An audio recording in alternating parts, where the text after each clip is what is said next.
Looking at the school beauty with yogurt still dripping from the corner of her mouth, I directly pinned her down on the table and then started teaching her how to play billiards. This was only the third day since the apocalypse began, with an unknown virus spreading worldwide, directly infecting most people. Perhaps I was lucky, or maybe it was because I was an orphan since childhood, but I had not been infected and was just in the dormitory. The bad news was that there were not many supplies in the dormitory, and I had already been hungry for 3 days, while there were even more zombies outside. As an ordinary person who gets tired just climbing stairs, I was afraid that if I went outside, I would be eaten by zombies. Fortunately, my mindset is good. I have always held the attitude that if I can live, I will, and if not, that's fine too. After all, I have been an orphan since childhood, with no relatives or friends to worry about, and my own life hasn't been great. After 18 years of hard work, I got into this university known for its many beautiful women, but after 3 years, I haven't had a girlfriend, and I even had conflicts with a rich girl, which led to various groups at school mocking me. My life can hardly be called good, but I have no way out. I am just an ordinary person, and when it comes to these privileged second-generation rich kids, I can only try to avoid standing out. So when I think of the apocalypse, those who target me everywhere will also meet a miserable end. I don't hate the apocalypse as much anymore. It's just a pity that I can't take revenge myself, can't step on those people's faces, which is truly a great regret in life. Just as I was feeling regretful, a system voice suddenly echoed in my mind. Suli, identity human, no skills, no partner. To ensure survival, a beginner's gift package is now issued, including a fire stick, enhancement potion, and the companion skill Hypnosis, which can take effect unconditionally on a partner. The system usage method is to receive a corresponding quality random reward each time a partner is added, based on the partner's rating. Completing daily check-ins with a partner can earn an additional reward. It was only when a panel appeared out of thin air that I snapped back to reality. Regret instantly transforms into uncontrollable joy. It's a system. I haven't wasted all these years being an orphan. For someone like me who only goes online or sleeps, the concept of a system is not unfamiliar at all. But when I saw the system introduction, I couldn't help but be stunned for a few seconds. Partner check-in? Aren't other people's systems all about upgrading and killing monsters for rewards? Why is it that my system not only has a beginner's gift package that is Hypnosis, but also the way to obtain rewards is like this? How exactly is this clocking in done? I was holding a learning attitude, wanting to ask the system for a video tutorial, but just then, there was a sudden knock at the door. I frowned, got up, and looked out through the peephole, and saw a fair-skinned girl with an air of nobility standing at the door, but at that moment, her face was filled with fear. I recognized her identity at a glance. The school beauty Jiang Muxue. She was a spoiled rich girl, with power and influence in her family, the most well-known among this year's school beauties, and had the most suitors. But this woman, whom others would want to see all the time, I didn't want to look at even once, because Jiang Muxue was the one I had a conflict with. The reason I have become the way I am now is all because of her. Just because I had a few classes in the same classroom as Jiang Muxue, but unfortunately, Jiang Muxue had too many admirers, and many people in that classroom were interested in her. To avoid being disturbed, Jiang Muxue simply sat down next to me, instantly turning me, a transparent person, into the center of attention. This wouldn't lead to me receiving so much hostility and being targeted by so many people. It's still because of Jiang Muxue. While chatting with her best friend, I inadvertently gossiped about Jiang Muxue and asked if she liked me. Upon hearing this, Jiang Muxue completely ignored me, who was still present, and criticized me from head to toe. I just argued a bit angrily, and I was labeled as bullying Jiang Muxue, having a corrupt moral character, and only being concerned with women. In no time, both those in the know and those who are not came to target me. At this moment, I was curious about how she was also here, and I felt a bit confused. The first 3 floors of this dormitory building are for male students, and the upper 3 floors are for female students. Many survivors these days have been forced to come out to search for food and water due to a lack of supplies. My door has been knocked on several times, but I didn't expect Jiang Muxue to appear here. She shouldn't be living on campus. Before I could think much, Jiang Muxue, seeing no one was speaking outside the door, was about to leave when a zombie, attracted by the knocking sound, crawled up from the stairs. Jiang Muxue's face instantly turned pale, and the zombie charged at her with a roar. Just when Jiang Muxue thought she was going to be bitten to death by the zombie, I swung the door open, pulled her into the room with one hand, and after locking the door, I tossed Jiang Muxue aside. My rough actions also made Jiang Muxue grit her teeth in pain. Suli, why are you here? Jiang Muxue, coming back to her senses, looked up and recognized me, a hint of guilt flashing in her eyes. I sized up Jiang Muxue, somewhat speechless. This is my dormitory. You knocked on my door. Isn't it you who should be here? Jiang Muxue was momentarily taken aback, and a look of embarrassment and annoyance quickly appeared on her face. In the past, whenever Jiang Muxue had such an expression, it meant someone was going to be in trouble. Her suitors and protective family members would definitely deal with anyone who made Jiang Muxue angry in various ways. But times are different now, I scoffed and didn't care at all, casting an aggressive glance. I have to say that Jiang Muxue is indeed beautiful. Her delicate face paired with youthful innocence exudes a charm that is both alluring and pure. And her figure is impeccable. Looking at her tightly clenched silver teeth, anyone else would feel like they had done something wrong. But unfortunately, the person in front of her is me. Jiang Muxue, I remember that I just saved you, right? Until now, you haven't even said thank you. And your attitude doesn't seem very good. As I said this, I took 2 steps towards Jiang Muxue, looking down at her, who was a head shorter than me, and my gaze unconsciously began to scrutinize her. I hated her. But I still had to look. I just forgot that I shouldn't be saying this now. Is your life only worth a thank you? Of course not. What do you want? I can give you money. Or if you want something else, I can give you that too. As long as I have it, you can give it to me, right? With Jiang Muxue's affirmative response, I said very naturally, then I want you. As soon as these words came out, Jiang Muxue was stunned for a moment, and her cheeks flushed with a hint of crimson. What are you joking about? Suli, even if you saved me, I don't like this kind of teasing. It's not funny at all. Did I say this was a joke? Seeing Jiang Muxue so angry, I stopped saying any more nonsense. Since I saved you, you can either listen to me or I can hand you over to the zombies outside. You choose between these 2 options. Seeing that I didn't look like I was joking, Jiang Muxue timidly took 2 steps back, and as a result, her back pressed directly against the wall. A chill swept over her entire body. Suli, even if you threaten me this way, don't think you can succeed, I said with a wicked smile. You can only reluctantly agree to date me, but I won't force you to do anything else. At this moment, Jiang Muxue looked unwilling, but realizing she was isolated and helpless, she had no choice but to back down for the first time in her life.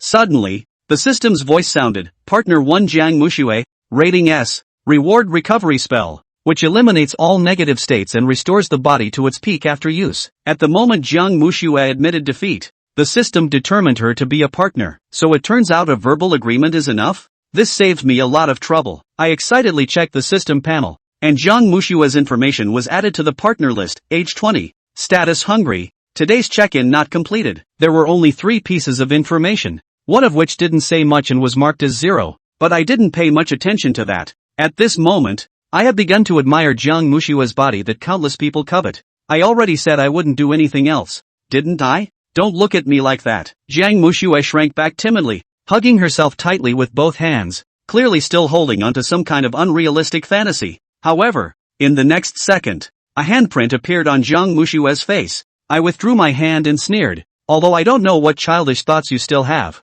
From now on, what you think doesn't matter anymore. I directly opened the system and added a status bar to Jiang Muxue's information, stating to obey my commands. I did not choose complete hypnosis to make Jiang Muxue lose herself. That would only turn her into someone I can manipulate at will, and that would be too cheap for Jiang Muxue, plus I would lose the rewards. Suli, do you dare to hit me? At this moment, Jiang Muxue came back to her senses from her shock. She had always been a young lady who acted without considering the consequences and couldn't stand even a little grievance. After I slapped her, Jiang Muxue, feeling extremely humiliated, immediately exploded in anger and raised her hand to slap me in the face. Stop, I said. Upon hearing this, Jiang Muxue almost laughed in anger. You think I will stop just because you told me to? But the next second, to her surprise, her body suddenly became uncontrollable and stopped right in place. What have you done to me? Jiang Muxue tried to regain control of her body, but it felt as if this body was not hers at all, completely ignoring her commands. Seeing Jiang Muxue reveal a look in her eyes that wanted to eat me, the corners of my mouth couldn't help but curve slightly. Kneel down. As soon as I finished speaking, Jiang Muxue felt her body sink, and her legs uncontrollably knelt down. Her always aloof pretty face showed a confused expression for the first time. Wait, what is going on here? Why can't I control my own body and instead follow Suli's orders? Jiang Muxue couldn't understand the situation in front of her at all, and Suli's shadow had been mapped on Jiang Muxue's face. Jiang Muxue, let's play a game. See that box of nails on the table? That's what those suitors of yours, over the past year, have been putting in my bed to get back at me. At those words, Jiang Muxue immediately developed a bad premonition and quickly defended herself. I didn't ask them to do it, so you won't tell them not to do it? I just didn't think they'd go that far. I didn't mean to. So just because you won didn't mean it. I deserve to be tortured by you guys for so long? I'm sorry. Suli interrupted Jiang Mushue's apology and brought the iron nail over. I thought you didn't want me to do anything else? How about if you eat all of these? I'll promise you I won't do anything? Jiang Mushue looked at the box of slender nails and turned white with fear. Pick me, or this box of nails? I don't. That's good. Suli snapped his fingers and cancelled Jiang Mushue's hypnosis, and Jiang Mushue, who had just been unable to move, once again regained control of her body. Looking at her unwilling appearance, Suli couldn't help but feel satisfied. Partner, Jiang Mushue. Status, lightly wounded. 1. Today's punch list completed. Reward, reinforcement potion. Suli lit a cigarette and checked the system's 2 reinforcing potions, while Jiang Mushue buried herself in the quilt and hid to the side, sobbing in a low voice. Phew. Enhancement potions work quite simply. Dramatically improves physical fitness when used and can be stacked. Suli immediately took out 2 potions and opened the corks to drink them in one go. Immediately, a blazing heat flowed through his body. The body, which had just been a little weak, was once again full of strength. Physical fitness increases dramatically and you gain a strong immunity to zombie viruses, but you can still catch a cold. All body functions are restored to their peak, and Suli also realized that his cooldown seemed to have refreshed. Reflecting on what I just tasted, Suli once again came to Jiang Mushue's side. After a long time, Jiang Mushue also stopped sobbing because she had already been lulled to sleep. Looked at the system. There was only one reward for daily punching, but the one on Jiang Mushue's panel turned into a 2 again. At this moment, Suli pondered about the main event. That's how to move positions and find supplies with other girls too. Thinking about it, Suli looked at his cell phone, opened the message bar and it was empty without a single red dot. So, Suli picked up Jiang Mushue's shorts hanging aside again and found her cell phone, but the phone was dead. Suli had to plug in the rechargeable treasure to turn it on. After unlocking the door with Jiang Mushue's fingerprint, he realized that there was no internet, so Suli connected to his hotspot to receive messages. Scrolling up her tweets, it's very different from Suli's. Jiang Mushue here. The message has long been 99+, in which there is a 500 people on-campus socialization group with the most messages. Click on it and now there are people talking. 6dong509 Is there anyone who can help? Please, I'm Nanliang. Dude, it doesn't help that you're a cat lady. So what? I just ordered takeout and the zombies broke out before I got to the delivery. Man, you sure are miserable. Chapter 3, It doesn't matter. I'll do it. The group was inundated with pleas for help, and a newly sent message became the object of everyone's attention. Jiang Mushue, there are still no girls in the dormitory building. Private message to me to send the location. I will bring people to save the location first near. This message was sent out in various group chats at first. People thought it was a prank by someone, but when they saw the name of the tweet, they lit up again. Jiang Mushue? Goddess Mushue, you're still alive. Great. It's Goddess Mushue. We're saved. As the school flower who was often active in various social circles, Jiang Mushue's appearance, coupled with the words that she was going to save the lives of the people, caused many people to raise their hopes. Everyone knew that Jiang Mushue's family was large and didn't doubt the authenticity of Jiang Mushue's words. Maybe Jiang Mushue's family wasn't infected and came over to save her, trying to save some others in the process. Naturally, a few group chats blew up. I'm a girl. I'm in the East Building. Sister Mushue, please come and save me. Goddess Mushue, I can self-circumcise. Please let someone come and save me. You boys go away. Can't you see that Mushue is talking about girls? Shame on you. Shue, I'm your best friend. Can you save me first? The West Wing kneels and begs to save my dog's life. At this moment, Suli looked at one friend request after another in the background, sifting through everyone's location. Jiang Mushue hadn't woken up yet, and the message was naturally sent by Suli. There were so many zombies outside. It was too difficult to find living people one room at a time. It's better to be efficient this way. But soon Suli realized that he had thought too well. There were quite a few people asking for help, but a large portion of them were male, and these people still wanted to come and add their friends to take their chances even though they had said that it was for girls only. Suli did not care about such applications. The few remaining girls, on the other hand, were too far away and too difficult to get past. With Suli's current ability, he could clear out the zombies in the building layer by layer, but if there were too many of them, swarming together, Suli didn't have any good means yet. Just as Suli was having a headache over this, a message popped up, pulling back Suli's thoughts. By Cici, Sister Mushue, did your family come to rescue you? Where are you? If it's convenient, can you come to North Building 602 to pick me up? This is not a friend that was just added, but a contact that was already there. The North Building, isn't that my place? But the name sounds familiar. It can't be. It's her, isn't it? Suli remembered the day he got into an argument with Jiang Mushue again. At that time, Jiang Muxue asked her if she liked Suli because her friend asked her if she liked him, causing Jiang Muxue to blow up. And it seems to be none other than Baici who asked this question. Meh. Suli couldn't help but sneer, quickly looking up information about Baici in his mind. It was a girl with a gentle, timid personality, not many friends, and an average background but with a face and body that was completely unlike anyone else's, so the attention is also very high. When I first came here, I was targeted by a lot of rich kids who wanted to drop money on them, but unfortunately,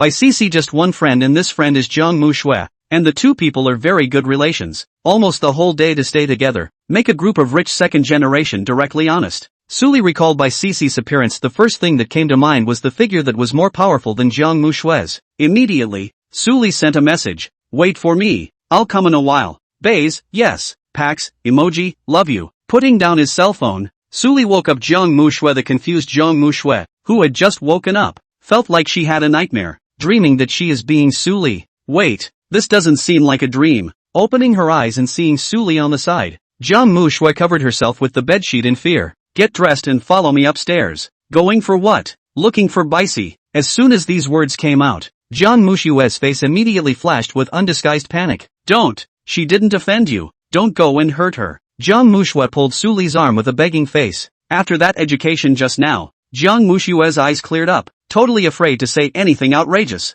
Seeing Jiang Muxue's slightly pitiful appearance now, Suli was in a very pleasant mood. Reaching out, he landed on Jiang Muxue's head and rubbed it. Suli said softly, whether I lay my hands on her or not, that will depend on your performance. Jiang Muxue's body trembled and seemed to have done a long mental struggle. Finally, she lowered her head with a look of giving up everything, just when she thought it would be the same as before. Suli told her to put her hair up. What does this mean? Jiang Muxue, who was lacking in knowledge, didn't understand what Suli was up to at all. After a long time, Jiang Muxue wiped her tears, aggrieved and wanting to let out a loud cry but couldn't even speak because of her sore throat. Can we stop looking for her now? Jiang Muxue's voice had a sobbing tone in it. No. Why? I only promised you not to hurt her. I didn't say I wouldn't look for her. Suli rightfully said. Rested. Come with me. Without giving Jiang Muxue a choice, Suli had already picked up the burning stick and opened the door. This action scared Jiang Muxue, who hastily reminded. There are still zombies outside. It doesn't matter.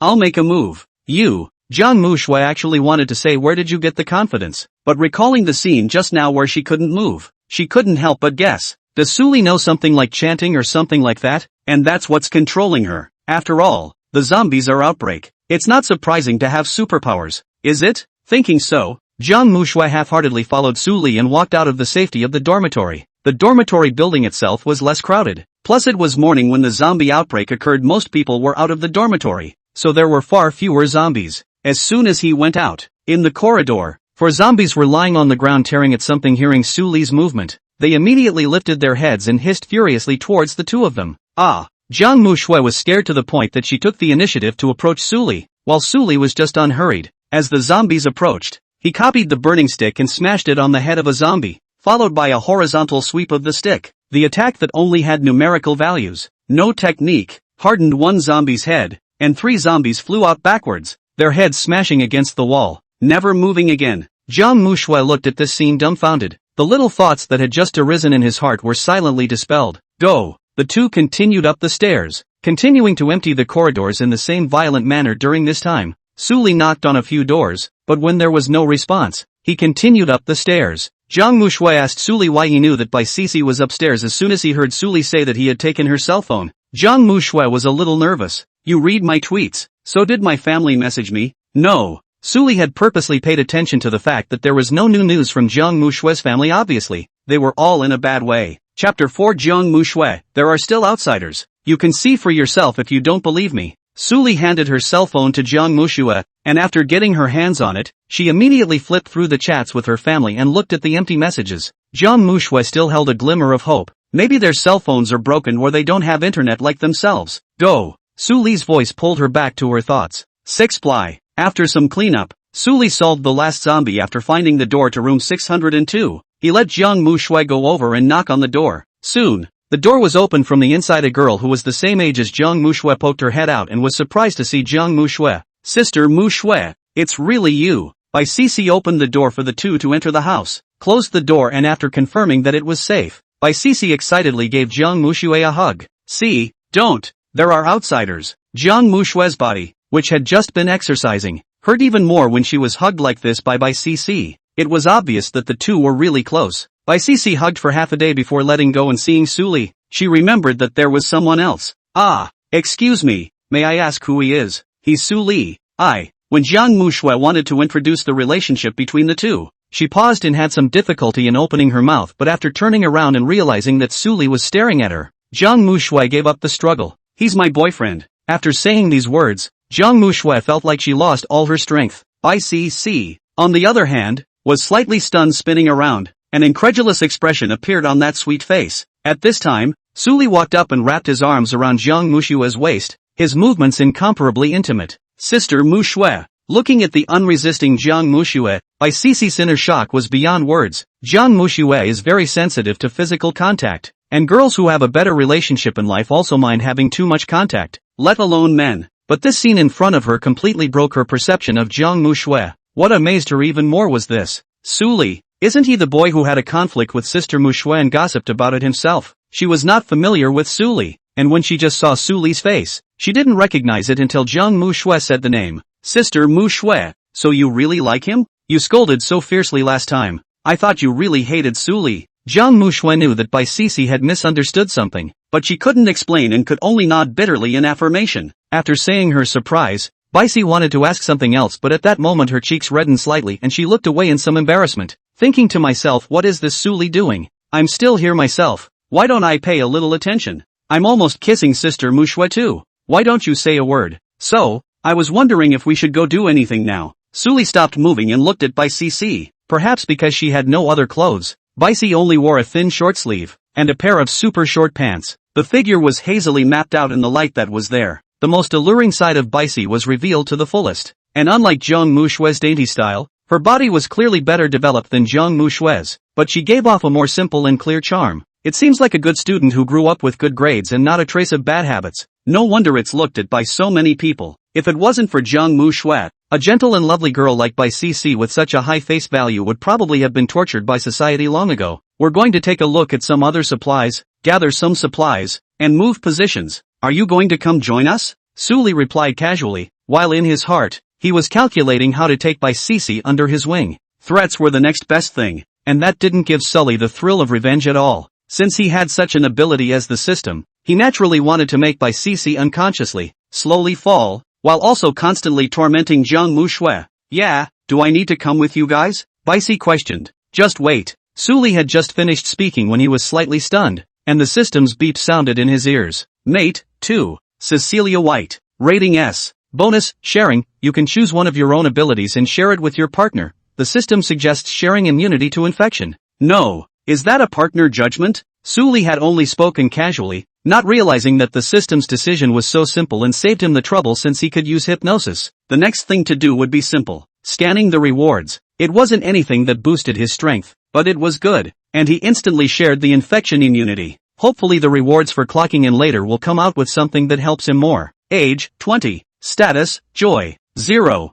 Not clocked in today. Suli's gaze fell on CC, looking up and down carefully. Suddenly, a slender hand pulled the corner of Suli's coat, and when he looked down, he saw Jiang Mushue with a nervous look. I thought you promised me you wouldn't hurt her. I'll just look. Jiang Mushue. Well, come out with me and get something to eat, and let CC wait here for a while. Jiang Mushue had no opinion and consciously followed Suli. Sister Mushue, are you guys going to go now? Would it be too dangerous to be unprepared? I have an axe in my room. Do you guys want to? CC pointed to the axe on the bed. 2. Suli raised an eyebrow. It would be much easier to break down the door with an axe. Looking at Jiang Mushue, who had only met not long ago, she just followed Suli away. CC's heart is strange. Always feel that Jiang Mushue has a boyfriend. The whole person has changed. Just now even did not say a word. Always stay by Suli's side. In the past, Jiang Mushue would have pulled herself to say many things, but CC didn't care too much and sat at the door, just waiting. But without being able to help it, her somewhat disorganized thoughts began to drift away. Thinking about how Suli seemed to be targeted by quite a few people because of her falling out with Sister Mushue, and she, herself, seemed to be the culprit for causing it. A wave of guilt washed over me. If only she hadn't asked that question at that time. If only she could have gone to relieve Suli when he was being bullied. Shouldn't she do something to make up for it? Corridor. Suli looked at CC panel in hypnosis. Satisfied nodded. pulling Baixi's guilt full of guilt and making her want to make up for her faults the thought of Suli saying anything and not refusing it. Jiang Mu Shui, Suli coldly called out. You just called me an outsider, didn't you? No, I don't mean that. Jiang Mu Shui's back went cold and she hurriedly explained. Just that Suli didn't care what she said, casually splitting open a door, and after realizing that there was no one inside, he grabbed Jiang Mu Shui's wrist, pulled her to a table. Behave yourself, or let Baixi take your place. Chapter 5 by CC Adjust. Just once, Jiang Mu Shui felt cheated, as if she had been deceived by her friend. Those girls, they clearly told her that men are much weaker than women basically, they have to rest for a long time. But Suli, Jiang Mu Shui felt intimidated by the future. It even gave birth to the idea of either letting Baixi join in and help her share the pain. No, how could she think that? Jiang Mu Shui shook her head and did a mental struggle with herself. After some searching, the two opened up every room on the 6th floor. There wasn't a single survivor, but some food was found along with water. 5 loaves of bread, a couple of instant noodles. This class can't hoard. Suli ate the bread and handed one of them to Jiang Mu Shui. Had eaten for 3 days and Jiang Mu Shui's eyes glistened when she saw the food. Receiving the bread that she didn't even want to look at before, Jiang Mu Shui wolfed it down. After eating one he still couldn't get enough and looked at Suli with bated breath. Don't worry, with me, naturally I won't treat you poorly. If you want to eat, wait until you get back. Bai CC is still waiting for you. Suli rubbed Jiang Mu Shui's head, and Jiang Mu Shui was becoming less and less resistant to this. The two of them returned to Bai CC's dormitory. Just as they entered the door, Jiang Mu Shui saw Bai CC's expression was very unnatural. She distributed the food to her, and as she ate, she peeked at Suli a few times, as if she was observing something. Several times in a row, I wanted to say something. This guy, he wouldn't want to ask Suli how he got involved with himself. See, what's wrong with you? Ah, me, you seem to be looking at him all the time. Is something wrong? Bai CC was a bit embarrassed. Was she obvious? Sister Mu Shui found out so quickly. I was just thinking that it was my fault for talking too much about Sister Mu Shui's fight with him earlier. If only I hadn't asked you. Hearing this, Jiang Mu Shui sighed in relief while comforting. It's okay, it's all in the past. Don't think too much. Eat first. Bai CC nodded, and Jiang Mu Shui thought that was the end of it. Unbeknownst to him, after comforting himself, it made Baixi feel even more indebted to this. It's better to go apologize to Suli later. Experiencing 3 battles in one day, Jiang Mu Shui was doubly exhausted mentally and physically after eating a full meal. She quickly fell asleep on one of the beds. The clouds in the sky were turning yellow, and as sunset approached, the zombies outside were active. These walkers are day and night. They hate the sun, but it's not like they can't be in the sun. During the daytime, the outside is relatively safe, while inside the building, the danger factor multiplies. It is possible that the reason zombies hate sunlight is that their skin is not well moisturized, and they lose too much moisture when they move in the sunlight, leading to stiffness and reduced functioning. Suli analyzed the zombie habits and planned his actions for tomorrow. After all, he couldn't stay in this dormitory building all the time. Suli. At that moment, a gentle voice sounded from behind. Bai CC tiptoed in, very apprehensive to find Suli. Oh, what's wrong? Suli's face was as usual and he asked knowingly. Do you remember that incident earlier? I've been feeling sorry for you, and Sister Mu Shui told me not to care, but I'm still upset and want to apologize to you properly. So, can you forgive me? Bai CC was sincere and bowed her head so low that she was close to taking a bow. She had thought that she would receive Suli's understanding, but Suli sneered. If forgiving you would make up for anything,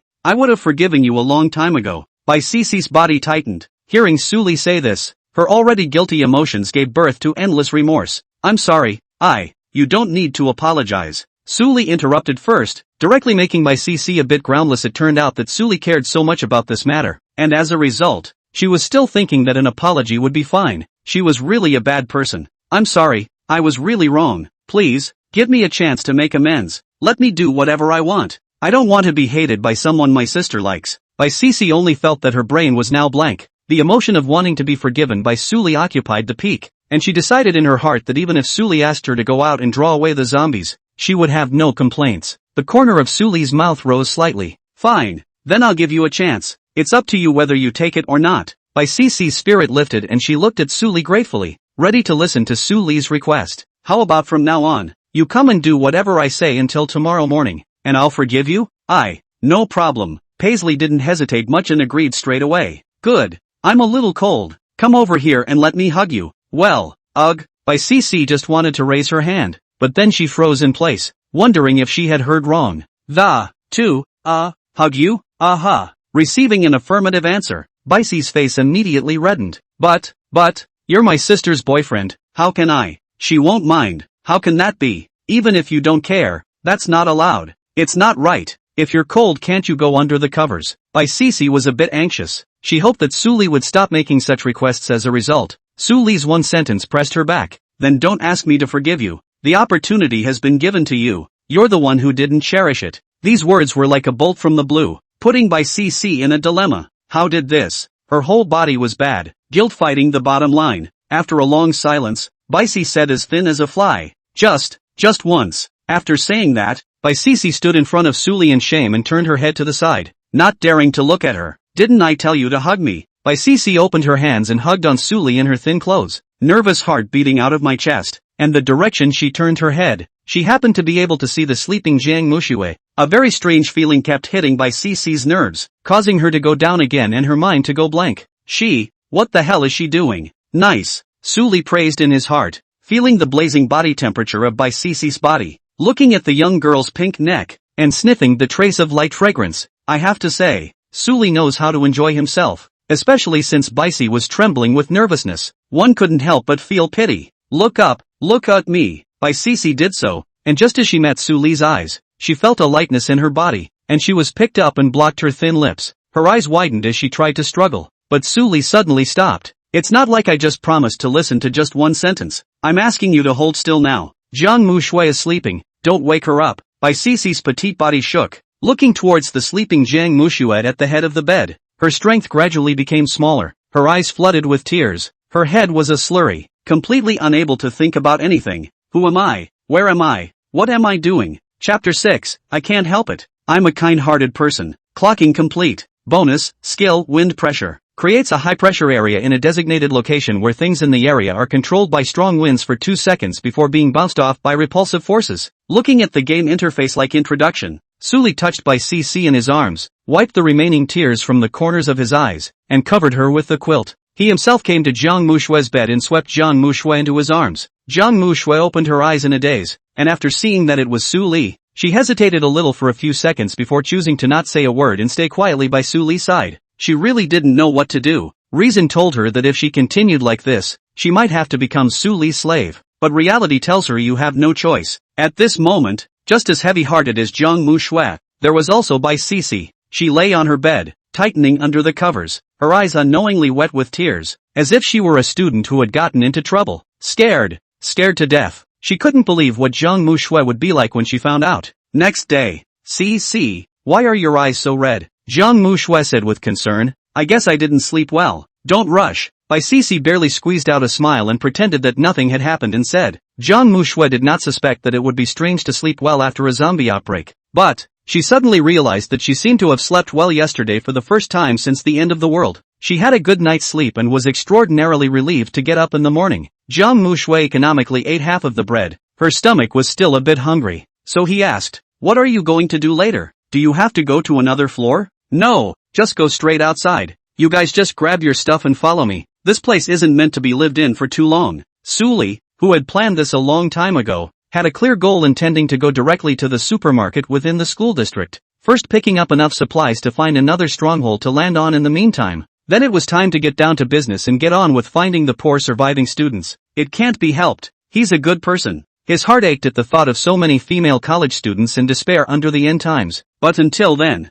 Su Li decided that it wasn't too late to take today's reward before going out. Baici, you didn't sleep well. Go back and catch up on your sleep. I'll call you later. I don't need to. Baici waved her hand in refusal. That's okay. Su Li respected Baici's choice, and directly in front of Baici, he embraced Jiang Muxue by his side and kissed her on her earlobe. The two men brushed red. Baici immediately got up and trotted back to catch up on her sleep. Why are you like this? Can't you do anything else while C is away? Jiang Muxue's small hand rested against Su Li's chest. She was trying to regain a bit of her original unruly appearance and strongly accusing Su Li, but after Su Li's oppression, the way Jiang Muxue was throwing a tantrum right now, it was the same as if the little petite wife had been wronged by something. It's commonly known as being completely honest. Su Li, who was watching, couldn't bear to go too far. Okay, promise you won't next time. Really? Jiang Muxue was surprised that Su Li seemed to be quite good at talking this time. Today's punch list is complete. Reward, talent, melee master.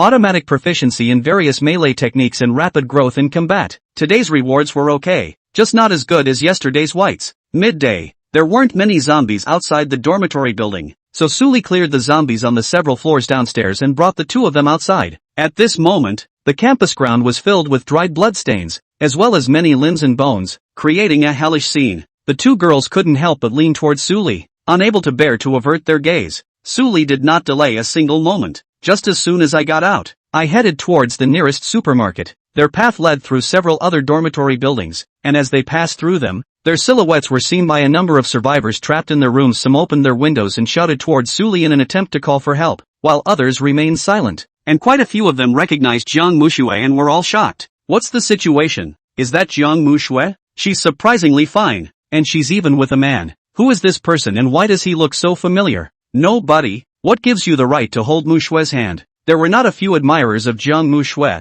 All of them were looking at that scene with pain in their hearts, and Suli and the others did not stop. This side is all male dormitory building. Only one upper female lower male mixed building, or because the last year there are too many girls. Female dormitory building is not enough. Male dormitory building there is a vacancy to be arranged in this way, so no amount of survivors will help. It's not like you can punch a clock. Jiang Muxue did pay more attention to that side, but didn't develop any crooked thoughts. She wasn't stupid. It wasn't like those who couldn't even get out of the door could help themselves. It was a bit of a wimpy situation, but she had to admit that it seemed safer to be with Suli. Yeah, she's not running because she feels safe, definitely not from giving in. Hypermarket. Suli had thought that there would be a lot of zombies, but unexpectedly, it was very quiet inside. It's obviously a dimly lit space, which would logically be favored by walkers to gather here during the day, but the supermarket was now devoid of a single zombie, and the shelves inside were falling to the east. Various commodities were scattered on the ground. Suli, what are you waiting for? Aren't you going in to get something? Jiang Muxue was a bit expectant. She saw a lot of favorite snacks. Don't separate when you go in. Get your stuff with me. Jiang Muxue nodded and happily walked in with Suli, scavenging up supplies and stuffing water and food into one of the backpacks that had been brought out. Suli stayed alert. Everything happens for a reason. He couldn't believe the walkers wouldn't gather here, and it's true that Suli's caution is not a battle of wits with the air. Outside the supermarket, a series of rustling footsteps came, footsteps that didn't belong to walkers. Someone? Suli's brows stretched. It made the two women stop searching and look at the supermarket entrance together. Brother, this is a really good way for you. Only a little cutie died. Just lured so many zombies out of the supermarket. Or else you're a brother. Okay, don't talk about all that stuff. Hurry up and take what you can. Well, we'll just... The sound came to an abrupt end. 7 or 8 people had just walked into the supermarket and froze. Suli fell back and looked at the other few people rather casually. It was a couple of male students from the school, but with the look of someone who had been in the community for a long time. Suli had seen them all a few times. Moreover, the man at the head of the several people was named Daijala, a very high-profile one among Jiang Mushue's previous suitors. It was also the first rich kid to take the lead and call for someone to target Suli, but he had long forgotten about Suli. At the sight of Jiang Muxue, he immediately lit up, revealing a viciousness that he couldn't hide. The others' expressions changed from dismay to surprise when they saw that there were only one man and 2 women. The corner of Suli's eyes twitched slightly, not knowing whether to spit at this cheesy plot or praise the opportunity given to him to take revenge. Chapter 7. Are you worthy? Die. It seems like there are rats trying to steal from us. Yo, it's still the school flower Jiang Muxue, and that's the one with her. I see, right? I can't believe I just lured away the walkers and came back to meet her 2 beauties. I remember that this was very disdainful of Dai at first. Brother, what do you think of this? The leader, Daijala, finally spoke at this time. He sneered and said, what to do with it? Oh, Jiang Muxue will be handed over to me, and you guys can do as you please with the other one. A few people looked at each other and smiled, as excited as if they had won the lottery, completely ignoring Suli. Listening to these people's words, Jiang Muxue frowned slightly, never having felt so disgusted. You bunch of trash, can you have some face? Is that what your parents taught you at home? I don't know how, but as soon as Jiang Muxue faced someone other than Suli, she regained her original arrogance. A curse enraged a few people. Jiang Muxue, you really are so naive until now. Do you really think that there are people protecting you even in the end times? That's right, Jiang Muxue, your family died long ago. Don't do your princess dream. Be honest now and you might suffer less later. Jiang Muxue was taunted by a burst of mockery, and that sentence about the family dying somewhere was an instant poke at Jiang Mushue's pain. It made her want to rip their mouths off. Brothers, cut the crap. Hurry up and take them down. Search for food and leave. Dai Jialu shouted, and several people immediately surrounded the trio. At this time, Suli, who had finished thinking about what means to use for revenge, looked at the several people and laughed out loud. Several people were uncertain about Suli's behavior, only to hear Suli open his mouth in a serious manner. Honestly, I've always been a reasonable man, so if you guys get down on your knees and kowtow a few times right now, I can't say I'll let you go. Oh, where's the crazy person who thinks he can scare people away by saying a few words? Why are you so good at pretending? One of them was very dismissive. A man then rushed up, intending to teach Suli a lesson, but the next second, a strong wind met his face, and the man only remembered one last look, saw an iron bar, and then there was no more. Flop, the man flew backwards and landed limply at the feet of Dai Jialu. Hiss, the crowd sucked in a breath of cool air, as if they had a brush with death. Looking at Suli again, everyone calmed down. Retrieving the burning stick, Suli was calm and collected, his flat gaze sweeping over each and every one of them. Dai Jialu was the first to react and immediately re-examined Suli. Although they had just seen it, they all thought it was just an insignificant character. As a result, in just one shot, one of them fell to the ground alive or dead. Looks like he met a tough guy. Dai Jialu thinks for a few seconds. Without hesitation, he gave his men a wink and continued to surround Suli. He knew very well that his own small group, the reason why he could unite, all because of his own hard fist, these people did not dare to disobey him. I didn't expect a harder one to come along now, then we'll just have to take it out. He gestured to his side, his hand reaching into his pocket to grip a small knife. This student looks a bit familiar. His hands are good, but he's still a bit too young if he wants to heroically save a girl in front of us. Give me. The word up didn't come out. Dai Jiali's pupils shrunk slightly, and in his field of vision, Suli's figure suddenly appeared in front of his eyes. What? Just kidding. Dai Jiali's spirit instantly tightened, subconsciously trying to counterattack with his knife. However, he didn't wait for him to do anything else, but Suli grabbed his neck in a chokehold. The knife fell straight to the ground. Die! Several juniors called out in shock, but none of them dared to go forward, and they watched Suli lifting Dai Jiala like an animal, strangling him and lifting him into the air. He kept making sounds as his hands tried to break Suli's hands, only to find that he couldn't shake it at all. Along with the choking sensation, Dai Jialu, who had just been overbearing, fearfully squeezed out the words begging for mercy from his mouth. Please, please, let me go. I was wrong. Wrong. Suli let go of his hand in amusement and threw him to the ground. Dai Jiala had just caught his breath when Suli raised his foot and stepped on Dai Jiali's head. Dai Jialu, who had just been spirited, was stomped on the head, and not only did he not dare to move, but he also started begging for mercy, especially from the heart. Don't, I was just fooling around. Don't take it seriously. Let me off the hook once. You can have all this supermarket stuff, and we'll leave right now. Listening to Dai Jiali's sincere plea for mercy, Suli's foot on the head was slightly hard, and Dai Jialu immediately let out a muffled grunt. Haven't thought of me until now? It seems that you do care quite little about others, but that's okay. You'll remember my name Suli next. Suli? Dai Jialu suddenly shuddered, as if he had heard something terrible. He remembered. Suli, wasn't he the one who had argued with Jiang Muxue before? At that time, he was trying to please Jiang Muxue, just arrange for someone to. Done. Daikaraku recalled this and outright panicked, completely flustered. Come to think of it, right. Don't be afraid. As I said, I've always been a very reasonable man, so it won't be too hard on you. Let's play a game. I'll let you go if you don't make a sound next. The game master, Suli, has once again sent out an invitation to play a game of his own. He leaned over and grabbed a finger. Click. Daijiraka let out a pain scream. You lost, but I'm being generous in giving you the chance to play again, Suli said as he stepped on his hand and broke the other finger. Just like that, Suli played the game with a smile on his face, and a few moments later, Dai Jialu directly fainted from the pain. After doing so, Suli raised his head and looked at the others. Okay, it's your turn to play. At this time, the minions who had been scared out of their wits, where else would they dare to call Suli's bluff? Seeing that Daijiale's life and death were unknown, he pulled out his legs and ran without a moment's hesitation. Suli didn't go after him, raised his hand and softly spat out 2 words: wind pressure. In an instant, a wind pressure quickly formed in the direction that Suli was pointing to. Those who were about to run were directly slapped on the ground by the enormous pressure. This is what's going on. What's going on? Why is there suddenly such a strong wind? The wind pressure couldn't quite hold the people in place, and some of them were strong enough to escape again, fueled by fear. But 2 seconds later, an explosion of wind pressure hit. Bang! A group of people landed on the ground in various positions and let out a wail. Suli walked up to the person who spoke the most just now,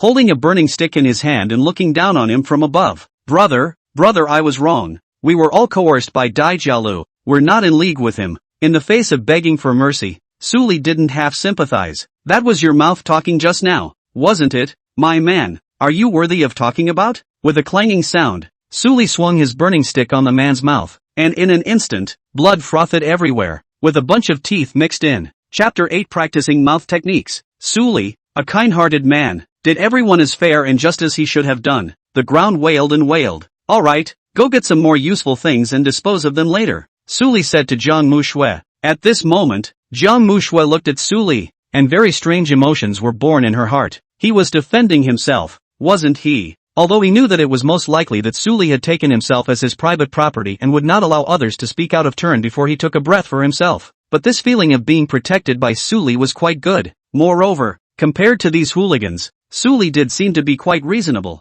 What Suli did to himself, and also because of his own previous capriciousness, tortured Suli to death. Although what Suli did was still excessive. Suli had never had a girlfriend either. She didn't seem completely unacceptable. Jiang Mushui was rambling and thinking so much that she forgot what she was doing, unconsciously reaching for the things on the shelves. Bai Sisi called her softly several times, and she was slow to come back to her senses. Sister Mushui. Helplessly, Bai Sisi poked her, and only then did Jiang Mushui notice herself. See, what's wrong? Hearing Jiang Mushui's question, Bai Sisi was very uncertain. Sister Mushui, did I just hallucinate? Why did Suli he? With a wave of his hand, those people all flew out. Bai Sisi's little expression was rich. She was tense to the extreme after Dai Jialu and the others appeared, having thought that Suli, alone, was no match for those many people. As a result, he then took care of the opposite boss directly with incredible speed. Of course, this can still be explained by common sense, but Bai Sisi never expected that immediately after.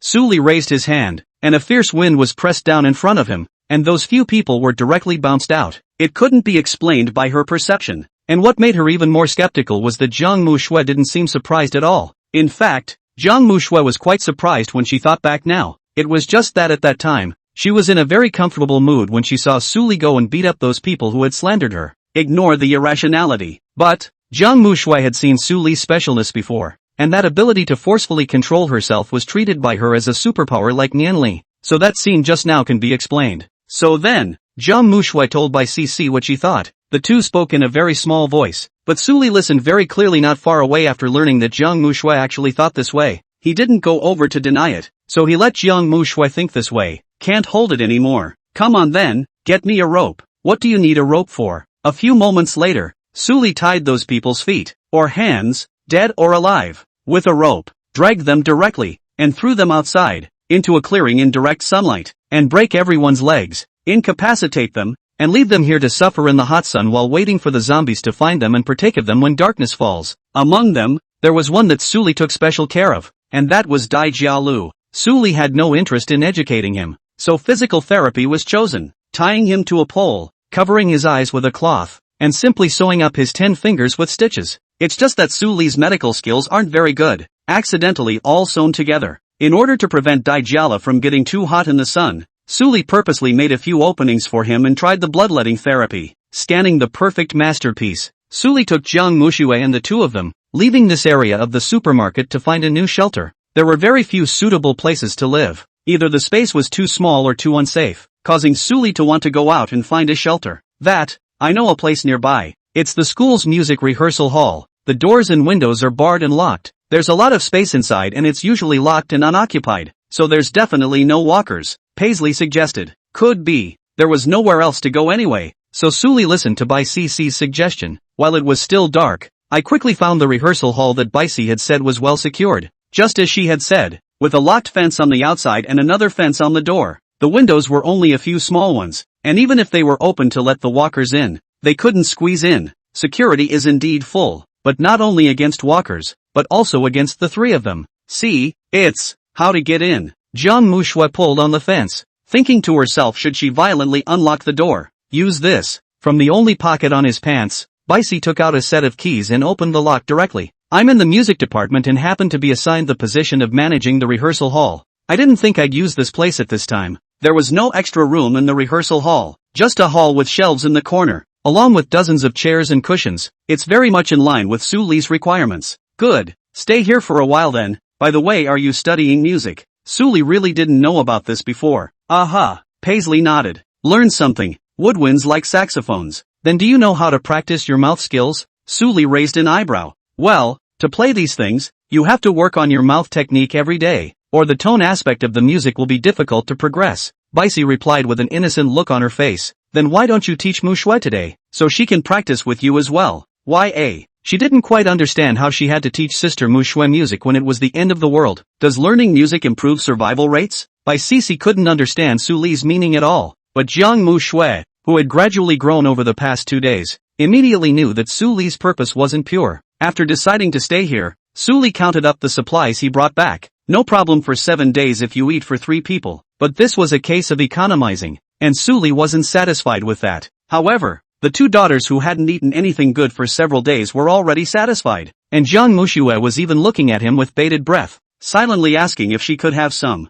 Take whatever you want to eat, Suli said. The 2 of them were delighted and took their old favorite snacks. Tasting the familiar flavor again, Jiang Manhwa had a feeling of being in a dream, recalling the despair of the end of the world that had just erupted, and never imagining that she would still have the chance to eat the things she liked. Suli looked at the time and realized that it was still early for darkness, so he took the opportunity to move supplies back and forth from the supermarket 3 more times. Ugh, this system still doesn't work. Can't you give a system space? What a pain in the ass to move like that. Suli scared his mouth, really wanting to hypnotize the system as well so that it would explode some good stuff for himself. Along with the setting of the sun, the zombies gradually became active. Suli did not go out again and returned to the rehearsal hall to prepare for rest. Jiang Manhwa and Baisi had already packed up the rehearsal hall, laid out the sleeping area with mats. Suli sat down and rested while looking at Jiang Manhwa's cell phone. It was supposed to be a way to see if anyone was trapped nearby so he could go and rescue them. It turned out that the group was arguing. Chapter 9 Jiang Manhwa, huh? Are you off today? Taking a look at the chat logs, the reason these people were arguing seemed to be a photo of Suli's trio as they passed by the dormitory building. This was devastating to those still stuck in their dorms and struggling to even get a drink of water. I thought the goddess's family came to her rescue. This doesn't look like it either. Gas shakes cold. Goddess, you stay away from him. Suli didn't want to pay attention to them. Although these people were still working as lickspittles online, if Jiang Manhwa was really alone when they encountered her, they would have exposed their nature a long time ago. It's better to get down to business and find out if there are any surviving college girls in the neighborhood. See, this is for you. On the 2 women's side, Jiang Manhwa made a cup of brown sugar water for Baisi and handed her a pack of sanitary napkins. Baisi looked puzzled. Jiang Manhwa explained, I saw blood on your bed this morning. Drink some brown sugar water during this time. It should help a little.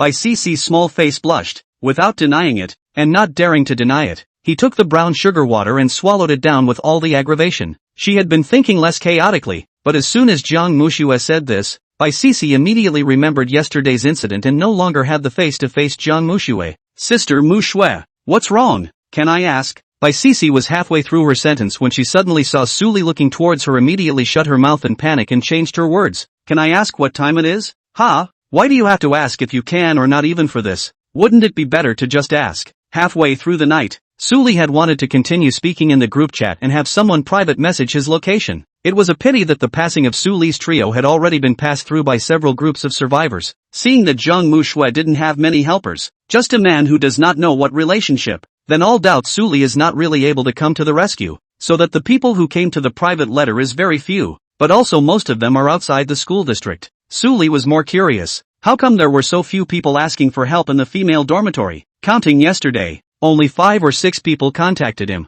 It's hard to believe that when the zombie outbreak happened, the women's dormitory had less luck and there were fewer survivors. With doubts, Suli looked more at the group. He was scanning the group messages, so he hadn't read a lot of it and didn't know exactly what was going on in the group chat. And with this look, Suli's person went numb. Gee guys, our women's dormitory north building has already united and cleaned up the zombies. Babies from other buildings, charge with us. Really? Are zombies that weak? Of course, those zombies are weak. That group of men are still cowering until now, just not as united as we are. Tonight at 10 o'clock, everyone listen to me, all rush outside. We'll meet you together outside.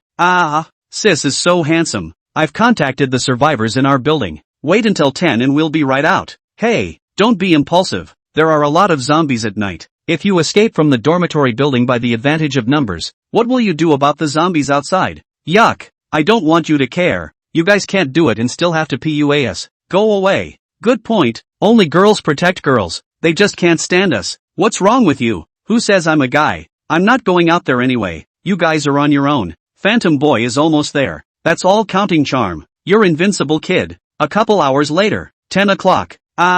Sister. Where are you guys? When we came out it was full of walkers. Where are the people? I thought they were supposed to meet me. So many of us died before we escaped. Where are the ones you said you were going to pick up? Okay, don't ask. I've said it's not okay to go out at night. They'll be eaten by zombies as soon as they go out. It'd be weird if they could pick up the slack. After saying that, the person who sent the message also gave away the video, clicked on it and saw that more than 20 people came out of the north building, running towards several hundred zombies and rushed over. The ending was so tragic. Numb. Suli was completely numb. After reading these messages, he finally knew why there were so few female dormitory survivors who sought help for themselves. At this moment, Suli could not wait to whack that woman to death even if he was stupid. He still pitched so many people to death. It was really invisible that Suli lost a bunch of rewards. Putting down the phone, Suli sighed. Forget it, I don't care to save a woman who can be carried away by such a man. Suli comforted himself in this way. Suddenly, he felt a warmth behind him, and then a pair of hands wrapped around him. Suli turned around and saw Jiang Mushua burying her face low, as if she was waiting for something. What are you doing? Today is straight off. Rest? Jiang Mushua froze for a moment, and then her face became red enough to drip blood. C was asleep. I thought. She was a bit incoherent and didn't know how to explain her behavior. It was the first time she had ever come by herself, even though she already understood it all. Unable to help herself, she revealed an expression, which was even more difficult than after a confession was rejected. At this moment, Suli called up the panel and glanced at Jiang Mushua's message. Status, shame, unhypnotized. After confirming that he did not hypnotize Jiang Mushua, Suli was a bit surprised. He hadn't wanted to find Jiang Mushua, but the person had come on his own, so Suli didn't have a reason to refuse. A long time, Jiang Mushua shrank in Suli's arms and whispered in his ear, thank you for today, and for what happened before. I'm sorry. A few moments later, Jiang Mushua's breathing was steady, and she fell asleep in exhaustion. And those words lingered in Suli's ears. Taking a long breath, he was in a much better mood, and in his heart, he had forgiven Jiang Mushua by default, but that didn't mean he would forgive everyone. After resting, Suli sat up and shifted his gaze to Baisi, who had not yet clocked in. Sleeping? Suli looked at Baisi's panel. Status, panic, guilt doubling. Sleeping people don't panic. Suli couldn't help but smile and came in front of Baisi. Status, tension. Suli looked happy. This technique of pretending to be asleep was too bad. Even if he didn't look at the panel, he could still see Baisi's curled toes. Who sleeps like this? Suli reached out and rubbed Baisi's head. Baisi then stopped pretending. When he looked up, his little face was flushed. Can I help you? Baisi asked, forcing her composure. Don't be afraid. I'm just checking in on you. It's nothing, is it? After all, you've just been spying on people. I didn't. Suli was too lazy to listen to this and directly opened the system, adding another command to Baisi's panel. When close to yourself, the guilt in your heart goes away fast. Chapter 10, Baisi, I get it. Is your face so red? Is it a cold? Suli slowly reached for Baisi's cheek, which Baisi had wanted to avoid, but looking at the hand about to land on her face, somehow her guilt-ridden heart was slightly comforted. It was a feeling that she couldn't deny.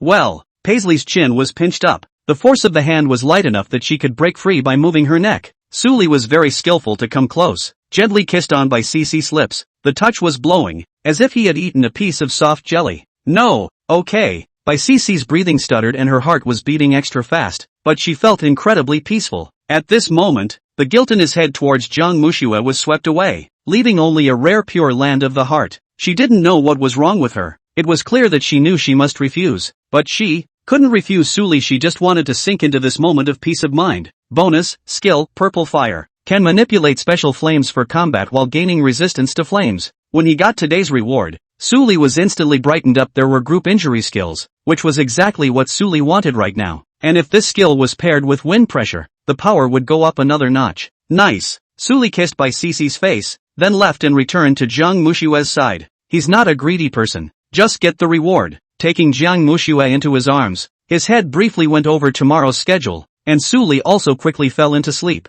Only, not so much for Baisi. As soon as Suli left, her mood hit rock bottom again, with more guilt than she felt the first time. Lying on the bunk, tossing and turning, unable to sleep no matter what, looking at the two men not far away, only half a meter away from herself, Baisi gulped. Just a little closer. It'll be fine. Next day, Jiang Mushui opened her eyes and felt being embraced by Su Li and no longer resisted. But when she lifted her hand, she suddenly met another hand, the same as hers, the same female hand, and froze. See? Jiang Mushui sat up in shock, her pupils quaking when she saw the scene in front of her. By Cici, lying behind Su Li, with both arms around Su Li's neck for a while. Jiang Mushui was a bit brain-dead. This is what's going on. Why would your own man, and your best BFF? Su Li was affected and awakened from his beautiful dream, and since he wasn't fully awake, he instinctively groped for Bai Cici behind him. Then, turning around, he picked up Baici and kissed her a few times before getting up. White,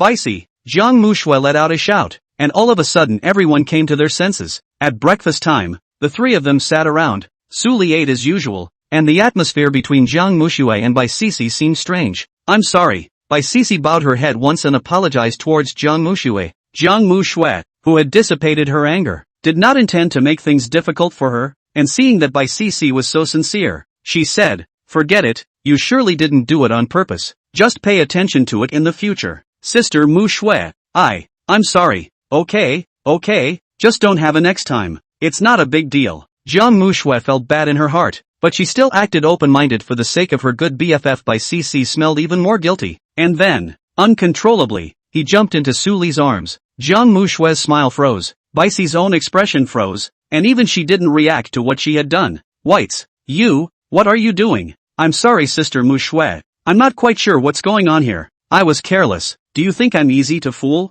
I'm sorry. Then untie your hands. Looking at Jiang Mushui's angry appearance, Bai Cici wanted to let go of her hand, but when she thought of how she would feel after leaving Su Li, she couldn't move. I can't do it. Sister Mushui, why it can't be done? I'm sorry, I didn't know. Is that all you can say is sorry? The fiercer Jiang Mushui was, the guiltier Bai Cici felt, the tighter she hugged Su Li. Negative emotions kept surging out of her heart and canceling out because of Su Li. Under such an onslaught, Bai Cici's mind was going to be twisted. She can't be forgiven anymore, not even for herself. So, instead of torturing himself, he should just stick to Su Li forever. At least, it won't be so hard for her. Su Li watched the developments and didn't say anything, but he could sense that Bai Cici had already given up on gaining forgiveness and following her heart. No matter what Jiang Mushui said, Bai Cici treated it as if she didn't hear it, deadly hugging Su Li's arm, burying his little face into Su Li's chest. He didn't listen. Seeing that after half a day, Bai Cici didn't say a word.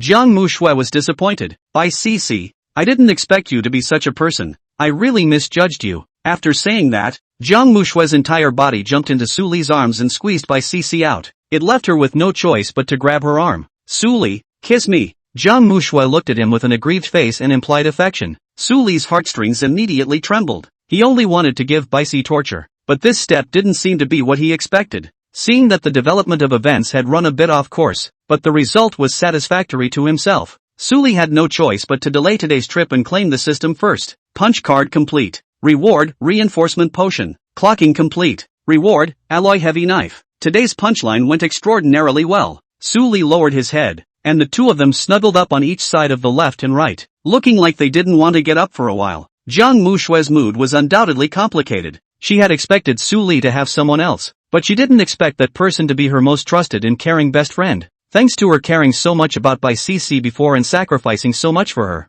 Sad. After enjoying a few moments of peace, Su Li called the two up. It's time to go out and go straight to the women's dormitory building today and bring back all the ones that are still alive. Oh, Jiang Mushui drummed her mouth and thought to herself, Su Li is so greedy that she still needs to find someone. As for Bai Cici, she was completely fine with this. She was now filled with nothing but Su Li, and the idea of getting closer to him, even though he knew that it was wrong, and it was very sorry to Jiang Mushui, and it didn't fit into his own three views. But, it's better to go on like this. Under pressure, Bai Cici chose to degrade herself and put everything on Su Li. Female dormitory area. The three of them traveled together as they did yesterday, but the difference was that Bai Cici and Jiang Mushui no longer stood together, but each on either side of Su Li, with a look of incompatibility. The image, which gave Su Li a bit of a headache, was like this with just two people. When he brings back a bunch of people later, does he have to elect someone to manage the mood of his team? As always, don't go too far from me. I'll protect you. Well, you're the best. Jiang Mushui had more words, and because of Bai Cici, she had learned to be pampered. I see. Bai Cici had no reaction to Jiang Mushui's words and hugged Su Li to stick together. Chapter 11, A Pair of Sisters. This is so desolate. Why isn't there a single girl in the dormitory building? Jiang Mushui puzzled to look at the buildings. Before the boys' dormitory obviously a lot of people. To the women's dormitory on a shadow is not? Suli, who knew the reason, couldn't help but twitch the corners of his mouth and explained what had happened in passing. After hearing what happened in the women's dormitory, Jiang Mushui said with a dumbfounded expression, are these people brainless? Fortunately I don't play with them. She had thought she was quite willful and reckless in her actions. I didn't realize there were masters. The door of this dormitory building is always open, and a lot of zombies are probably gathering inside, so it's really going to give me trouble. Suli muttered to himself and casually took out the alloy heavy knife from behind him. The heavy blade, which was about a meter long and weighed tens of pounds, would be difficult for a normal person to hold in their hands, and could not be used as a weapon at all. But Suli held it very easily and could even use it as a flying knife. The knife was one he had taken out while at the shelter, explaining to the two women only that he had found it on a shelf. Jiang Mushui didn't suspect anything, while Bai Cc just thought it was someone's collection that was left here without being taken. Roar! The sound of footsteps attracted the zombies, and inside the dormitory building, the zombies, who were hiding from the sun, immediately crawled towards the gloom outside when they saw the living people. The movements are strange, so spider-like, but surprisingly fast. Put, with a muffled sound of a sword entering the flesh, Suli chopped off the zombie's head. Looking at the hall of this dormitory, he found that there were still more than 10 zombies entrenched. Suli didn't have a word of nonsense, not waiting for the zombies to come out. Lifting up his hand was a wind pressure starting hand. Since the dormitory hall, a fierce wind was set off, blowing the zombies wailing and hissing. Suli remembered another skill, purple fire, and immediately experimented to see if the two abilities could be combined to develop a combo. At his fingertips, a handful of purple flames rose, and Suli flung his hand and threw it out. The fire rolled into the wind pressure and instantly expanded, sweeping away as the hurricane swirled and set a group of walkers ablaze, scorching them. Jiang Mushui looked at Suli with glowing eyes. It turns out that my own man has other superpowers and looks even better. Go! Smoothly entering the dormitory building, Suli started searching just like last time. Every now and then he would call out, trying to make the survivors hear the sound. The first floor, no doubt, was devoid of a single person after being abetted by the fairies. Suli breathlessly arrived at the second level. After clearing the corridor of walkers, he looked at the scene of devastation all over the place. He thought that no one would be there, but to his surprise, Suli's casual shout was answered. Is anyone out there? Help! I'm here! Suli's eyes cast to a door, not realizing that the second floor was still occupied. Get yourself out. The walkers outside are dead. You're safe, he explained to the survivor inside. Creaking, the room was opened and an average-looking girl stepped out. Suli was slightly disappointed, but this was normal. If a random passerby could match Jiang Mushui, the school flower, then wouldn't this S-level face value be cheap? It's nice to get an extra reward. But at this moment, the rescued girl looked at the three of them with a very excited expression and said, Great! Finally someone has come to save me. Do you have any food? I'm starving to death. I have this with me here. Looking at the girl who came up and asked for food without saying anything, Bicey took out a wafer cookie she had brought with her. Seeing this, the girl immediately reached out and took it, eating it without a word of thanks. When you finish eating, you ask, any more? Suli frowned. All the food is in the lodges. I can give you food if you join us. Suli issued an invitation and the girl nodded her head in agreement without even hesitating for a second. Zhang Liqin, grade, B. Reward, temporary strengthening potion, same effect as strengthening potion, but after 2 hours of use, the effect will gradually decline until it disappears. Sheesh, it's a reward that's a bit dismal. Suli let out a sigh, while the girl, at this time, stared at Jiang Mushui again. Sister, you look familiar. Aren't you that Jiang Mushui? It's me. For the first time, Jiang Mushui felt embarrassed because she was recognized. She didn't like outsiders, especially the kind with no sense of boundaries. Great, it's really you. Then you must have brought the clan with you. Call for someone to get me to safety. I'm being driven crazy here. Jiang Mushui didn't know how to answer. You're overthinking it. There are only 3 of us. We're going to go to other floors to rescue people now. If you don't want to stay here, come up with us. Suli voiced out. When Zhang Liqin heard this, her face immediately collapsed with an expression of how could this be possible? No way. There are only 3 of you and you have to save people. I thought how many? Does it matter to you how many? Suli was a little tired of it, and his tone was a little colder. Zhang Liqin was originally going to say something, but when she saw Suli holding the knife, she forced herself to hold it back. So are you leaving or not? If not, we're leaving. Go, go, go, go. Wait, I'll get my baby and I'll be gone in a minute. Regardless of whether Suli said it was okay or not, she drilled back into her dorm room and rummaged around. and a few moments later, walked out with a paratrooper stand-up, and a Mega 7 pillow. Okay, good to go. The corner of Su Li's eyes twitched slightly, forcibly suppressing the urge to wield the knife. He walked towards the third floor. He raised his hand as before and kept resolving the zombies, and seeing Su Li so skillful, Zhang Liqin came over to Zhang Mushue's side. Sister, is this your bodyguard? Why so fierce? Just now you did not say anything. He came to treat me so bad attitude. This you can bear it? A guy doesn't know how to be gentle with girls. He's not a bodyguard. He's my boyfriend. Zhang Mushue corrected. Boyfriends don't work either. How can a man like that be worthy of us? Look at him and that dishonest woman. He's so close. Zhang Mushue knew she was talking about Bai Sisi. Although she had a disconnect with Bai Sisi, it was still annoying for Zhang Mushue to hear someone other than herself talking about Bai Sisi. And just as Zhang Mushue wanted to express her dissatisfaction, Su Li found other survivors. Please is help coming? Can you save us? Us? Su Li perceived the keyword, and surprisingly, there was more than one person. Open the door. It's safe out there. I'm just a survivor from the neighborhood, but I can still save a few people. In the dormitory, the man who had spoken, half-heartedly opened the door. It also allowed Su Li to see the scene inside the house, only to see, at the door stood a young girl with a petite figure and moving appearance. Su Li almost didn't see anyone at first glance, simply because there was too much difference in height between the two. Su Li even suspected that this was not a college student, and right now, behind the petite girl at the doorway, there was another, who looked a lot like her and was about the same height. Hiding, looks like a couple of real sisters. Chapter 12, Su Li. Brother? Hi, we're survivors from the neighborhood. You can call me Su Li. You? Hello, I'm Tang Wan. The girl's small mouth was slightly open as she looked at Su Li, somewhat timid. Looking at the girl whose face value was obviously a few notches higher, Su Li's mood became soothing. Very patiently, he extended an invitation to the other. I've gathered a few people to search for survivors in this neighborhood. Are you two going to join my team? Or do you want to survive out there on your own? Su Li acted kindly, plus there were a few girls standing behind him. Tang Wan gradually dropped her defenses and nodded her head in acceptance. Tang Wan. Rating, S. Status, hungry, nervous, 0. Reward, crystal core, gold color. You will gain special abilities after taking it, but each person's body can only carry one, and it will constantly erode the body, so it is not recommended for the host to use it.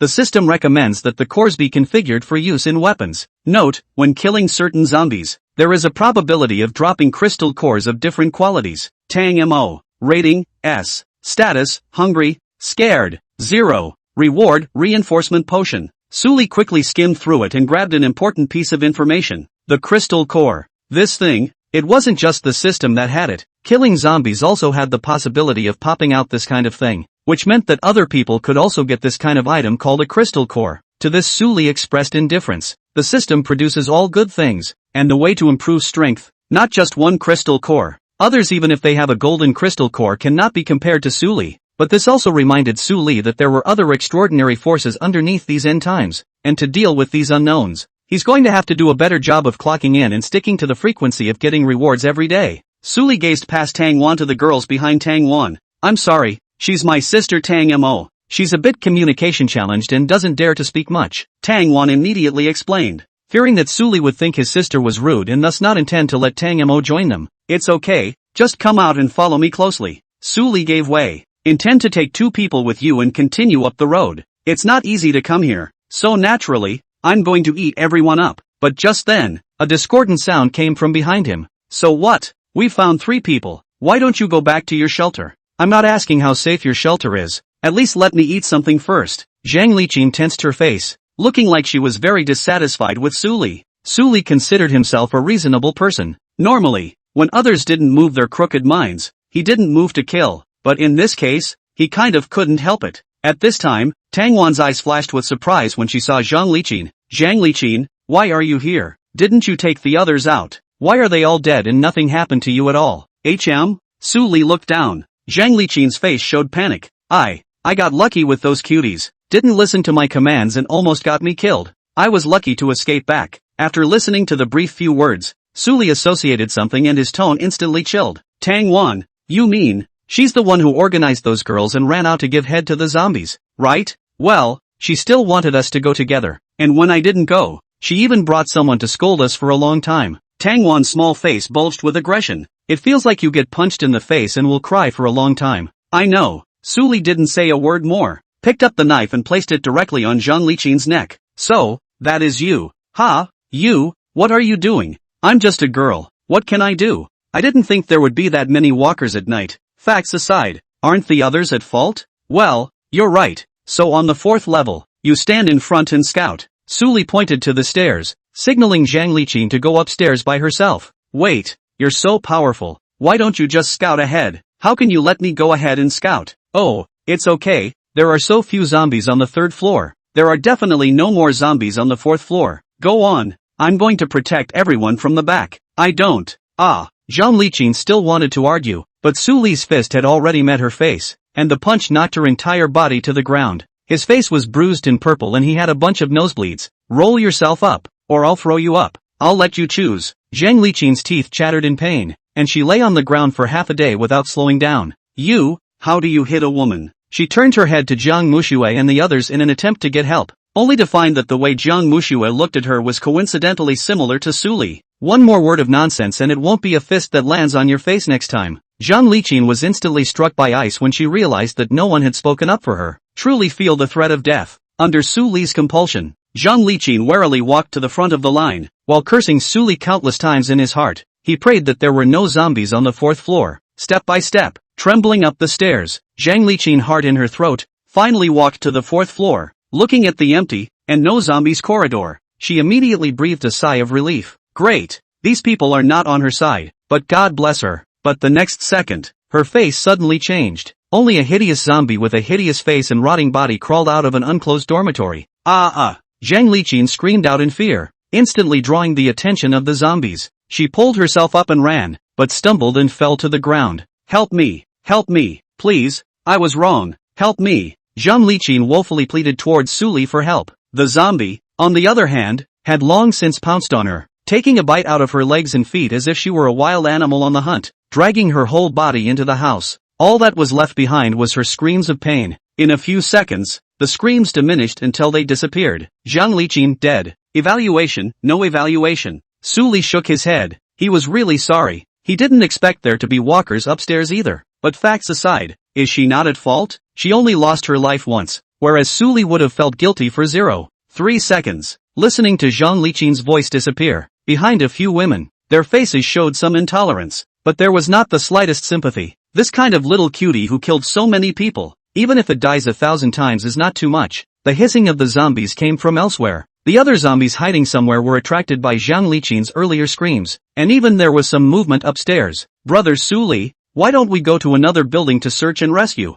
There are too many zombies here. Listen to the hissing that goes on here and there. Tang Wan was a little scared, and her sister even pulled Tang Wan, her small hands clutching each other tightly. Suli was not moved at all, but on the contrary, he was very idle and said, Brother Suli is not good to hear. Why don't you call your brother? Tang Wan blinked. She and her sister looked at each other, both seeing confusion in each other's faces, but settled back and changed his tone. Brother Suli, let's go. It's dangerous to have too many zombies. Chapter 13, Sister, what are they doing? Tang Wan's face was a little hot, although she looked a little smaller. Her mental age was normal. She was 18 years old, and using this kind of little girl's name made her shame burst. That said, why is it that I've called my brother, and you guys still don't have any intention of leaving? Seeing the zombies coming down from the upper floors, Tang Wan was in a hurry, and just as she was about to remind her, Jiang Muxue patted her shoulder and comforted her. Okay, don't worry, my boyfriend is awesome and can handle as many walkers as come his way. When she said this, Jiang Muxue was relaxed. He also incidentally looked at Bai Sisi with his afterglow and found that Bai Sisi was biting her fingers and looking at Suli with lust in her eyes. But there are really a lot of zombies. Tang Wan listened to the voice and judged. Not much soon. Just as Jiang Muxue said, Suli upended the knife, and with his hand toward the front, the zombies that just attacked were killed. The zombies upstairs instantly stormed up and pounced down like hunting beasts. Suli reacted quickly, casually chopped away, killing zombies more and more skillful. In just a second, 2 zombies were solved, and this is just the beginning. Suli, who took countless zombie heads, didn't care if there were any survivors. One man, one knife, killed this dormitory building back and forth. Only after there was not a single zombie was he going to yell twice to see if there were any survivors. Seeing this scene for the first time, Tang Wan and her younger sister, Tang Mo, were shocked to the point that their minds trembled, and their eyes changed as they looked at Suli. It was at this moment that Tang Wan realized. Jiang Muxue said awesome, not a boyfriend filter, but the truth. See, I was right. At this moment, Jiang Mushue carried a bit of pride, as if she was waiting for Tang Wan's envy. A few people searched the building, thinking that for such a large dormitory, there couldn't be no one, could there? As a result, there really is no one else. Come to think of it, this was where Zhang Liqin had first organized. They had killed the corridor walkers by sheer force of numbers, and then almost everyone had arrogantly assumed that the walkers outside would be the same as here. Alas, it was cheap for Zhang Liqin to die like this. Tidying up his mood, Suli was ready to go around to other buildings, but standing on the 7th floor and looking towards the other dormitories, there wasn't a single room with a human figure in it. It can't be, can it, that there's no one in the other 3 buildings either? 30 minutes later, Suli will be the other 3 buildings as in the same way. However, there is no gain. The large dormitory. Surprisingly, there really is no one. Brother Suli, the zombie outbreak has been going on for several days now. If there is no food, people will almost starve to death.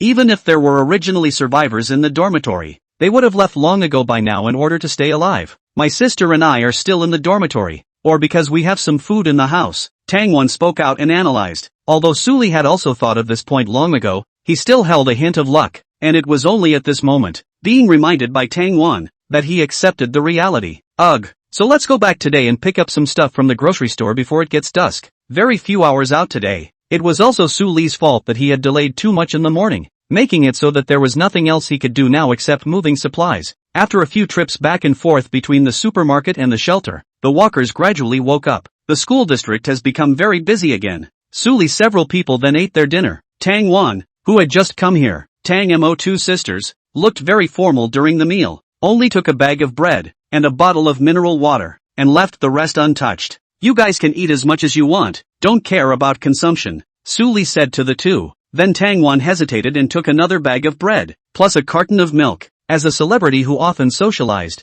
Jiang Mushue chatted with the 2. Say, which department are you 2 from, and why have I never heard of it? The 2 girls, Tang Wan, Tang Mo, were very pretty and had such exquisite figures. It stands to reason that those in her circle who have nothing better to do than to look at women and give others all sorts of judgments would pay quite a bit of attention to them. Jiang Mushue shouldn't not recognize it. We're freshmen, studying education, and we were going to graduate as teachers. As a result, the university hasn't even familiarized us with it yet, and it's turned out to be like this. Jiang Mushue looked at the 2 of them, and very strange images came to her mind. For that height and voice, what a look it is to stand at a podium and lecture when you really become a teacher. Don't be taken for another teacher's kid, is that so? I really haven't noticed this freshman class. What subjects are you studying? Neon. Jiang Mushue listened and expressed her understanding. She was not surprised by all these professions while Suli listened and stopped moving for a moment. Meaning, you guys are good at neon, right? Aha! Then say a few words and I'll listen.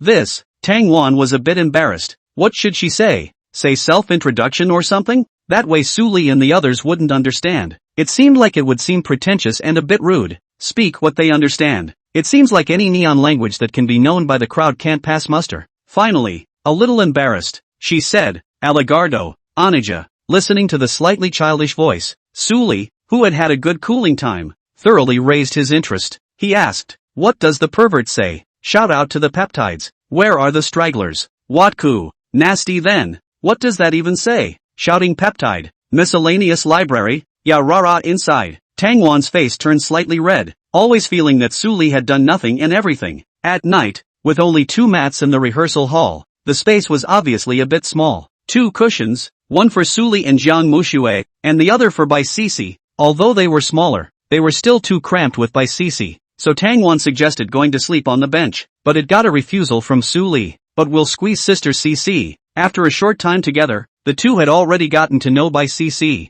You guys sleep on 1 mat. We'll be fine with 1. Ugh, Tang Wan's head went down, a bit not quite catching on to Suli's arrangement. But aren't you and sister Mushue boyfriend and girlfriend? Then sister Cc. She doesn't mind. Ha! Tang Wan was shocked, as if she had heard something unbelievable. Even his younger sister Tang Mo, who still hadn't said a word since being rescued, couldn't help but let out a cry of doubt. Go to sleep. In front of the 2 loose, Suli picked up Bai Sisi in his arms and kissed the other party on the cheek. What are you doing? Jiang Mushue cried out in dissatisfaction and ran to Suli to throw herself in front of him. A scene of inexplicable harmony. It was an unimaginable mind-blowing experience for the 2 sisters who had never seen anything before and had their hearts set on teaching and becoming a teacher. Sister, what are they doing? Xiao Mo, don't look. Tang Wan covered her own sister's eyes. Chapter 14, so, let's go back to sleep. Late. Good night. 2 bunks. Tang Wan Tang Mo lying together. Suli 3 people close together. Tang Wan had thought it would be fine if the lights went out, but looking at the active shadows of the 3 in the pitch black, and the sounds that came from time to time, Tang Wan and Tang Mo instantly blushed to the roots of their ears. Xiao Mo, let's go to sleep. Maybe brother Suli and the others will be fine in a while. Without a word, Tang Mo nodded. As always, the 2 sisters leaned against each other, closing their eyes in an attempt to block out outside sounds, but they suddenly realized that as soon as they closed their eyes, they listened more clearly instead. Sister, I'm a little hot. Tang Mo opened his eyes drifting a bit. Tang Wan bit her thin lips and didn't know how to comfort her, because even Tang Wan herself was a bit hot and didn't know how to calm down. It's okay. It'll be over in a minute. Tang Wan thought this way. The next day, early, Tang Wan looked at the ceiling listlessly. Having been tortured for a night, she had thought it would soon be quiet, but she had seriously underestimated Suli, and it took a long time before it was over, and when she thought she could finally go to sleep, she realized she couldn't close her eyes. You don't look well. Didn't you sleep well last night? Suli woke up and looked at the wilting Tang Wan and asked knowingly. Nah, I'm just not really used to this, Tang Wan hurriedly explained, trying to cover up the fact that she had seen what they were doing yesterday to avoid unnecessary embarrassment. It's true that sleeping on the floor is uncomfortable, so I'll make a bed just for you today. No, it's too much trouble. Tang Wan was grateful to Suli and felt that she owed him a lot, so naturally, she couldn't agree to such an unreasonable proposal. That's okay, I was planning on getting a few back, and since I brought you guys back, it's kind of my job to provide you with a comfort-level environment, Suli said without blushing or jumping. Hearing this, Tang Wan instantly felt that Suli was very gentle, although last night kind of rocked her, but for Suli, who had saved them and treated them so politely, Tang Wan still maintained a very good image of him. Hungry? Have something to eat? It didn't look like you took anything yesterday. Jiang Mushui and Bai Sisi were both exhausted last night and were still asleep, and the only ones awake were Suli and Tang Wan. Suli casually picked some food and took it to Tang Wan. You don't know everyone well, so if you're too embarrassed to eat too much, you can wait until afterward and not have to think about whether it's enough. Thanks. Tang Wan took the food. His stomach was saved and his heart was warmed. He didn't expect Suli to consider so much. At this point, out of recent habit, Suli reached out and touched Tang Wan's head. Feeling that big hand land on her head, Tang Wan's delicate body stiffened slightly. The little face quickly turned red. This, I think, is touching the head for comfort, right? Possibly, maybe. Tang Wan's heart tensed up in a small way and didn't think too much about it, but touching her head was generally a more ambiguous action in her impression. Even thought Suli was just trying to comfort her. She still had a bit of a strange feeling. It's cozy, though. Gradually, she relaxed, healing all the tightness caused by yesterday's insomnia. Sister, what are you doing? Very suddenly, Tang Mo's voice sounded behind them, frightening Tang Wan's body and turning her head. She found Tang Mo had just woken up from a nap and was looking at them with sleepy eyes. Tang Wan had the feeling of being caught as a thief. It was tempting to pull his sister to explain, but at this point Suli naturally let go of his hand. Again, it was natural. Touched Don Mo. Tang Mo instantly came to his senses and looked at Suli with a blank expression. Good morning, Suli said. Morning, good morning, Tang Mo replied flabbergasted. She ran her hands over her head, feeling the residual warmth, her brain still somewhat unresponsive to what had happened. The two look almost identical, but there's a big difference in their voices. Tang Wan's voice was petulant, while Tang Mo was much more pasty than her, sounding even better than Tang Wan. Do you eat? Eat? Here, thanks, Tang Mo replied succinctly without being rude, and in his movements, he never dared to look squarely at Suli. Looking at the sisters sitting together, burying their heads in small bites of food, Suli couldn't help but pop up with an idea. It's fun to have 2 of these. Suli had nothing to do in the morning, so he sat beside Tang Wan and chatted with the two, gaining a lot of goodwill from them. But talk about it. Bai Sisi woke up again, and the first thing she did when she opened her eyes was to go look for Suli. After seeing Suli run off to the side, completely ignoring Tang Wan, Tang Mo got up and came in front of Suli, looking pitifully at Suli with very disturbed eyes. The 2 sisters looked at them innocently. Sister Mushui hasn't woken up yet. Can I hug you now? Could be. Bai Sisi pursed her lips and sat in Suli's arms, sending a morning kiss. The disturbing jumble of thoughts in his heart dissipated as soon as he came into contact with Suli, which made the fragile-minded Bai Sisi fall deeper and deeper. She lightly bit Suli's side, closing her eyes to delicately enjoy the intertwined entanglement of temperature. It seems to melt into each other. This scene made the hearts of the 2 people watching the battle beat faster. as if they were about to resist the throbbing. Let's get some more sleep. Tangwon pulled Tang Mo and turned her head to lie down, pretending to be asleep. Paisley was only slightly embarrassed herself when she heard the two speak, but only a little. She whirled around to look at Suli and said, "Can you kiss me too?" Suli smiled faintly. Reward, prop watchman drawing. Watchers, intelligent robots made of special alloys, are loyal to their masters and can be commanded to protect the sanctuary. After owning the drawing, you can submit the material to the system, which will automatically generate the prop. Seeing the rewards given by Cece, Suli felt that it was not bad. It was quite good to have the chance to build a few of them and watch over the house for himself. So by the way, I looked at the materials required. 10 blue cores. A crystal core? Suli had a golden one that he hadn't used until now, but the golden crystal core couldn't be a watchman, and if you wanted to be a watchman you had to wait for later. So this was a reminder to Suli that it was time to use up that crystal core. If memory serves, it should be usable for weapons. Suli clicked on his panel. An option pops up when you find the unextracted crystal core, lying in system space. Is it configured for alloy heavy knives? Suli clicked on confirm. Configured alloy heavy blade. Rank 1. Characteristics, radicalization. The crystals stimulate the holder's body, increasing speed dramatically. Skill, barrier. Actively releases a 3-second defensive stance that blocks any attack.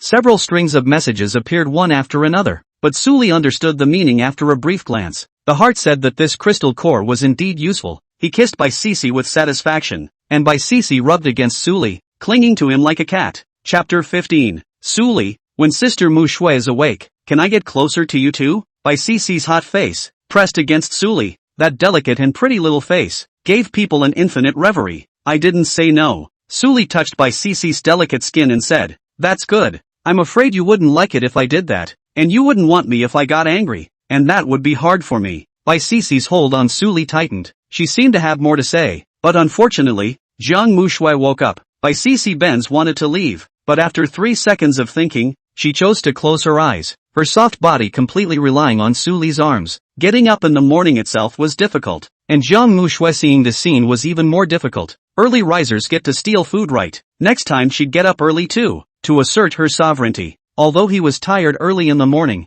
Suli reluctantly took Jiang Mushui's reward, a strengthening potion, and after drinking it his body gained some more increase. It ended a long time later before the sleepy Tangwon pretended to have just woken up. Say good morning against a reddened face. Are we going to do anything today? There's no one there in the dormitory. Where else to go? Jiang Mushui wrapped her arm around Suli and asked, "Go around somewhere else. And if you can't find anyone, get out of here tomorrow and find another way out." Suli replied. He still looked on his cell phone yesterday and found that no one was talking in the school group anymore, but some social groups outside the school. There were still people sending messages. He also learned from this that these days had passed and that there had been survivors who had established a stronghold. Suli was not surprised by such a change. It is natural for people to come together to keep warm when the end times come and they realize that they can survive by uniting. At 10 o'clock, Suli and his group went out again, searching for survivors while rummaging through some supplies to take home as a stockpile. Suli kept her promise and went to get the bed, but only the mattress. This shelter he already had plans to abandon, and if he couldn't find anyone in the school district, he'd have to go out and look for a stronghold to find people outside, so moving a whole bed is too much of a hassle. Throwing a few mattresses into the rehearsal hall, Suli went out again.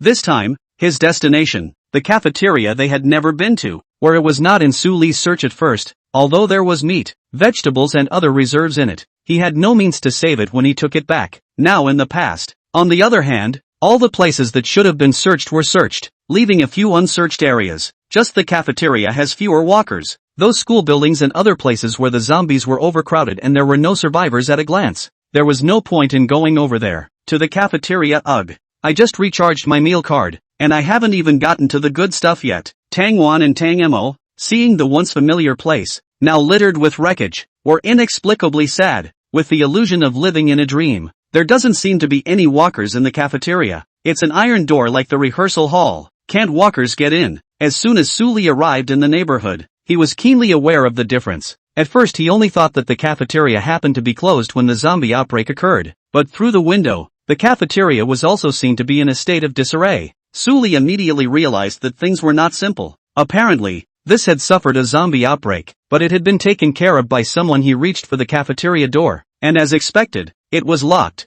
Is this someone in there? Jiang Mushui had also learned to be much smarter by following Suli. Aha! Su Li's hand holding the door handle slowly exerted force. The solid iron door immediately began to deform, and he yanked down hard towards the outside. Then the door was overwhelmed and broke down. The cafeteria had a lot of space and a second floor, and on the first floor there was only blood and overturned tables and chairs to tell Su Li what had happened here. Just stepping through the door, Su Li's ears immediately heard the subtle footsteps upstairs. There seems to be a lot of people. Su Li signaled a few people to wait for him downstairs, intending to go upstairs to take a look himself. But before he could make it up the stairs, a voice with a wary tone came from above the stairway at the corner. Who is it? The voice didn't sound as delicate, but you could tell it was a girl. Of course it's alive. As if you'd recognize me if I said my name. Su Li was slightly speechless and said. The people upstairs were visibly stunned, feeling that Su Li had spoken rudely but quite reasonably. Ahem, what are you guys here for? If you want to come for shelter, we can let you come up as long as you don't get bent out of shape. Oh, how many of you are there? 10. The other man said unabashedly. She thought that stating her number would shock Su Li, but Su Li's eyes lit up. How many women? Su Li was tempted to ask. Still, he said in a serious manner, don't worry, we're just survivors from the neighborhood. We came to the cafeteria today to try to find some supplies, and we just happened to run into you guys. We're all survivors, so why don't we go up there and talk about it, get to know each other, and help each other out? The other party was silent for a few seconds before finally saying, yes, but I want you to come up first. Su Li was about to take a step. I only felt several hands behind me pulling together and saying in unison, be careful. Turning back, looking at the worried looks of the three people except Tang Mo, Su Li suddenly lost his smile and touched the heads of the three people one by one. You guys just wait for me. Although the image of Su Li alone, taking care of several people was seen, but Jiang Mu Shui and the others were still worried, in case the other party sneak attacked, poisoned, had a weapon or something like that. The enemy was in the dark and Su Li was in the light, so he couldn't even think of not worrying. I'm coming up then. Su Li put his sword behind his back and didn't make any defense. With his reaction speed, and his own strength, it was enough to deal with any situation. Second floor. At this moment, standing at the stairway, Tan Xiaoya's mood was very apprehensive. She was a gym student before the zombie outbreak, and after the outbreak, found a way to take over the cafeteria and take in survivors from the neighborhood one by one. By her management, and the abundance of supplies on the second floor, this numbered 10, and all obedient to her. But the thing is, out of the 10 people, 6 are girls, and the few 4 men, or the big man in the back kitchen of the cafeteria frying. The slightest bit of work will flash your back, resulting in the loss of all fighting ability. It makes them a crotch-pulling fight. So after hearing that there was more than one person downstairs, Tan Xiaoya immediately sat up in shock, her heart in her throat. Luckily, after what was just exchanged, the number of people on the other side should not be too many. Maybe, they can barely cope. Miss Xiaoya, don't be afraid. We're here. Even if the other party doesn't have good intentions, they may not. Hiss, my waist flashed. Cough. Xiaoya-san, don't be afraid. We can protect this place too. Look at the grandfather who took that spatula and flashed his back in place without saying a few words. And the girls who were holding all kinds of cooking utensils while their hands were shaking. Tan Xiaoya felt the pressure multiply for a moment. It's fine. It's fine. The other party is so proactive in communicating. They shouldn't be bad people. They simply want to work with them. Tanya comforted herself with this. Chapter 16. You are simply scum. Ta-da. Accompanied by the sound of unhurried footsteps, Su Li's figure gradually appeared in front of her eyes. The first time she saw Su Li, Tan Xiaoya only felt that he was good-looking, like the type that was gentle and more of a gentleman. But she was just about to breathe a sigh of relief. It was then that he spotted an exaggeratedly heavy blade behind Su Li, on his back, and I don't know if it was because she was too bottomless. Obviously Su Li was only one person while there were 10 of them. It was reasonable to say that even if they were weak in combat, they could still cope with him, but Tanya just had a gut feeling. There was an illusion that even if Su Li was broken, the 10 of them were no match. How are a few of you? What's your name? Su Li casually raised his eyebrows, swept over the girls holding pots and pans, nervous and shaking all over, and only skimmed a glance at those grandfathers. Finally, the gaze fell on Tan Xiaoya. She forced herself to calm down and spoke. Hello, my name is Tan Xiaoya. You can call me if you want to talk about anything, and please keep your weapons over there. Your other companions can come up one by one now, but no weapons. Looking at the talking Tan Xiaoya, Su Li couldn't help but appreciate it. This was a girl with a very standard, well-defined body, a sense of youthful vitality, and healthy wheat-colored skin. On the waist, there is just the right amount of musculature at the calf without losing any of the girlish beauty. You could tell by her undulating waistline. The calmness and composure she was displaying was entirely feigned on her part. Su Li kind of wanted to laugh as he drew the alloy-heavy blade from his back and handed it to Tan Xiaoya. If you're afraid that I'm up to no good, just take it. I don't want to do this, but I'm responsible for everyone's safety. Hearing this, Tan Xiaoya thought that Su Li was expressing her dissatisfaction, and while explaining her helplessness, she reached for Su Li's knife.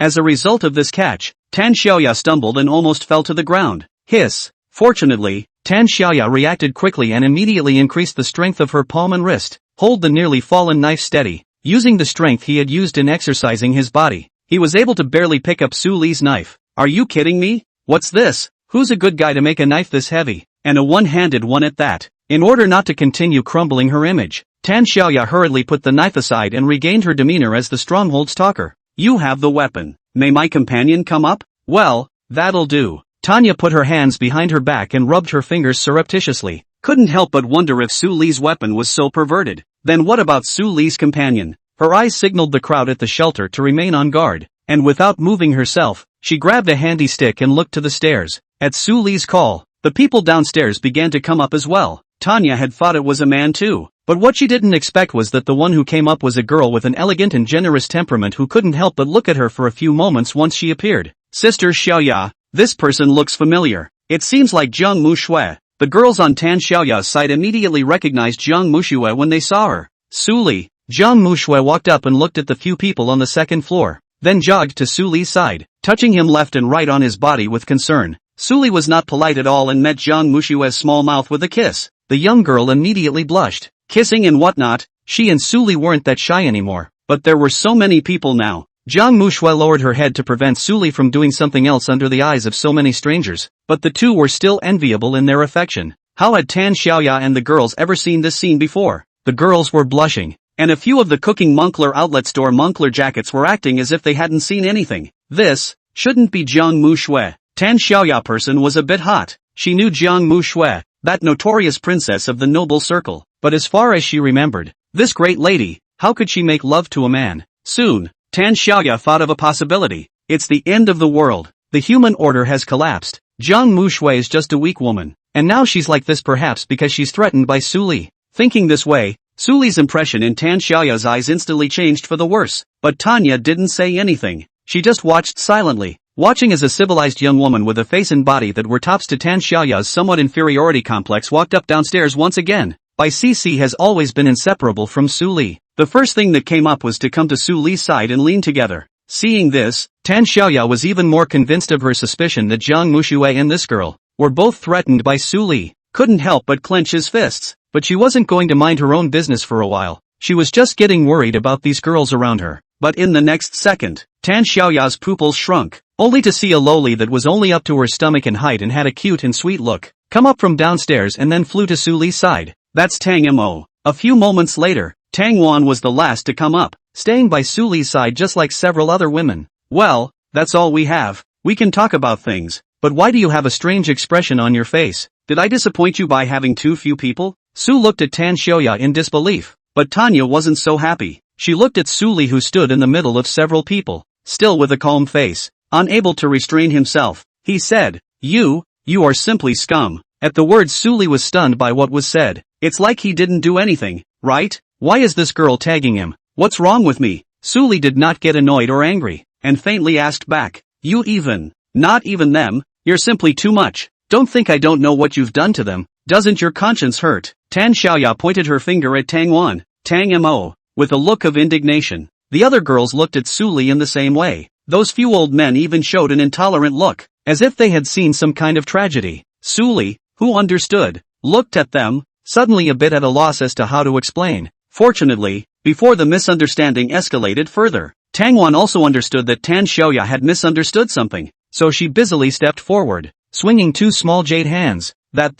This sister, it's not what you think. Brother Su Li is a good person. I just look smaller. In fact, I'm a freshman student, and it's just that I was unconditionally taken in. Nothing happened. Looking at Tang Wan's eager appearance, Tan Xiaoya's heart melted. At the same time she calmed down immediately. You're telling the truth? Then Jiang Mushui, Sister Mushui's brother Su Li's girlfriend. They have a better relationship. Tang Wan tried her best to explain, but when Tan Xiaoya went to look at Su Li and realized that Bai Cici was leaning closer, she instantly became suspicious again. Just before she questioned it, she saw Jiang Mushue's eyes full of tenderness, looking at Suli like a baby, feeling as if she wasn't being threatened. But, Chapter 17 Generators. But why that girl too? Tan Xiaoya pointed at Bai Sisi and questioned that if Jiang Mushue was Suli's girlfriend, then why did Bai Sisi also cling to Suli? She didn't understand, yet Tangwan understood even less. I didn't know how to explain it. Should I say that the three of them had a special relationship? Just as Tan Xiaoya became skeptical, Bai Sisi suddenly whispered, I'm a cousin. We're usually like this all the time, so don't think too much about it. Cousin? Sister? Like this. Tan Xiaoya's embroidered eyebrows stretched, realizing that it seemed like she had misunderstood, so she hastily apologized, embarrassed by her recklessness. Looking at Suli again, Tan Xiaoya's outlook changed greatly. According to what Tang Wan had said, Suli was on his own, providing protection to the four girls, and had yet to do anything excessive. That's a totally nice guy. As her thoughts drifted, Tan Xiaoya let her guard down against Suli, so that the others didn't have to be nervous anymore. At this moment, Jiang Mushue was silent for a while. Bai Sisi, this guy, somehow became Suli's cousin lying without blinking an eye. He knew to grab Suli from her. Later, I'm really sorry about just now. I didn't know about you guys and thought you were some kind of vicious people. That's why I did that to you. Tan Xiaoya sincerely apologized, completely treating Suli and the others as survivors who were still trying to stay alive under the post-apocalyptic world and sticking to the bottom line. That's okay, so can we talk about something else?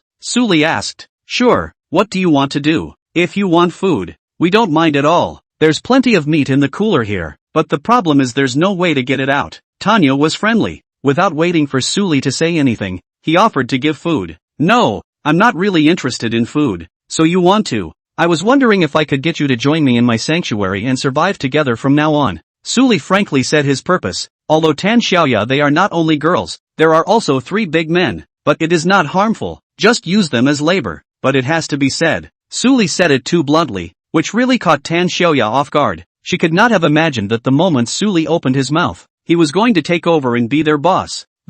Honestly, if there were a lot of you guys, I would have agreed, but we're all weak. Tan Xiaoya thought clearly. What if I leave everyone to you and you can't protect them? Confronted with Tan Xiaoya's distrust, Suli responded. Simple. You can join first. I'll share all the supplies with you. Think I don't have the ability to do so? Then cancel the cooperation. And you can take the supplies as much as you want. You won't lose any money anyway. Do you have a lot of supplies? I emptied a nearby supermarket. How do you think? That does more. It had to be said that Suli's offer was tempting. Although they weren't short of supplies for the time being, and the food in the cold storage was enough for a long time if they really ate it. But the problem is that after so many days, the city's operations have been disrupted. This could go off at any moment, in which case, all this food she had would spoil and rot in just 2 days. In contrast, there are many easy-to-store supplies at Sully's. They would have been able to deal with future situations if they had shared a little. After a long period of thinking and figuring out the pros and cons, Tan Xiaoya made a decision in her mind and turned her attention to the others. I promise to join you,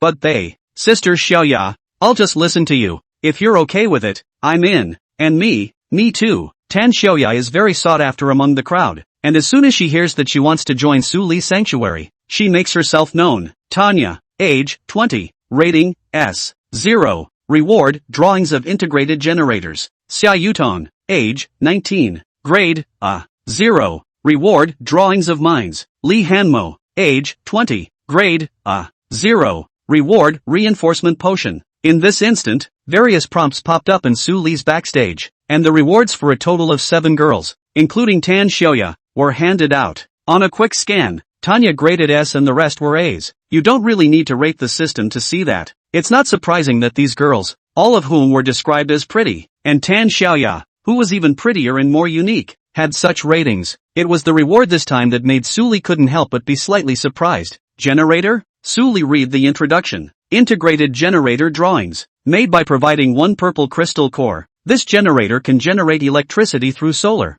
wind, and burning fuel. Su Li looked at the other rewards again. 6 A-rated rewards, 5 reinforcement potions, and 1 mine drawing. It's not bad. Su Li, we've kind of defected to you. What are you going to do first? Tan Xiaoya asked curiously. Fix your first floor door first. Tanya froze. A few seconds later, Tanya came downstairs and looked at the broken door lock, lost in thought. What's wrong with this? I broke it. You break it off? With your hands? Aha. Tan Xiaoya didn't quite believe it, but believe it or not, the immediate problem of the door had to be solved as well. But she's not even capable of fixing it. The door was broken beyond repair and the only way to get a new lock was to get a new lock. However, there were no locksmiths here. I believe there's a back door to the cafeteria. Suli thought for a moment and seemed to have come up with a solution as she looked on in disbelief. Picking up a couple of chairs from the floor, he dismantled them with his bare hands, pulled out a couple of iron rods inside, aimed them between the door and the wall, and slammed them in diagonally. The iron door was as good as paper in Suli's hands, breaking in a flash. The iron rod went through the door and embedded itself in the wall again. The door that originally couldn't be closed was now sealed again by Suli. Okay, from now on you guys take the back door. So come out with me later and get the supplies from my stronghold. I'm going to stay with you guys for the day. Suli had a relaxed look on his face and saw that Tan Xiaoya was so shocked that her jaw dropped. Are you Hercules? No, I study literature. Jiang Mushui and the others were already accustomed to Suli's superhuman strength. So you heard what I said. Hear that? Then let's hurry up and get going. Any later and the zombies will come out. Tan Xiaoya's shock was suppressed in her heart without showing it. Listening to Suli's arrangement, he brought these people to follow Suli and went to the rehearsal hall stronghold. The two places are not close to each other. It took them all of noon to move all of the rehearsal hall supplies to the cafeteria. Putting the various snacks on the floor, Tan Xiaoya gulped just by looking at them, her mouth secreting saliva. She wasn't short of food these days, even if the food was still meat. But with only meat, she'd have regurgitated it long ago. Now that she saw the other foods, Tanya's taste buds opened up instantly. Gulp! Several girls swallowed their saliva together. Suli smiled and said, "You guys can take some of whatever you want to eat." With Suli's permission, a girl immediately went to get a bag of cookies. Thanks. As soon as there was a first one, there was a second one, and others went for it. Only Tan Xiaoya, with the three oldest men, didn't take it. Chapter 18, This Tang Mo is great. A few of you can take it too. Suli looked at the three great masters and said, "Young man, thank you. You're such a nice guy. But this, we won't eat it. Can we give this to my granddaughter?" Granddaughter? Suli followed the line of sight of the three grandmasters and looked at three of the girls. Those three girls, holding the food, looked over here, seemingly wanting to give them the stuff, but a little too afraid of Suli to come over. I forgot to mention that the three adults are family members with these three girls, Tanya explained. To this, Suli expressed indifference. The supplies would be enough to splurge on for a while, even if they didn't increase, and he didn't even need to limit how much they took if he wanted to, but limiting the number of takes is critical. This was convenient for Suli to make rules later. After Suli distributed this food, the crowd's favorable opinion of Suli continued to rise. There were long-lost smiles. Seeing such a harmonious scene, Suli came to Tan Xiaoya, who was secretly gulping. "Aren't you going to get it? Are you going to wait for me to feed you?" "Ah, I don't have to." Tan Xiaoya was startled and was just about to wave her hand in rejection. Then he heard Suli say in a nonchalant manner, "Open your mouth. It's an emergency." Tan Xiaoya's mouth was already slightly open, and without waiting for her to react, Suli shoved a cookie into her small mouth. Well, Tanya's mouth was filled with cookies. The taste buds went wild with saliva at the touch of sweetened food, making her unable to resist the temptation. This is her favorite cookie. He had eaten it often before, and he didn't expect that he would suddenly be fed by Suli at this time. "Like it?" Suli asked. "Like? How did you know I liked the flavor? I've seen you staring at it for a long time." Tan Xiaoya's little heart skipped a beat and her face blushed a little. Had she just been that obvious? So humiliating. However, Suli was so attentive to others, it felt different from other boys. The demeanor is also very gentle. It reminded her of her favorite romance manga, and she felt that Suli was very much like the hero in it. If she were to go out with Suli, Tan Xiaoya thought about it, sprouting a teenage shyness, but immediately realized that Suli already had a girlfriend, and it was simply unforgivable for him to have such rude thoughts. She knocked herself out of her fantasies, but looking at Suli, who went back to find Jiang Mushui and the others, still his heart couldn't help but associate. "Suli, I've been walking for a long time today. My legs are weak. Can you squeeze them for me?" Jiang Mushui put her slender white legs, resting on Suli, her pitiful appearance, making it impossible to refuse this small request. Suli nodded, and Jiang Mushui observed if anyone was looking this way. Seeing that no one was looking at her, she immediately kissed Suli, while closing her eyes and letting Suli do whatever he wanted. It's getting late. There were cubicles on the second floor of the cafeteria, and Tan Xiaoya removed the tables from the cubicles and assigned them to others as rooms. Suli and the others would have been able to sleep in one room each, but in the end he only occupied 2 rooms. Or is he living with Jiang Mushui, ICC, and Tang Mo both together? Put the mattress pad that was brought in by the way. Lying here also solved the problem of Suli's lack of private space and the inconvenience of clocking in. Tonight was the same as always. Su Li stayed up for a long time before he coaxed Jiang Mushui and Bai Sisi to sleep, got up and drank some water, and was also ready to go to sleep. Only just after he closed his eyes, the urge to urinate came, so he got up and went outside to use the toilet. When he returned, he glanced at Tang Wan, Tang Mo's cubicle. The two were found hugging. It was a nice view, but Su Li sensed something strange. Tang Wan, is Tang Mo asleep? Su Li walked into the cubicle, and could hear the two men's somewhat disorganized breathing, along with subtle trembling. He reached out and touched both men's foreheads. It's hot. It's a fever. What's wrong? Didn't even tell me when you were not feeling well. Su Li sighed. He knew that's what they were like. He was embarrassed to talk about it even if it was hard, for fear of causing trouble for Su Li. But that wouldn't do. It had to be changed, and everyone had to be changed. So then, Su Li called up the system panel. A long time ago, I clicked on Hypnosis. Enter the effect partner is more likely to be truthful with you, and effective to all partners. After doing so, he woke up Tan Xiaoya to see if there were any medicines. Originally did not have much hope, but unexpectedly, there happened to be a box of medicine box in the cafeteria. After taking the fever-reducing medicine, Su Li poured water and woke up the two. Tang Wan weakly opened her eyes and let out a delicate sound that made one's bones tingle. Brother Su Li, don't call your brother yet. Drink your medicine. Tang Wan's cherry mouth was gagged by the spoon, and a mouthful of bitter fever-reducing medicine was fed into her mouth. Her face was so red that she didn't know if it was from the fever, or if she was so red after being held in Su Li's arms and feeling that soft body heat. Brother Su Li, Tang Mo, when she has a fever she might be a bit capricious and just do whatever she wants. She might cause you trouble. Don't be angry. Got it. Putting Tang Wan back, Su Li picked up Tang Mo again, looking at the face that was not unlike her sister's. If it wasn't for Tang Wan taking the initiative to speak, Su Li would have been a bit confused as to who was who. Wake up and drink your medicine. Su Li tried to wake Tang Mo up and watched Tang Mo, who had never spoken to him, slowly open his eyes. He then took a spoonful of medicine to be fed on. As a result, Tang Mo's mouth was closed tightly, looking like he didn't want to drink the medicine. It's time to drink the medicine, Su Li advised. Feed me a drink, Tang Mo incomparably whispered. This was the first time she had spoken to Su Li, and her voice was even softer than Tang Wan's. I'm not feeding you. Su Li didn't understand. Who would have thought that Tang Mo's next sentence, as soon as he opened his mouth, made him freeze. Feed it by mouth. May I?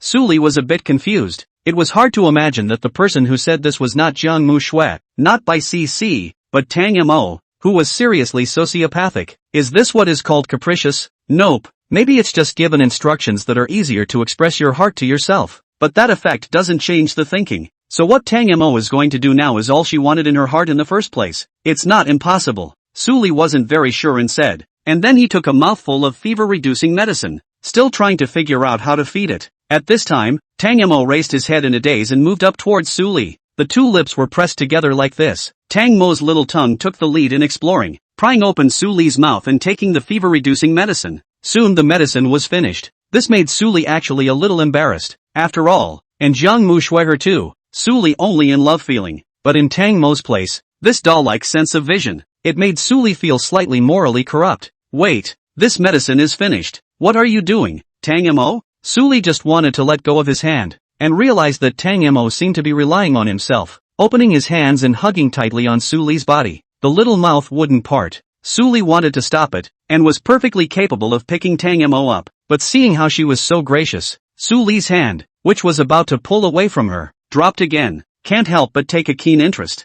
He wanted to see how capricious Tang Mo would be and what he wanted to do. Tang Mo. 1. Reward, weapon, black gold dagger. Lying on the mattress, Su Li let out a long breath, his entire body blinded. Who said this Tang Mo was capricious? This Don Mo is fantastic. Chapter 19, Tang Mo, can you feed me? Su Li rested for a while, and after touching the foreheads of the two men and realizing that the fever was gradually subsiding, he wanted to go back. Just as he got up, he was pulled down by a small hand. Can't go. Tang Mo hung on, his eyes becoming disoriented from the fever. After letting Su Li lie down again, his cat straddled Su Li's body and embraced him as a hugging pillow. Heaven and earth. To Tang Wan, who didn't provoke himself, and who still knows what she's doing, Tang Mo, he really didn't use the system. The use of it just now just made them a little more honest too. Brother Su Li. Tang Wan's voice came in his ears. Su Li looked over at Tang Wan, who was in a stupor and didn't know if she was really sleepwalking or what. The small hand quietly reached over and wrapped around Su Li's neck. The next day, early, Su Li woke up with the two. Tang Wan, who drank the medicine last night and went to sleep. didn't know what had happened, only that as soon as she opened her eyes, she saw that she was hugging Suli. In this instant, Tangwan froze for a long time, spinning around.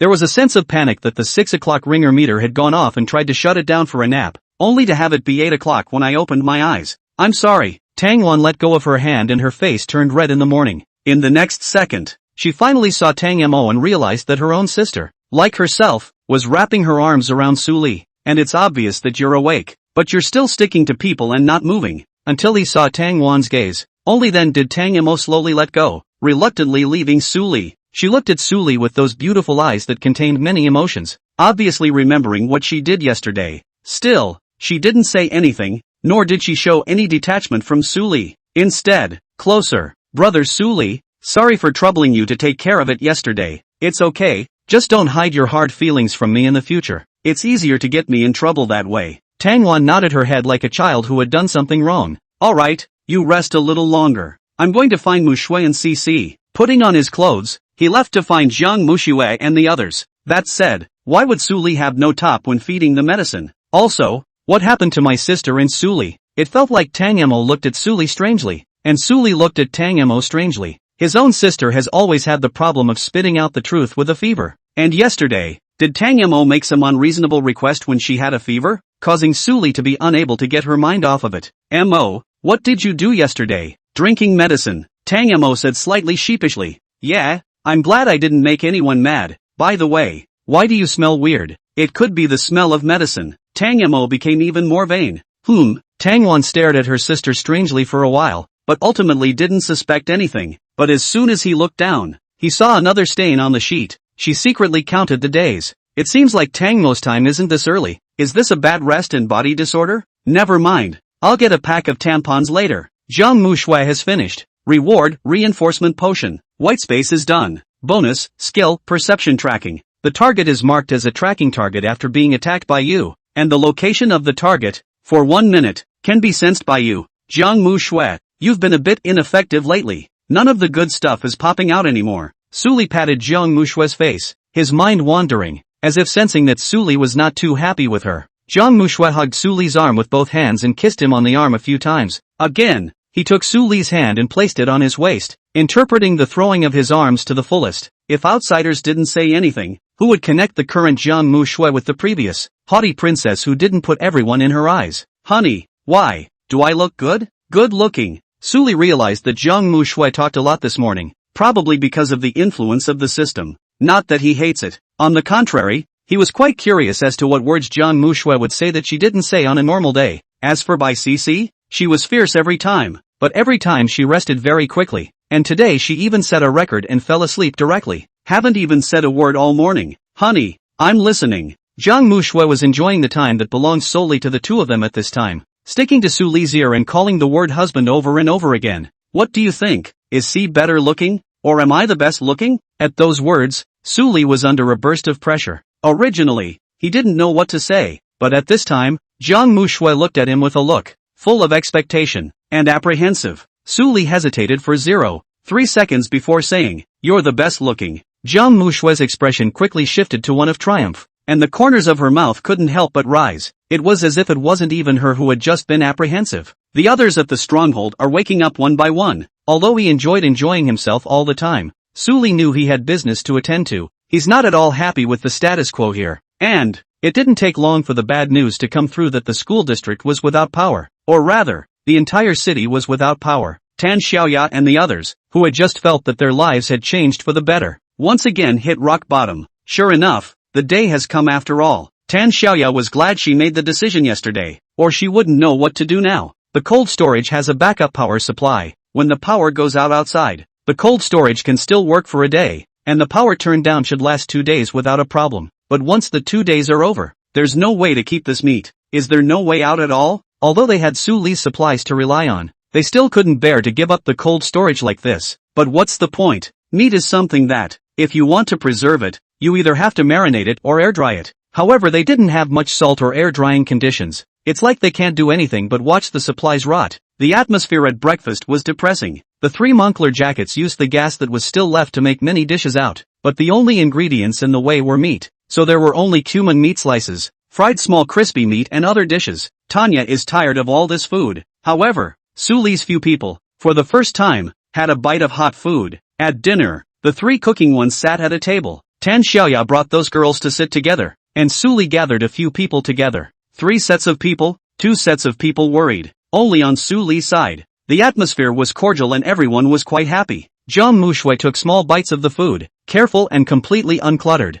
Not a single drop of soup was messed up. For his part, Baixi's mind was not on food, just eating casually, one hand secretly holding Su Li's left hand under the table. Tang Wan behaved most innocently. As soon as he heard that if he didn't eat, he wouldn't be able to eat, he quickly settled up his plate. Halfway through the meal, though, she stopped abruptly, noticing that Tang Mo didn't take chopsticks and didn't eat anything. His eyes kept staring at Su Li's side. Mo, you haven't recovered from your cold and you still don't have an appetite? Tang Wan thought Tang Mo was still sick, but unexpectedly at this time, Tang Mo stared at Su Li and asked with a serious face, "Can you feed me?" Chapter 20, Tang Mo, ah. Jiang Mushui's few people froze and looked at Tang Mo, who didn't speak much. In unison, what was Tang Mo just saying? Let Su Li feed her? They wondered if they had heard wrong, or else how could Tang Mo have said that? However, before they could believe it, Su Li had already expressed his agreement and asked, "What do you want to eat?" That. Tang Mo pointed at Su Li's plate. "Open your mouth." Ah. Su Li used a small piece of crispy meat, wanting to throw it to Tang Mo, who opened his small mouth.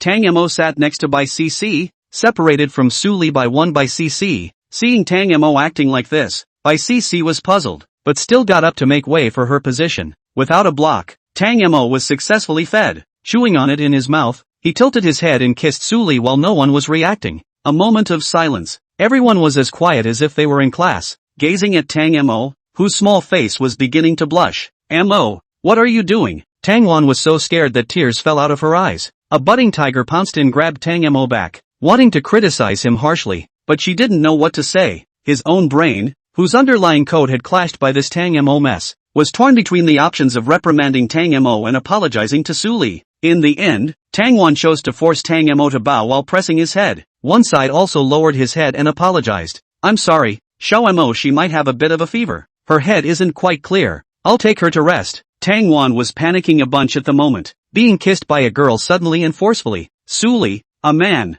shouldn't be angry, but Su Li's girlfriend is still here. Her worries were not without reason, for Jiang Mushui's pretty face darkened instantly. Even Baici was staring at them closely. Being watched like this, Tang Wan was like her own child being a mistress, and the other party came to her door to ask for an explanation as if she was deeply guilty, but could do nothing about it. "What's wrong with you guys?" At this time, Tan Xiaoya walked over and looked at Tang Wan suspiciously. "It's fine, Tang Mo just accidentally touched me." Su Li took over the words as if nothing had happened. "Oh, it's good that it's fine. In a moment I'm going to take the meat out of the cold storage and defrost it, cook it in several batches and then fry and dry it. Even though cooked meat doesn't keep for long theoretically, but it's better than throwing it away." Tanya spoke casually of the plan. It had been the only way she could think to, turned around and just tried to go back. Su Li then opened his mouth to stop. "There's no hurry first. I remember there's a generator nearby, but the exact location isn't too clear. I'll go out and look for it later, and if I can find it, I'll be able to continue freezing."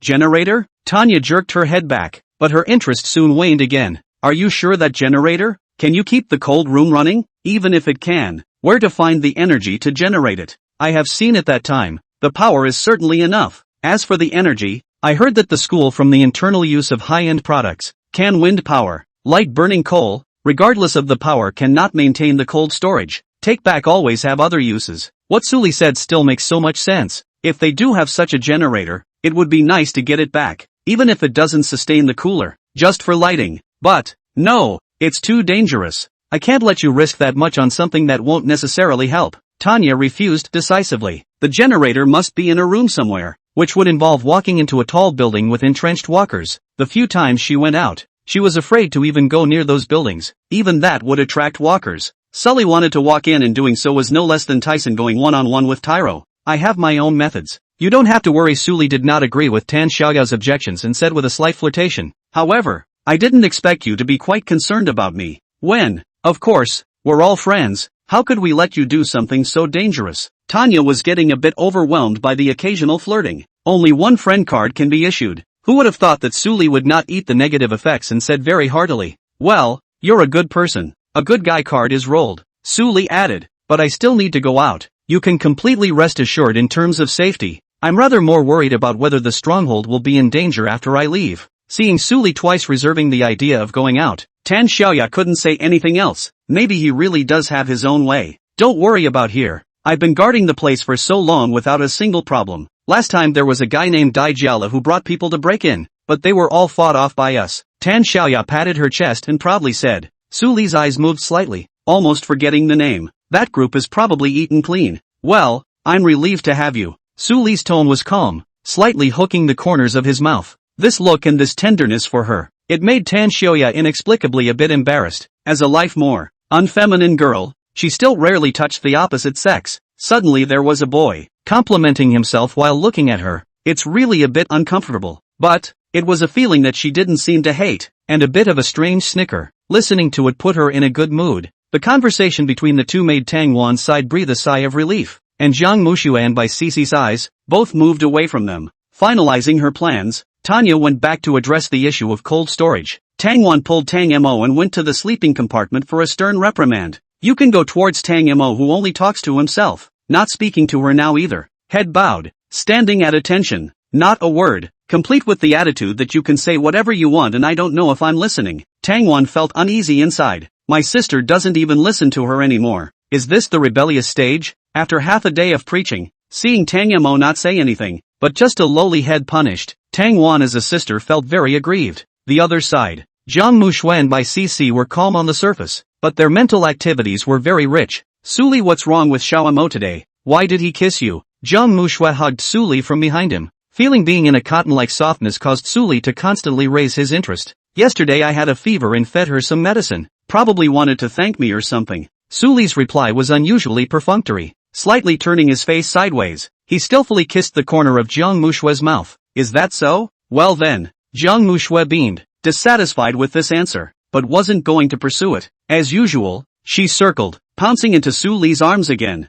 This was not Jiang Mushue pandering. Just, gradually, she liked the contact with Suli more and more, feeling that a moment apart would make her little heart feel like a stranded fish. It was as if the world had turned into a desert. In layman's terms, the heart has taken the shape of Suli. Jiang Mushue grabbed Suli's back with both hands and offered her love like fire. However, it's just bitter for Bicey. She stayed to the side, watching with bated breath. Chapter 21, the sleight of hand becomes more skillful. Honey, be careful. Brother Suli, be safe. Suli grabbed his weapon and left the cafeteria, preparing to hunt some zombies nearby. Schools are naturally free of generators, but Suli's system had it, but it had to be made with a purple crystal core. Crystallized nuclei have a probability of appearing when killing zombies. Suli is not sure what the burst rate is, at least for now. Suli killed so many zombies. A blue crystallized nucleus is not there. As you can imagine, this stuff is precious, so whether he could build a generator or not, Suli had no idea in his heart. He could only come out and take his chances, and even if he didn't explode purple crystal cores, he wouldn't lose out. Putting people in strongholds is less restrictive this time around, and it's always nice to be able to move around.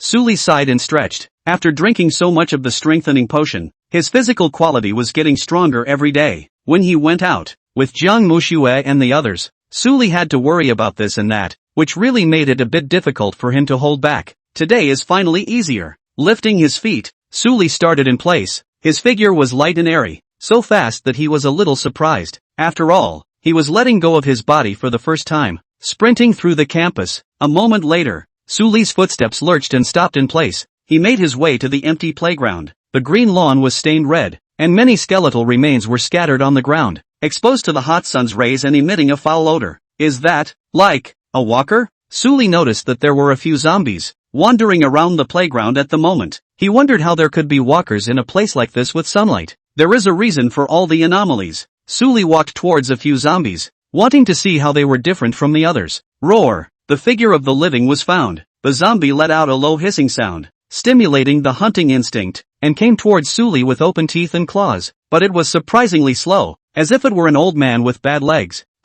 Suli got closer and saw that the zombie had grown something similar to a cuticle. With doubts, Suli swung his sword, cut a walker off at the waist. It was still easy, but this time it was obvious that the resistance had increased. It looks like this zombie has more defense than the others, and is also not afraid of sunlight, but has no flexibility. Is this evolution? Suli slashed a few more times, dryly resolving the other zombies. At this time, In the zombie corpse, a blue transparent stone fell out and rolled down to Suli's feet. After looking at it for a second, Suli recognized that it looked similar to the system's crystal core. But the system one is gold and transparent. This one is just light blue. Acquired, crystal core, blue. While picking it up, a prompt popped up from the system panel. It's not purple, but I remember getting 10 blues together to make a watcher, which would be good to keep in the stronghold as a bodyguard. Suli put the crystal core into his pocket. Carrying the knife, he headed towards the nearest school building. Just a little closer, Suli saw that scattered around, there were a dozen or so zombies roaming around,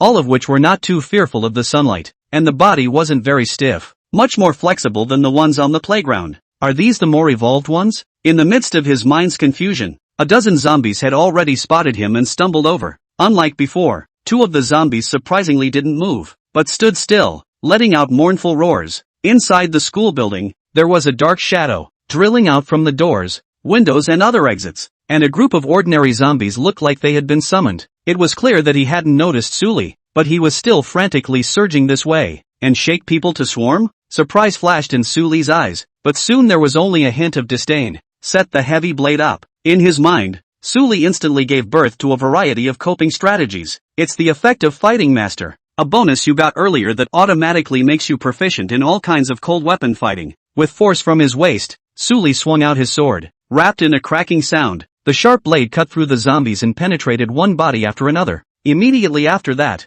Suli raised his left hand. The wind pressure was released, and a strong air current appeared in front of them, and the whistling sound covered up the roar of that zombie. Suli raised his hand again and articulated a purple fire before the wind pressure ended. The flames instantly followed the cyclone, circling around and covering the entire wind field, landing on the walker's skin causing terrible burns. Bang! 2 seconds later, the wind field automatically exploded. With the addition of purple fire, the effect was like being hit by a bomb. Countless zombies were buried in the fire, and the smell of charring filled the air, but it couldn't stop the other zombies from feeding on them. Suli is still trying to apply wind pressure. Suddenly, I realized that there was a cooldown on this thing, and I couldn't use it a second time in 20 seconds. The batch of zombies that had just been killed was replenished by another batch of zombies, once again coming in a tidal wave. There is no widespread wind pressure. This caused a gap in Suli's attack, and just after swinging his sword a few times to resolve several zombies, he realized that if he stayed in place any longer, he would be surrounded by zombies. Trouble. The thing Suli hated the most appeared, but it wasn't a big problem. He just needed to take a few steps back and wait for the wind pressure to cool down. Then he could take care of all the walkers with ease. Barrier. Suli swung his sword around, and the golden crystal core's special skill defensive stance was unleashed. A wall of air that separated everything appeared, blocking the zombies, and while that was happening, purple fire wrapped around the self-saber. The defense stance also disappears just in time as enough buildup occurs. Suli swung violently and the purple fire flew out, instantly cutting through the tide of corpses in front of him and burning violently to kill many zombies. That's a good trick. However, purple fire needs to be stored up, and swinging it out directly without storing up power will at best add a flame effect to the blade, with little actual lethality. It still lacks some means of attack, Suli secretly said in his heart. None of the previous zombies were too many. The most there had been was about 100, but this time, there were hundreds of them that could be seen alone, and the ones in the building added together amounted to more than 1,000 at least. This overlay in quantity made it time-consuming and laborious for Suli to deal with. 20 seconds have passed. The wind pressure was released once again, wrapping the purple fire and killing it. Suli went in and out of the tide of corpses 7 times, constantly shifting his position, constantly swinging his sword, and constantly cycling several skills. Gradually, Suli's maneuvers became more and more skillful, and just after the number of zombies plummeted by more than 300, a sudden change occurred. The zombies that had been charging mindlessly suddenly stopped in their tracks. Suli stopped his stance and looked at them suspiciously. At this time, the zombie moved again, but did not attack towards Suli, but ran back like a madman, as if the house had been burglarized. What does that mean? Suli thought for 2 seconds. Couldn't figure out what was going on, so I was going to follow it up and take a look. Chapter 22, Trailing a Walker. Suli trailed the zombies and slowly walked into the school building. The picture was really a bit strange. Zombies don't bite people. People stalk zombies instead. Soon, Suli came to the first floor. While that tide of corpses was still swarming upstairs, Suli stopped at the stairway. There was no way to go deeper in. Drip, drip, drip. Suli stood in the hall and suddenly heard a subtle rhythmic sound. The next second, along with an explosion, a shockwave exploded. The walls, the ceiling, cracked and dust flew. The zombies were blown to bits and Sully was also affected by the explosion. Fortunately, Sully's reaction was quick. Casually, he unfolded a defensive stance in front of him, blocking the shockwave and a few of the rocks that fell. Cough cough. Sully couldn't manage his expression. He simply didn't expect this to happen out of the blue. The building exploded. But why? It's not a military base. It's not a chemical plant. How could it explode? Sully was puzzled, and the school building could not withstand it anymore, and it began to crack inch by inch in all places, with a look that it was going to topple over. Having no choice, Sully turned around and withdrew from the school building and came outside. As soon as his front foot hit the ground, there was another explosion from his back foot. Boom! With 2 consecutive explosions, the building could not withstand the devastation, and one layer ruptured and collapsed. It didn't just turn into flat ground, but half of the building became about as flat as it could be. The wave of corpses was buried in the rubble. Sully was quietly watching, and immediately, he saw several black shadows emerge from the smoke-filled ruins, the silhouettes of humanoid figures, but certainly not a walker. There's someone else in this place? Sully frowned slightly and got a good look at those people after the smoke cleared. They were dressed oddly, all in white, with backpacks and a mask so that their faces could not be seen, and they were both male and female in stature. There was something else in his hand. It was a lump of flesh, a lump of stone-like flesh, but of a strange color and texture,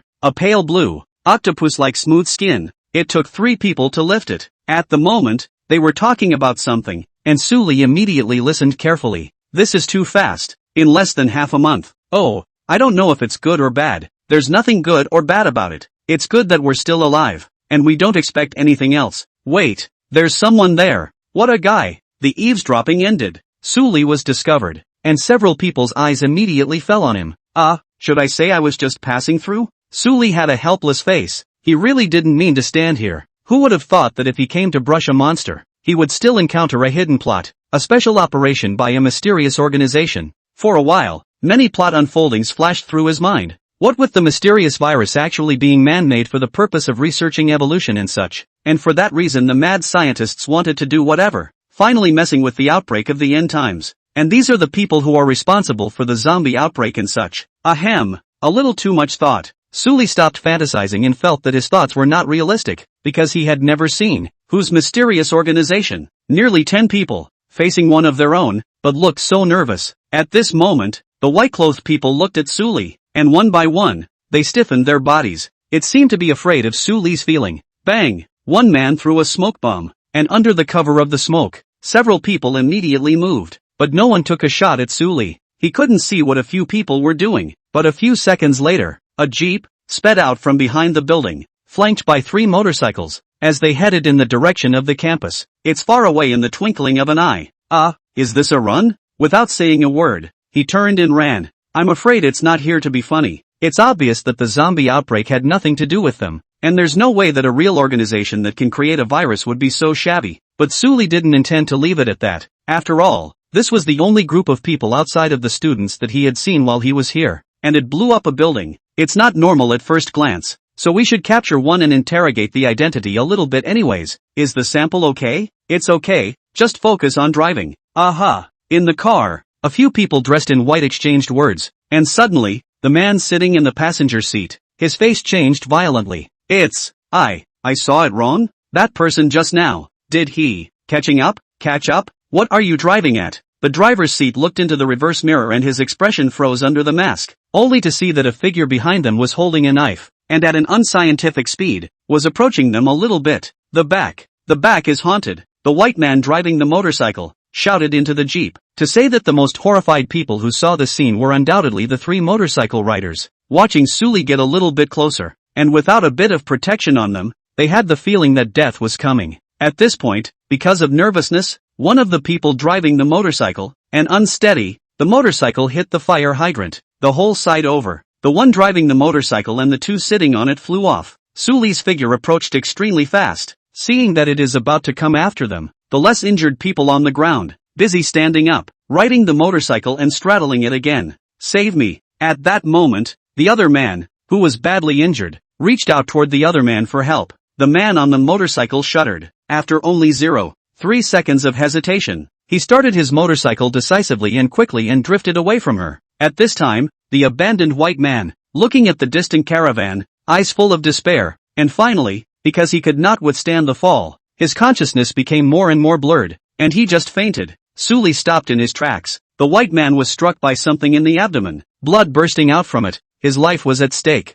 The mask also shattered in half, revealing half of an endearingly delicate little face. Good, it's a woman. The gentleman Suli was so relieved that the hand that was going to drag the other person away. When he saw the face, he switched to picking him up with both hands. Rip off the remaining mask. In front of Suli, a pretty face that was slightly high and cold in maturity, and a glance that had made one's desire to conquer rise was revealed. It's open to the imperial model. At this time, the woman's face was pale, making that face, with its unique temperament, even more moving. Falling from that kind of speed, it's already fortunate that he didn't die directly, and even with his current injuries, it's hard to save his life when he's sent for resuscitation. But it wasn't hard for Suli. He also had a reply spell that was a bonus from clocking Jiang Mu Shui just those few times. This skill cures everything except colds, and the systematic explanation for the phenomenon that colds cannot be cured is that they belong to the body's immune system at work. It's not a sickness, so it can't be cured.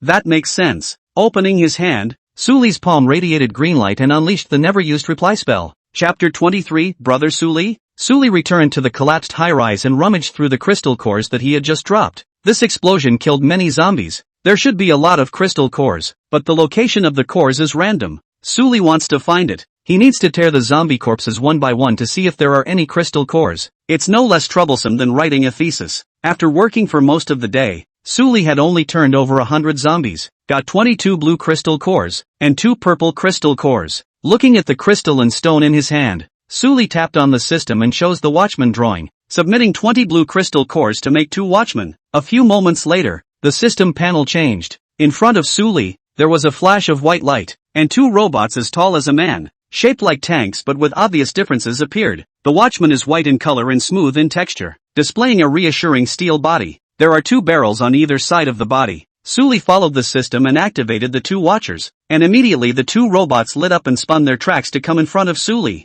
Use a black screen for eyes and make a motion to look at Suli. Not bad. In a while you guys will be the ones to help me move things. Suli nodded with satisfaction and took out another drawing. Generator drawings. Crafting materials 1 purple crystal core. Suli clicked on make, and with the same flash of white light as just now, a generator with a full sense of technology, as if it was some kind of precision instrument, appeared. If he didn't say anything, Suli would have thought this was some kind of high technology. Zip, zip, zip. The 2 watchers were smart enough to come to the generator and unfurl a forklift's fork behind them, lifting the generator up to carry it with them. The other came to the woman's side and was about to lift her up when Suli called out to stop. That one I'll hold myself for a while and prop you up later. Zip? The watcher's screen displayed a puzzled expression and whirled around to stop picking up. It's almost time to go home. Suli picked up the woman and left with the generator and 2 watchers. Originally, he wanted the watcher to stay here and go through the remaining zombies in the ruins, looking for other crystals to return. However, the watchman did not have the digging function, so Suli could only give up.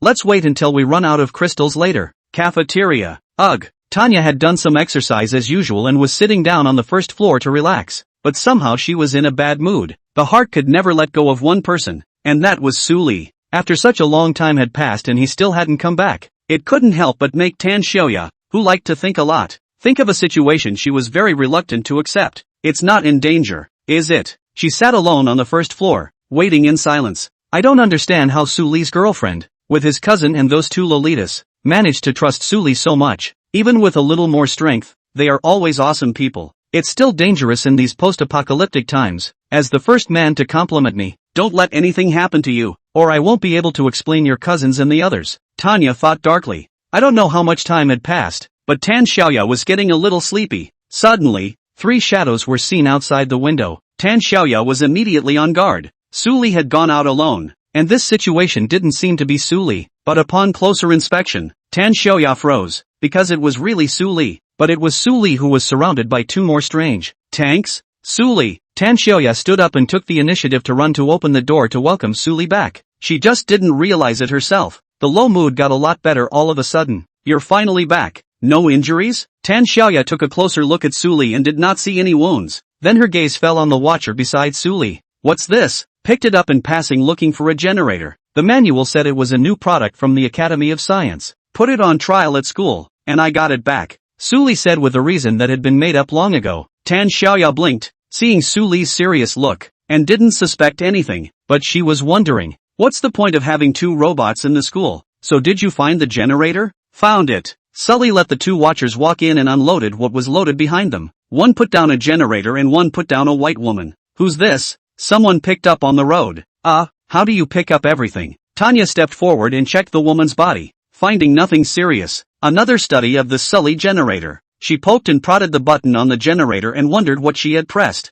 The generator pops out a solar panel and is attached to a long wire that allows the solar panel to be placed farther away to generate electricity. It's just such a small one. Can it really generate electricity? I'm afraid it's hard to light a lamp. Not sure. You take it and use it. The system didn't go into that much detail, and Sully didn't know how efficient the generator was. But suppose one amethyst core prop couldn't be any worse. Good. I'll ask those Moncler Jackets outlet to study it. They used to be electricians. Tan Xiaoya paused and then asked, what are the functions of these two robots of yours? Have you tried them? Tried it. Seems to be an intelligent cyborg protecting a residential building with an electromagnetic gun that can be used as a shelter guard. Sully pressed an identity to the watchman and briefly introduced the function. Tanya's eyes lit up. Can you let it take a shot and I'll see how powerful it is? All right. Sully, who was not abrasive, commanded one of the watchers and fired a shot at the door. Bang! A tree outside the door was hit. Half of its trunk cracked open and charred. Hiss. This beating mustn't leave a bruise on the body? Tan Xiaoya said in shock. Later, Sully gave the generator to them to study, while he himself carried the unconscious woman and went to the second floor to place her in a cubicle.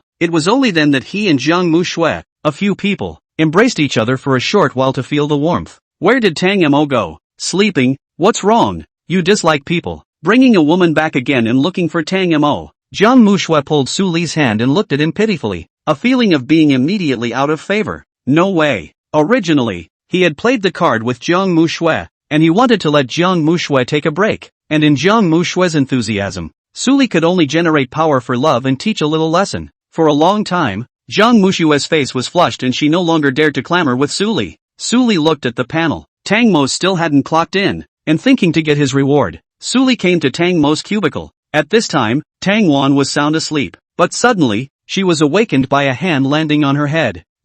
Brother Sully? Tang Wan opened her eyes in a daze and saw Sully, who was as gentle as ever. Her voice was a bit muffled, so she didn't speak and just looked at Sully curiously. I don't know what Sully is going to do. And in the next second, Sully, who did not recognize the girl in front of him as Tang Wan and thought it was Tang Mo, cupping Tang Wan's small face, kissed up towards the cherry mouth. Well, Tang Wan's pupils dilated and her brain went down for a moment. Chapter 24, turned into a steam girl. Tang Wan's delicate body trembled. Her heart jumped to her throat and her blood boiled. Couldn't help but let out a pout. Throughout her 18 years of life experience, Tang Wan had also never been this close to a man, much less intimate. Tang Wan, who was so pure, looked at Sully's stance of wanting to eat dry. That's not moving a muscle. All sorts of thoughts drifted in his mind. What's wrong with Sully? What did Sully want? Why was her first kiss suddenly gone? Tang Wan's eyes were disoriented from lack of oxygen. Both hands pushed on Sully's chest, hesitant to resist, so she became a half push. Without realizing it,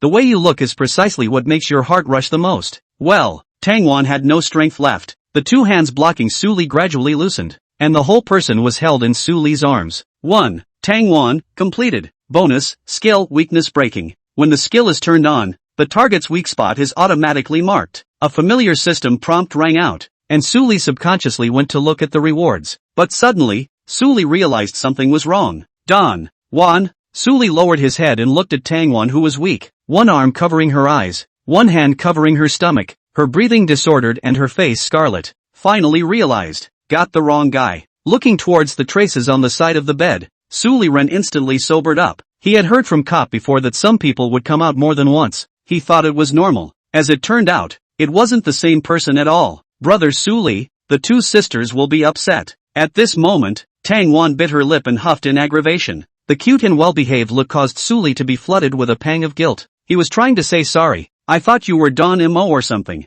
But saying that seems even more outrageous. Not only is it useless, and the rep is saying, I wanted your sisters. I didn't realize it was you. Accidentally misidentified her. I'll get your sister later. That said, silly boy, why didn't you say something just now? But whenever a word was spoken, Sully could also tell by the tone that this was not actually Tang Mo. As a result, Tang Wan favored not saying a word. It wasn't until the system gave a prompt that Sully realized that it was Tang Wan in his arms. Sorry. Hearing Sully's voice, Tang Wan's emotions became a bit agitated, and then very uncontrollably cried out. Su Li wiped her tears for her, feeling that he should retreat for a while. After all, looking at it from another angle, at this moment, Su Li going to comfort her is the same as just finished bullying someone else, and then running to talk to and say I didn't mean it, please forgive me. Although Su Li really didn't mean to do it, the damage this caused had already happened. Su Li felt a headache. He was about to get up to avoid it, but just as he moved, Tang Wan grabbed the corner of his coat, wiping tears from her eyes while commiserating.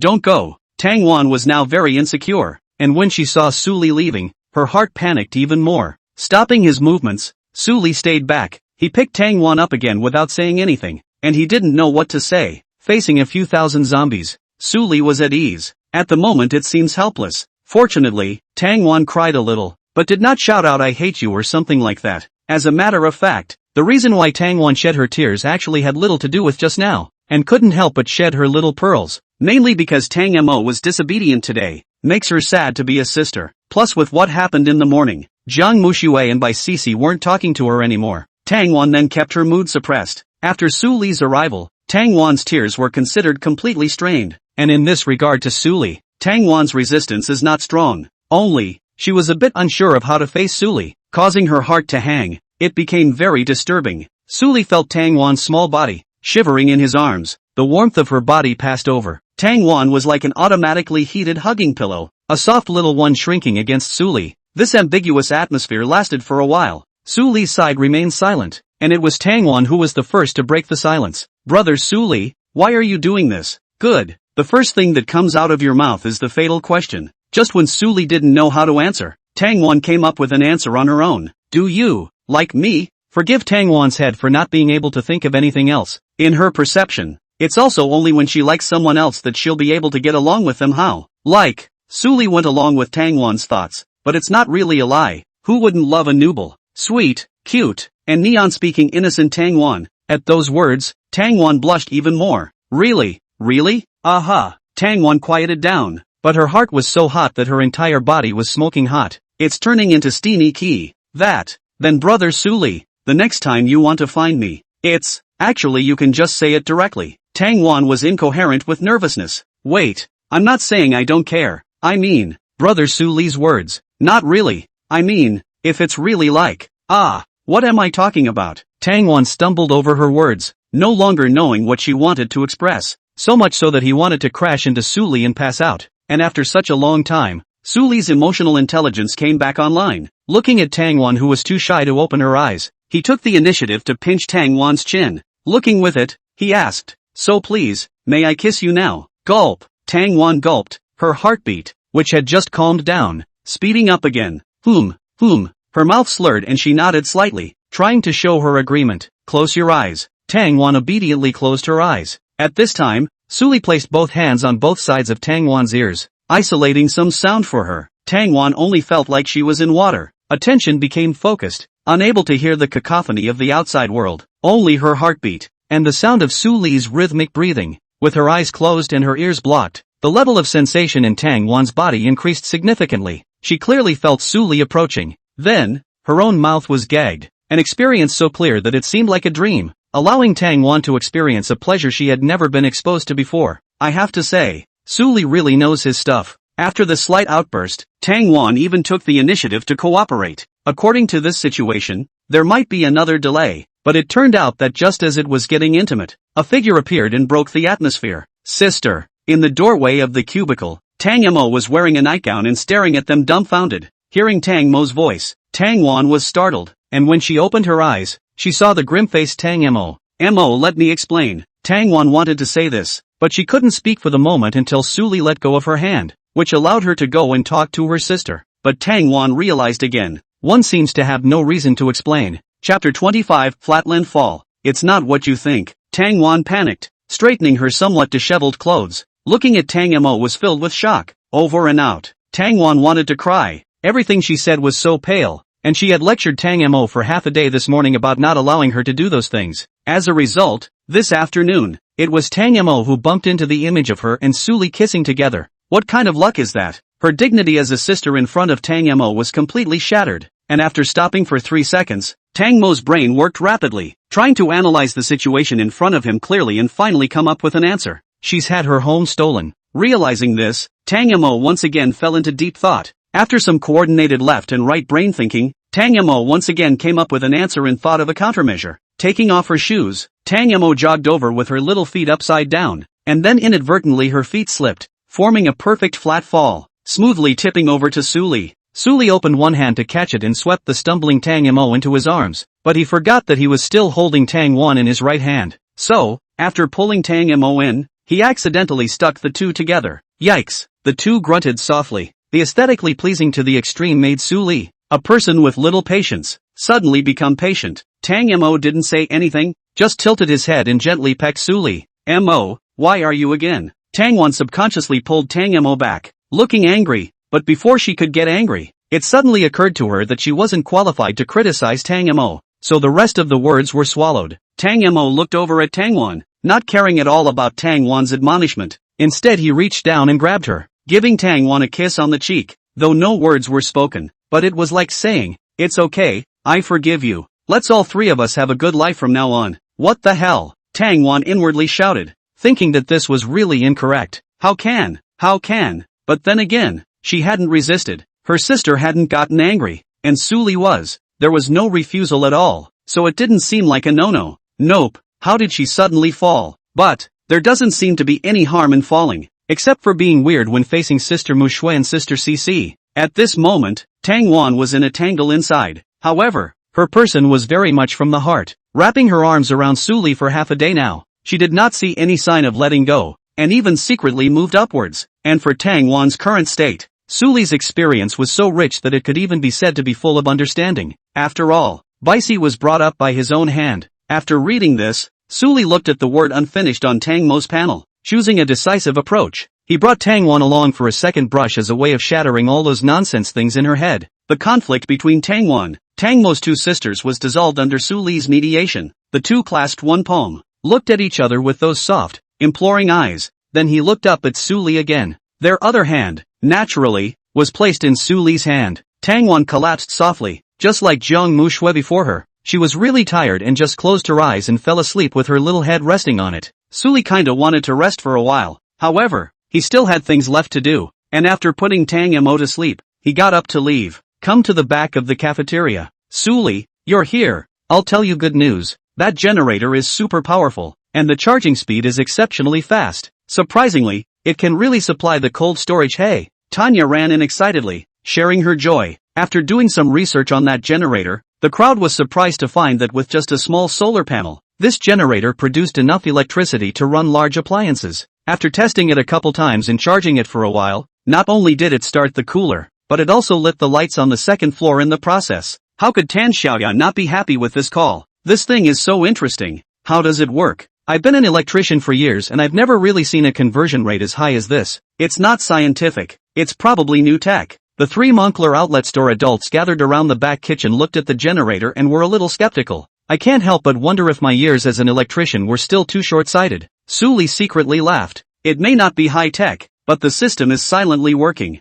A solar panel to start a cold storage is obviously unrealistic. One can only say that the effect of a prop made from one amethyst core is just not the same. I'm afraid it's not absorbed nuclear radiation. It's good that it's working. Hook up the hot water dispenser as well. It's easy to get sick from washing in cold water every day. And tomorrow you guys are coming out with me to gather supplies before we move the stronghold. Suli casually arranged it. Well, but the water has stopped. It's better to save it. I see that your girlfriend and cousin consume a bit too much for bathing. It's normal for girls to love cleanliness, but survival comes first now, so can you give them a break? Tanya suggested, not too kindly, that the situation she was talking about did exist. There has been a lot of water usage over the past 2 days. Obviously the water was cold, but it couldn't stop them from having to wash their bodies. Tanya was kind of impressed with them. If you don't say you're a schoolgirl, you're pretty hard on yourself to keep your beauty. She also washed with cool water today, but she was 3 days in, so she had to wash, and deliberately limited the amount of water she used for fear of using too much. You're still careful when you wash it, trying not to irritate yourself and cause illness,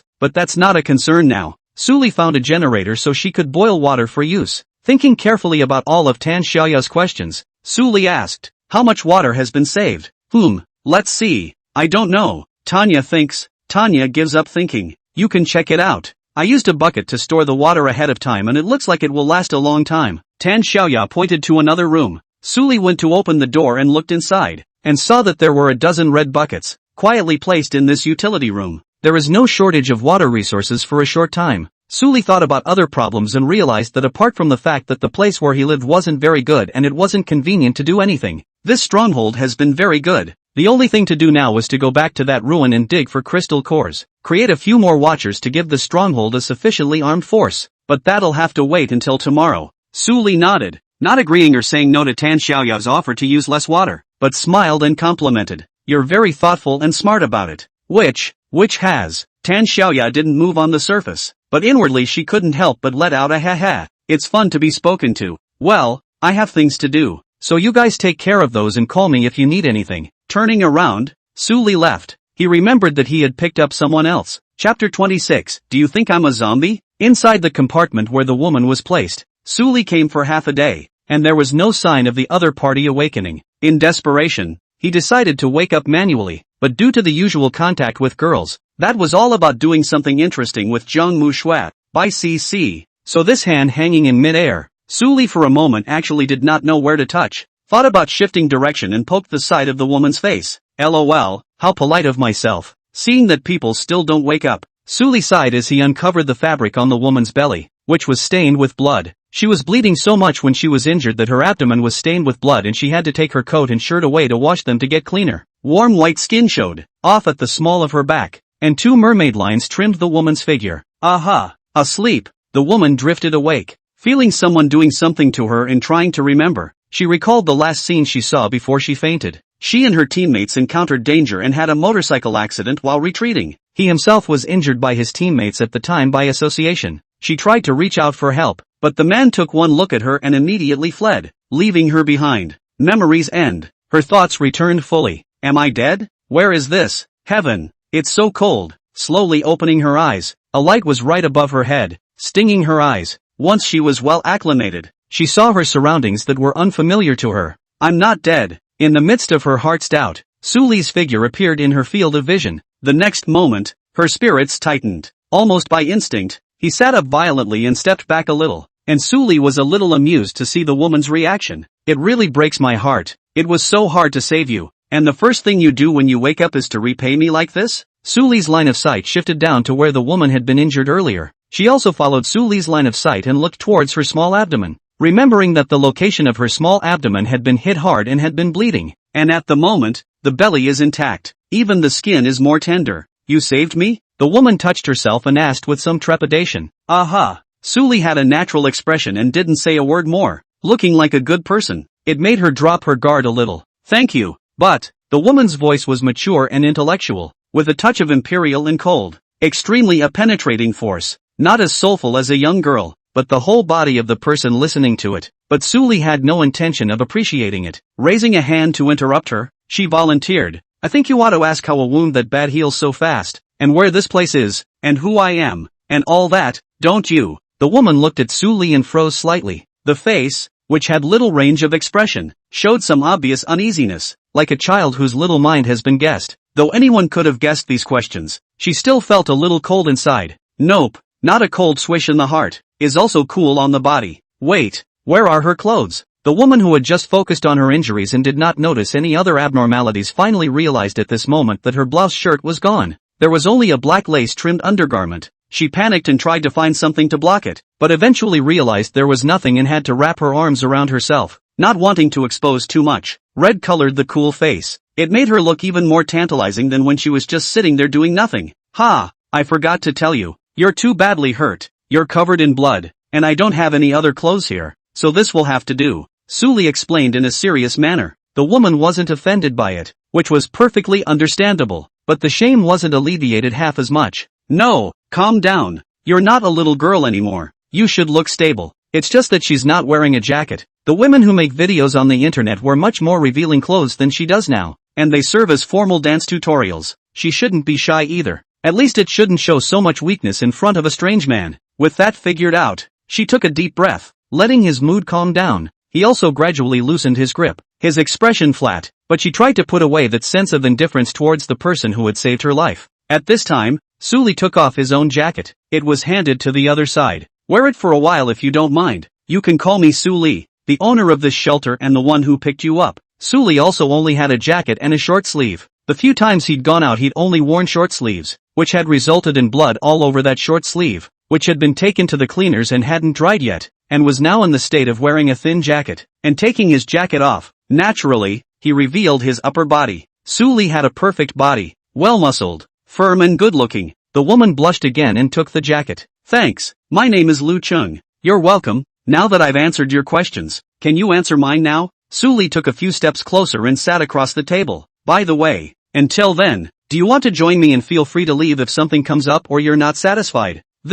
Well, Lu Qing thought about it and didn't reject it, but in fact, she wanted to say more. You don't seem to have told me how the injuries sustained were cured. However, Suli purposely didn't say anything, and she was careful not to ask in a hurry. Willow Green, age, 25, rating, S. Reward, communicator drawings. Use one blue crystal core to create a communicator that can communicate at any time, regardless of signal blocking. 0. Willow Green looked forlorn, her mind recalling images of being left behind. She hesitated for a few seconds before speaking. I'm from the Academy of Science, and before the zombie outbreak, I was following a team of researchers, helping a professor with his research. After the zombie outbreak, the survivors of the research base organized their manpower and solved the base crisis. We tried to contact the outside world, but no one responded. There's nothing we can do but save ourselves. Professor Chen, who majored in biology, began to conduct research on zombies, and because of the limited equipment, the professor was only able to come up with a few conclusions after a few days. The zombies are evolving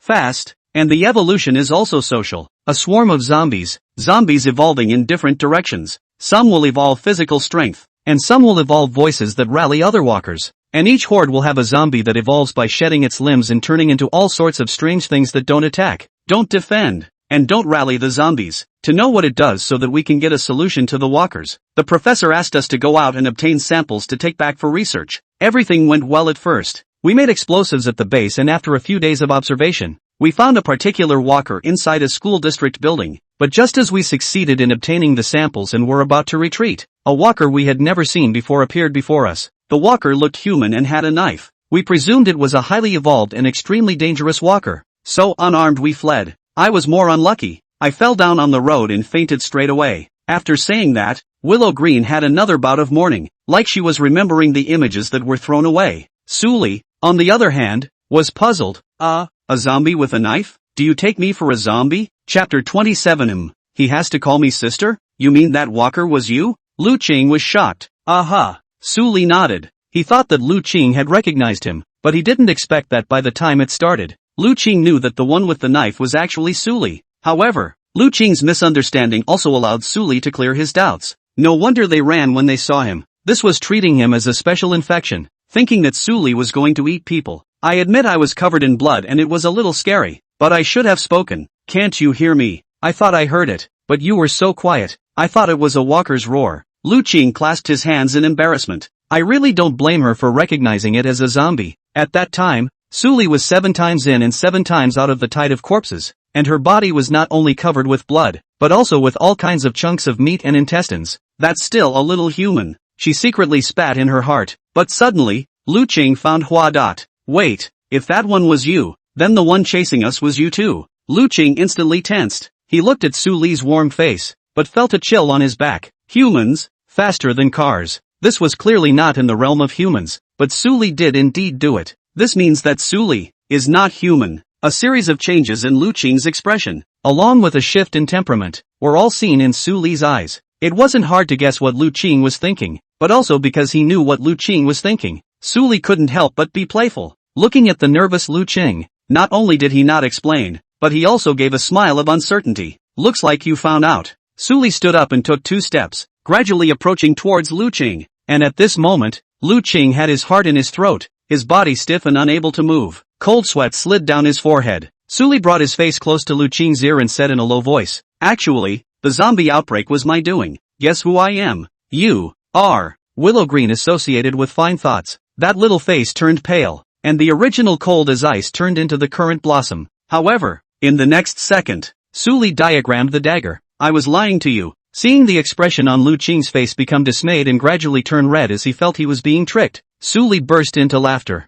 Lu Qing was in a foul mood. It felt as if the man who had indirectly victimized her, but saved her, was unexpectedly rich in bad taste, despite his civilized looks. Well, you'll understand those unimportant things later, and I have a few other details to ask you. What do you mean by unimportant things? Can something that unthinkable be described as unimportant? Lu Qing mentally spat. A few moments later, Su Li finished asking some questions, and through Lu Qing, learned about some not-so-small chores. At that moment, Su Li suddenly straightened up. Last question, tell me, did you just lie? Looking at those eyes that seemed to penetrate the heart, Lu Qing blurted out, no. After saying this, Su Li nodded with satisfaction and quietly looked at the system panel. Willow Green, hypnotized. Sully applied the effect that she would not lie to herself, but did not do so when asking other questions. So Willow Green has been telling the truth. Su Li's favorite thing was an honest child, although this child, in age, seemed to be older than himself, but it was not a big problem. This does not delay Su Li from playing.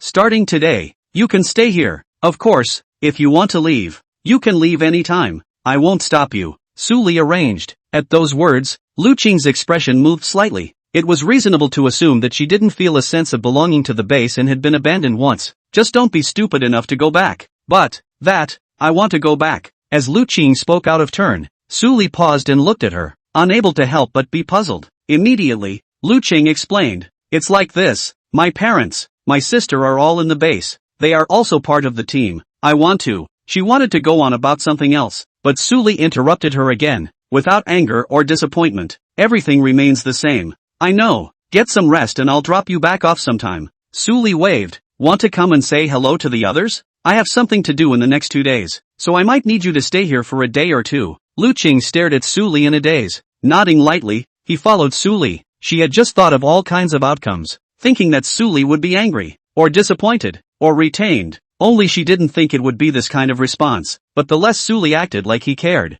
Lu Qing was biased and felt that the more he apologized to Su Li, obviously it was the people from the base who had left her behind. Obviously it was Su Li who had saved her. Obviously people were acting kind and friendly and had to take her in, but she didn't choose to stay, and to bother someone else, risking their lives to send her back. Lu Qing's guilt towards Su Li in this instant even caused her to have the extreme thought of disregarding her family and staying here as a cow first to repay Su Li for saving her life. But walking behind Su Li, Lu Qing hesitated several times, but in the end didn't change what he said, only silently apologizing in her heart and thinking of what she could do for Su Li as a way of compensating him for helping her. Su Li, come and see what I've found. You'd never have guessed that those 2 cyborgs you brought back have all sorts of fun features. To be able to run over so cheerfully and be dopey. There's no one else but Tan Xiaoya. Lu Qing saw a sunny, energetic girl walking towards them and subconsciously looked at Su Li, and Tanya noticed her. Ugh, it is? Tan Xiaoya blinked and recalled indistinctly. It's that guy you brought back who woke up. Well,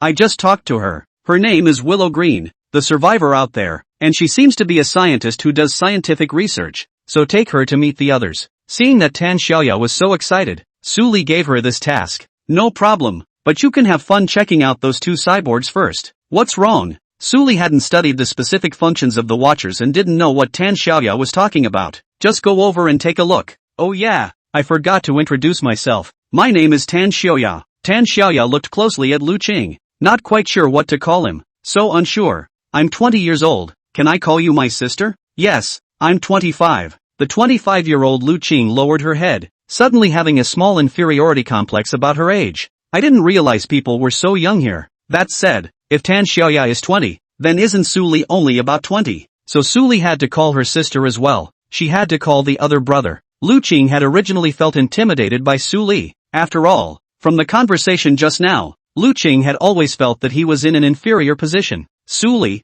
on the other hand, was absolutely dominant. As a result, she actually had to call Su Li her brother, which made Lu Qing feel weird. Chapter 28. Tan Xiaoya senses something wrong. First floor. Su Li came down with the 2 of them and just swept over for a glance. He saw the dimly lit first floor lit up with dazzling neon lights. The first floor is so colorful, it looks like a big KTV. 3 girls, standing between 2 lighted watchmen, doing a dance. The dance was very good, but the clothes he wore were still casual, not quite suitable for Su Li to view. Should I get some clothes back? Bicey, along with the other girls, watched from the sidelines as an audience. Su Li's 3 gazed from afar, feeling each other with a kind of knot of doom. ease and cheerfulness. The person who feels most strongly about this is Willow Green. She had spent her previous survival in a state of nervousness. There was basically no time for relaxation. Every day, they have to help with experiments, and after that, they have to come out to find supplies, collect samples from walkers, and hover on the edge of life and death. Therefore, see the scene at hand. Willow Green felt a peace of mind she hadn't felt in a long time. It's as if the end isn't near. There's no zombie outbreak, and everything is back to normal. However, she knew that this was only her own feelings for a while, and after the feelings, she still had to face the cruel reality. This comfort was not hers. They can also play music and stuff, and they're extra smart, and they have a dialogue function, just like a real person talking to you. As Tan Xiaoya spoke, she secretly reached out and poked Suli in the waist. I can't believe you were able to bring all this stuff from outside. It's pretty impressive. It wasn't just the watchers that Tanya was referring to, but also the unscientific generator. Things that not only solved the problem of survival, but solved some of the safety hazards as well. As the former speaker of the stronghold, Tan Xiaoya was very pleased. Little thing, why don't you come out with me tomorrow? I want to pick something out. No problem. What is it? Clothes. Like a keyword had been triggered. Tan Xiaoya's eyes lit up at once, and she immediately managed her expression to keep from looking so happy. But in front of Suli, her poor disguise was useless. You seem to enjoy buying new clothes? No, I don't like it. It's just that it's really shabby to wear only one set of clothes, and it would be nice to get some of them back, wouldn't it? Tanya defended herself sheepishly, but suddenly added, it's not because I like wearing cute clothes. Hiss, how she told the truth. Tan Xiaoya held her forehead and wondered if she had a fever. How could she subconsciously want to be truthful and not want to deceive when facing Suli? You don't even want to hide something so trivial. Suli's gaze, on Tan Xiaoya's shapely figure, swept up and down, left and right. Tan Xiaoya's face reddened as she watched. What's the matter? Does Suli also think she'll look ugly in normal girl's clothes? Alas. Sighing, Tan Xiaoya prepared to accept Suli's flirtation, but what she waited for was a faint smile from Suli. Tanya was instantly nonplussed. What was this laughing at? Was it mocking her, or did she feel too awkward to hold back her laughter? She couldn't figure it out, and Suli wasn't going to say anything yet. This led to Tan Xiaoya being very curious and unable to do anything about it. Suli, in the distance, a gentle voice came. Bai Sisi walked in and first glanced at Lu Qing, doubts flashing in her eyes, but there were no inquiries. Ignoring Lu Qing, he wrapped his arm around Suli and leaned against his side in a bird-like manner. At this time, the girls, who were having fun, also noticed that Suli had arrived. Stopping their respective amusements, they came to Suli's side and cast their gazes with either adoration or delight. Brother Suli, have you rested yet? Do you want me to pinch your shoulders? So can I. You can't. Brother Suli, come with me. I'm a dance major. I can take private lessons. Oh. Ha, Li Hanyu, you truly machine. What heart. Obviously you are more nasty. Tired for so long, practicing yoga to relax the muscles and bones to prevent injuries. How you? Cut. In 3 words, a few girls bickered, but they all expressed their enthusiasm for Suli. The previous girls would not talk to Suli like this and try to approach him. Although they said that they had joined Suli and followed his leadership, they all had little faith in him for the first day or two. After some experience, after realizing that Suli was not only kind and treated them well, but also helped them solve the problem of survival,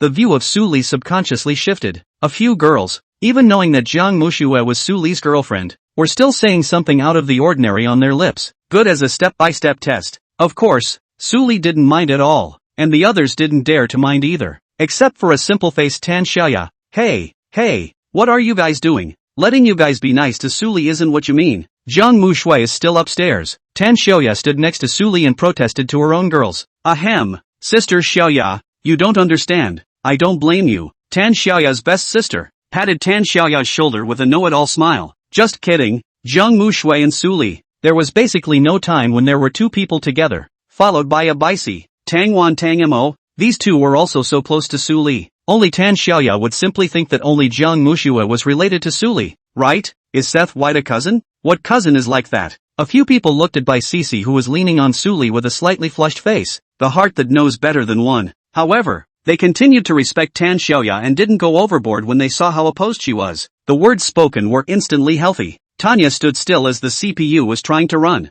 I don't know what's going on, but it's obvious that people aren't saying anything, but it always feels like I'm being invisibly rambled on about by everyone. Doesn't she understand? Wasn't Jiang Mushue Suli's girlfriend? Where did she not understand? Tanya sulked, remembering that he still had to introduce Lu Qing to everyone. He quickly broke the unnutritious atmosphere and pulled off the next topic. After introducing Lu Qing to the crowd, there was a huge reaction from the girls, although Lu Qing is not very talkative. Still, in their enthusiasm, they made the atmosphere seem extremely cordial. It didn't take long for Lu Qing to be pulled away from the girls and start a conversation between them. See that they get along well. Tan Xiaoya breathed a sigh of relief and returned her attention to Su Li. Then, it was natural to notice the distance between Bai Cici and Su Li. Bai Cici is Su Li's cousin. It's normal to have a better relationship, but is it really normal to be like this now? Tanya finally sensed something was wrong. Combined with what everyone had just said, Tan Xiaoya's CPU finally began to run. One particular possibility comes to mind. Could it be that Bai Cici's relationship with Su Li was no less than Zhang Mushue's?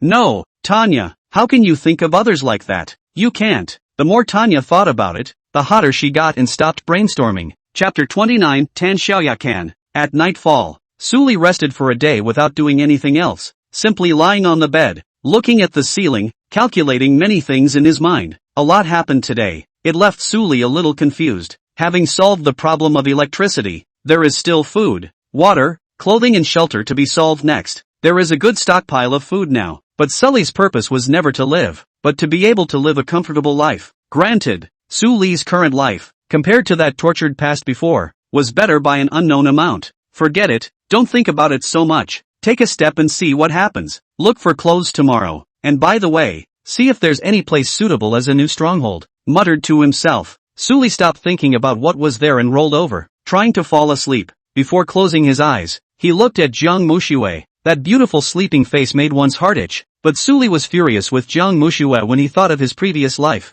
Seeing her sleep so soundly, it was tempting to wake her up and get up to go back to sleep. It's not like the idea doesn't work. With this in mind, Su Li extended his hand towards the sleeping Zhang Muxue, targeting her face, just about to run into each other. Zhang Muxue suddenly moved her body without opening her eyes, but she was still precisely close to Su Li's chest. A small hand grabbed Su Li's collar. Lowering his head, he buried his face into Su Li's body as if he wanted to burrow into it. Su Li paused for a moment. Finally withdrawing his hand, he abandoned the prank and wrapped his arms around the young girl's soft, delicate body. It's hot and crispy blessed. Next day, the sun rose as expected, and the wandering zombies gradually subsided. Su Li observed the situation and confirmed that the large number of zombies had already hidden, and immediately asked Tan Xiaoya to organize her equipment and follow herself out. For the security of the stronghold, Su Li left it to the watchers. As for the new Lu Qing will not have a bad heart and do something. This is something Su Li also considered. So before leaving, a certain amount of hypnosis was given to everyone, completely eliminating the possibility of any internal conflict, or someone trying to turn against them. Wait for me. I can't keep up with you with all the stuff I'm carrying. Outdoors, Tan Xiaoya carried her backpack, which was bulging and stuffed with sacks. It's all from the cafeteria, and there's a lot of it. It's perfect for transporting supplies. Su Li slowed down his pace. The reason why he brought Tan Xiaoya along was very simple. Tanya can do it. Can do all this hard work. Of the group at the stronghold, it was Tan Xiaoya who had the best stamina, and the dangers that might be encountered on this outing were more complicated. Su Li took insurance and brought only one person to help, so Tan Xiaoya was on his radar. Are you familiar with the clothing stores over here? Su Li walked ahead and asked Tan Xiaoya. Not familiar. Tanya expressed shame. Despite being a girl, her better knowledge of the neighborhood was limited to which restaurants were better. Speaking of restaurants, this brings us to her favorite, Xiang Qianli Grill Restaurant. Too bad you can't eat it anymore. Su Li noticed Tan Xiaoya swallowing her saliva, her eyes full of longing, and I don't know why Tanya was drooling when he asked about clothes, but seeing Tan Xiaoya gulp, Su Li couldn't help but think about the things about food instead, realizing that his mouth was a bit empty and lonely. That's where the end times torture comes in. There are supplies for survival, but the supplies are basically the same, and you get tired of eating them quickly, especially since the cafeteria ran out of seasoning and could only make white meat. The most you could do was boil down the lard and fry it to bring up the limited flavor. Eating once or twice is fine, but 3 times a day is too much for a person to handle. As for the canned food, instant noodles, potato chips and the like that Su Li had brought, they too had lost their interest in repeated consumption day after day. Now, Su Li misses ordering takeout and getting a mouthful of cassoulet. Even if it was a good meal to put together, he recognized it. I remember a clothing store to the south, so after you pick up your clothes in a few minutes, check out the nearest supermarket. Oh, good. Both of them couldn't help but think about the same thing, even though neither of them said anything about dinner. As they walked, the two walked out of the campus. The streets and alleys outside were only more chaotic than the scene in the school district, which was just stained red with blood and littered with skeletons. Here, on the other hand, are various facilities of the city, scrapped under Armageddon. Trash and sewage piled up in the street. An unsightly sight to behold. The list is endless, and didn't go more than a few steps. Suli, the two of them, then encountered a zombie that didn't hide from the sunlight, but wasn't as stiff as the previous zombies, lying on the ground, soaked in sewage. When he found Suli, he got up violently and lunged at him with his teeth and claws open, looking at the zombie that was even more disgusting and foul-smelling than the others. Suli disgustedly swung his sword and chopped open half of its body. The zombie fell to the ground in response. The blood from its body spilled out and dripped onto the ground before making a nuisance sound and bubbling and emitting steam. What's going on? Why is there sunlight here and it's still here? Didn't leave the house for days. Tan Xiaoya's understanding of zombies was still stuck in her previous impression of fearing sunlight and not coming out voluntarily after daylight. Oh, I forgot to tell you, these zombies have evolved quickly and have long been somewhat unafraid of sunlight. Suli picked the zombie with his knife. Wanted to see if there were any crystals. This was the first time he had seen this kind of zombie that had the ability to corrode and was not afraid of sunlight. After rummaging around for a while, Suli found a blue crystal core at the location of its brain. Suli instantly lost interest. I thought that the new zombie, at least, gave him an amethyst core, but I didn't realize that it was still blue. What is it? Watching Suli pick out the crystal core with his knife and wipe it clean with paper, Tanya curiously patted up. A crystal core. Something one can put on a weapon to give some increase. Suli didn't hide this problem, letting Tan Xiaoya know in advance and saving her from feeling incredulous about her future performance. But Tan Xiaoya's receptivity, apparently, wasn't that strong. Listening to Suli's explanation as if he was introducing the game props, it was 10,000 disbelief. Are you kidding me? Even a child wouldn't believe that. And if it were true, I'd give myself to you as a slave. Tanya spat to herself, completely oblivious to the fact that she was close to the building. A zombie, hanging from the edge of a second-floor window. At this moment, the zombie found its prey, and regardless of whether its body resisted or not, it leapt downward and dove at Tan Xiaoya. Tan Xiaoya couldn't react at that distance when she saw the walker. Just as she was panicking and unable to make a response, Suli raised his hand and an instantaneous wind pressure was released at a tricky angle, blowing walkers out of the air. Immediately afterward, Suli accumulated a strand of purple fire and wrapped it around the zombie with the wind. In the twinkling of an eye the crisis was defused, and looking at the zombies rolling all over the ground and twitching, Tan Xiaoya was still in a daze. Chapter 30, let me explain. The crisis was resolved when Tanya's panic remained on her face, and the solution, as unscientific as ever, was that Suli invoked a gust of wind and set off another wisp of fire with a lift of his hand? Like magic. Just now, what happened? Tanya asked dully. Used a little trickery. Little tricks? Who's so good at little tricks that they can make walkers fly out? So, what you're saying is true. Seeing a scene beyond cognition with her own eyes, Tan Xiaoya was slightly more convinced by Suli's explanation of the crystal cores. Why would I lie to you? Suli gently patted Tan Xiaoya's shoulder and reminded in a low voice in his ear. Let's talk about being a slave when we get back. There's no rush now. Tanya's little heart skipped a beat. The shock of the unknown in his mind was surprisingly overridden by the shame of the words to be a slave. Wait, I was joking. Tanya excused himself. She didn't dare to imagine the picture when everyone was together in the future, with everyone else calling Suli a brother, or maybe a husband. Turns out you have to call the master yourself. I was also joking. Suli maintained his smile, but answered perfunctorily. Tan Xiaoya, who had gotten really serious about this, suddenly looked like a clown. It had the feeling of punching cotton and then also accidentally dropping himself and rolling around on the ground. Looking at that face that made people want to be angry but couldn't, Tan Xiaoya's heart suffocated a million times. So, again, she didn't notice that the danger above her head hadn't gone away. A flower pot, tilted on the balcony, accompanied by a breeze, tipped down and smashed precisely towards Tan Xiaoya. Suli reacted. Before the flower pot smashed down, he reached out and pulled Tan Xiaoya over with a gentle tug. Tan Xiaoya only felt a stumbling step and accidentally stepped into Suli's arms, instantly sticking very, very close to him. The body was pressed against Suli's chest, and it was deformed by the pressure.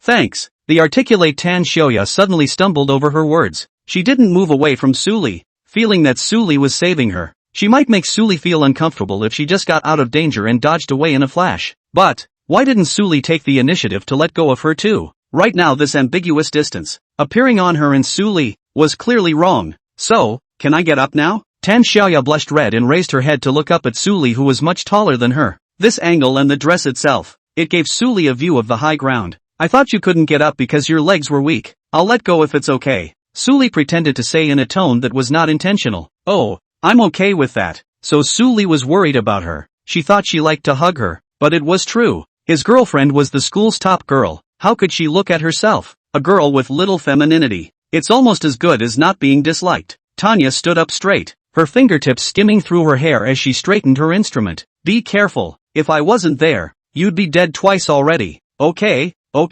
it's a good thing you're here. I don't even know how to repay you. Tan Xiaoya had a moment of fear, realized that you had a brush with death. Well, you'll have to think about that. I prefer people who know what they're doing. Suli watched and flirted. The speaker has a heart, and the listener has a heart. Suli didn't wait for her to make a reply, so he waved and walked elsewhere. And Tan Xiaoya heart, still thinking about this matter, how can not think? How to use what way to repay Suli twice to save his life. It was the end times, and the only advantage she had of having a little bit of money wasn't the least bit useful. But in that case, what else could he give to Suli? Is it necessary to have nothing to show for it? To give your life in return? No.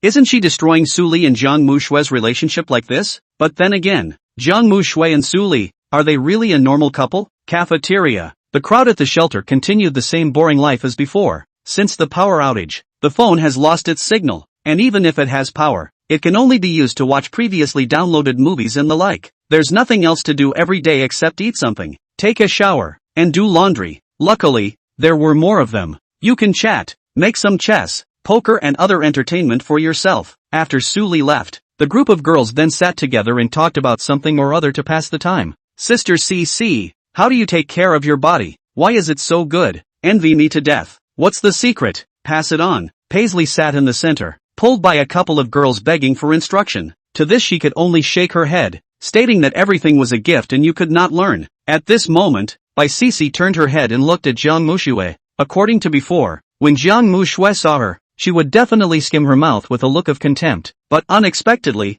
Jiang Mushue locked eyes with her this time, and instead of the same dissatisfaction in her eyes as before, she froze first. There was a pause of a few seconds before he just realized he was staring at Baisi. After coming back to his senses, he did not show his dissatisfaction to Bai Sisi, silently lowered his head, did not say a word, and did not chat or speak, not like her at all. It was important to know that after Jiang Mushue arrived here, she quickly familiarized herself with the girls here, and it didn't take long for her to hit it off. There's a lot of talk on a regular basis, but today was a departure from his previous style. Although Jiang Mushue was already disappointed in her, and she herself had a hard time forgiving herself, she still treated Jiang Mushue as a sister. Baisi couldn't help but start to worry. A few moments later, the crowd dispersed, each doing their own thing, and Bai Sisi and Jiang Mushue returned to their cubicles. Just after sitting down, Jiang Mushue, who didn't talk much today, suddenly called out to Bai Sisi. The word Sisi was said stiffly. After all, it had been a long time since he had called her that.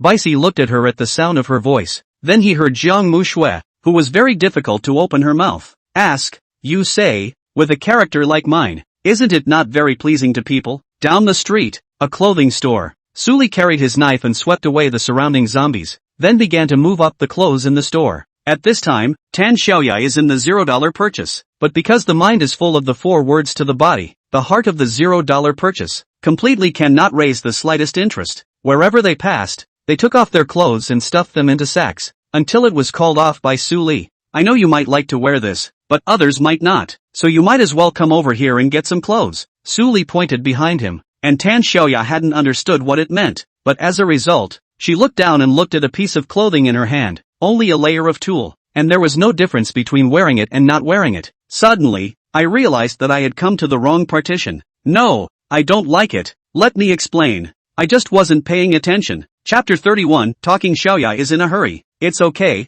I get it all. With an understanding look on his face, Suli took the muslin pajamas in his hand for Tan Xiaoya and put them in the bag. "Well, go over there." Tan Xiaoya's small face reddened as she was pulled to the other side, unable to explain even if she wanted to. For the first time, Suli felt so evil. "Listen to me, I was really thinking about something else just now and didn't pay attention to the clothes here." "Well, I believed you the first time you said it, you didn't have to repeat it." Suli wrote the word understanding on his face. With tears in her eyes, Tan Xiaoya gave up explaining and focused on the $0 purchase. After a hearty shopping trip, the duo filled 2 sacks, and even though they could have taken a lot more, they didn't take any more clothes, considering that they'd have to raid the nearby supermarket later. "That's about right." Tan Xiaoya wiped the sweat from her forehead and recalled the nearby supermarket. Then a little frustrated, "But there's no convenience store nearby, Only a supermarket, and you don't even have to think about how many walkers are in there, so we'd better not go. In her perception, a zombie in excess of single digits was an existence not to be messed with. Supermarket kind of place, she can't even avoid it.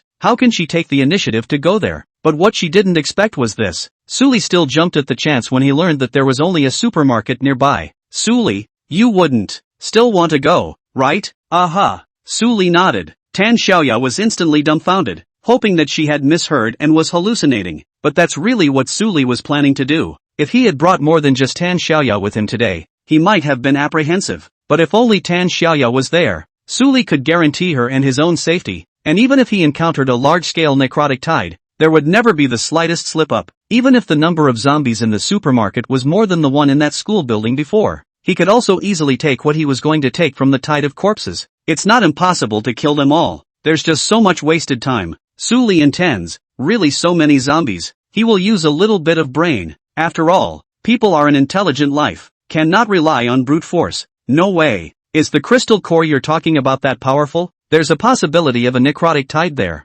Even if that what's-it crystal core has some special abilities, it can't be so hardcore. Tan Xiaoya wasn't like Jiang Muxue, who had seen so many of Suli's magical means. The understanding of Suli was limited to the image of that thunderous act of exterminating the zombies in a flash just now, not recognizing how strong Suli was. I'm not so stupid as to do something I'm not sure of, and instead of worrying about that, you should think again about how you can repay me to my satisfaction. Suli gave her a shot in the arm. She looked at Suli's breezy appearance, and her heart was filled with the sense of security it brought despite all the uneasiness. Suddenly feel so crazy behavior. It's not a big deal with Suli. It's, well, I believe you. Without hesitating for a few seconds, Tan Xiaoya obeyed Suli, knowing that this is not very sensible. He is still willing to trust him and bets his life on Suli's hands. It was also Suli. Otherwise, if it was anyone else, Tan Xiaoya wouldn't be able to trust like this. Soon after, the two packed up their loot and dragged 2 bags of clothes to the door of an underground supermarket. On the way, they encountered danger a few times, spooking walkers hiding in groups in buildings and being chased for half a day. Fortunately, Suli coped well. In a few round trips, that group of zombies was decimated by him, and during this process, Suli actually didn't use any abilities. At most, he released the wind field a few times, and Tan Xiaoya's knowledge of him was refreshed, but not completely. See this purple one? Crystal cores are divided into blue, purple, and gold, and this one is considered relatively rare. Suli unearthed a purple crystal core from a zombie head. Tan Xiaoya looked at the crystal clear stone, her eyes bursting with longing. This crystal core? What kind of increase does it give? Let's see. Suli appeared to be observing the crystal core. Secretly, he opened the system and appraised the core. Identification successful. Crystallized nucleus, purple, unbound. Rank 1. Characteristics, berserk. Increases strength and defense significantly, but decreases reflexes and speed. Skill, flash of lightning. Laying down lightning strikes to designated locations. Suli looked at the system panel and couldn't help but let out a doubtful whisper. A slight frown followed. Why does the purple crystal core's increase look stronger than my gold crystal core? Re-looked at his crystal core. Suli found that the golden crystal core only had an acceleration ability, with a flashy, seemingly average defense ability. So, that golden crystal core, what virtue could it be called golden in quality? Suli immediately questioned the system. The system also gives immediate feedback. The quality of the crystal core determines the level cap and has only a small effect on the initial skill. Blue crystal core cap level 5. Purple 9. Gold level 12. The crystal core can be upgraded through upgrading to enhance the original ability, and at levels 9 and 12, it will activate an additional special ability. Oh, Suli nodded in his mind. This was something he hadn't noticed. Before he had only thought that the gold color was the best, so he hadn't cared about the abilities of the other crystals. Didn't even bother to find out how the cores were upgraded. It was only now that I thought about it that I had the presence of mind to click on the system's upgrade description. Rank 1. Upgrade material 0 to 1 golden crystal core. If you want to upgrade, you need a crystal core of the same quality? It's also kinda reasonable. It was this golden crystal core. Where would Suli go to find so many? Up until now he had only found a few purple crystal cores. When he was fretting, Suli turned his mind. One's strength relies not on the crystals, but on the many abilities one has on their own. So the matter of upgrading the crystal core, he could not worry about it at all. If he could go up, he could go up, and if he could not go up, the impact would not be great. After figuring this out, Suli's thoughts became clear, and Tanya was already in a hurry. What's the power of this? Tell me. Well, I'll tell you just that. Looking at the childlike Tan Xiaoya, Suli couldn't help but reach out to touch her near head. Tan Xiaoya wanted to retreat, but didn't. Let Suli caress it, trying her best to act as if she didn't care. Her gradually burning cheeks still revealed the fact that she was also very shy about this little contact. Suli thought it was funny, then casually described the abilities of the crystal core. After listening to Suli's narration, Tan Xiaoya's eyes were glowing, and that longing look was just like by Cici who thirsted for Suli every day. But she just gave a little look. There was no request to want, or for Suli to give her some other crystal cores. She hadn't forgotten Suli's saving grace. He hadn't even thought of what to repay him with. So how could he have the face to find Suli and ask for a crystal core? Chapter 32. Are you worried about liking me? First things first, I'll give you the right one later. Don't be in a hurry. Suli pressed Tan Xiaoya's head. I get it. It's all yours. Tan Xiaoya was gradually getting used to Suli's movements from time to time and had managed to tame them. Turn around and look at this supermarket. Suli still remembered that he often bought things here, but now it had become an amusement park for zombies. There were 2 walkers standing right at the entrance. Through the glass, zombies in supermarket uniforms can be seen wandering outside the checkout, and other zombies of various identities in life are in there banging their heads against the walls, fences, and glass as if they were lifeless. Luckily, the supermarket has a sensor door that automatically locks when it breaks down, isolating the walkers outside, and the only ones inside are the ones that were there. Take the scavenged clothes and place them at a nearby high point to prevent mobility problems. Suli first resolved the 2 zombies at the entrance. Then he turned the blade around and shattered the glass with the back of the blade, the sound as it shattered causing the walker to lurch. Just about to start the pre-battle hiss of the hunt, the 3 nearest zombies were killed by Suli in seconds, and the head left his body and flew into the corpses, landing on the ground and rolling a few times. The group of zombies seemed to have a dumbfounded look on their rotting faces. Tanya was also confused. She didn't expect Suli to say that the response was to just charge right in. Although the zombies didn't gather as much as imagined, there were still a few hundred of them, and Suli just rushed in like this in a watery manner? That's a bunch of walkers. Just now, Suli had solved so many zombies outside, relying on the fact that he had been roaming around and delaying. That ability to manipulate wind pressure looks like it has a cooldown time. In exchange for facing a wave of corpses in the supermarket, using this skill, I'm afraid I won't be able to solve all the zombies. Just as Tan Xiaoya became skeptical and even entertained the idea of pulling Suli and running away, Suli started to release wind pressure. The zombie in front of him that was about to attack stopped, but Suli was in no hurry to do it.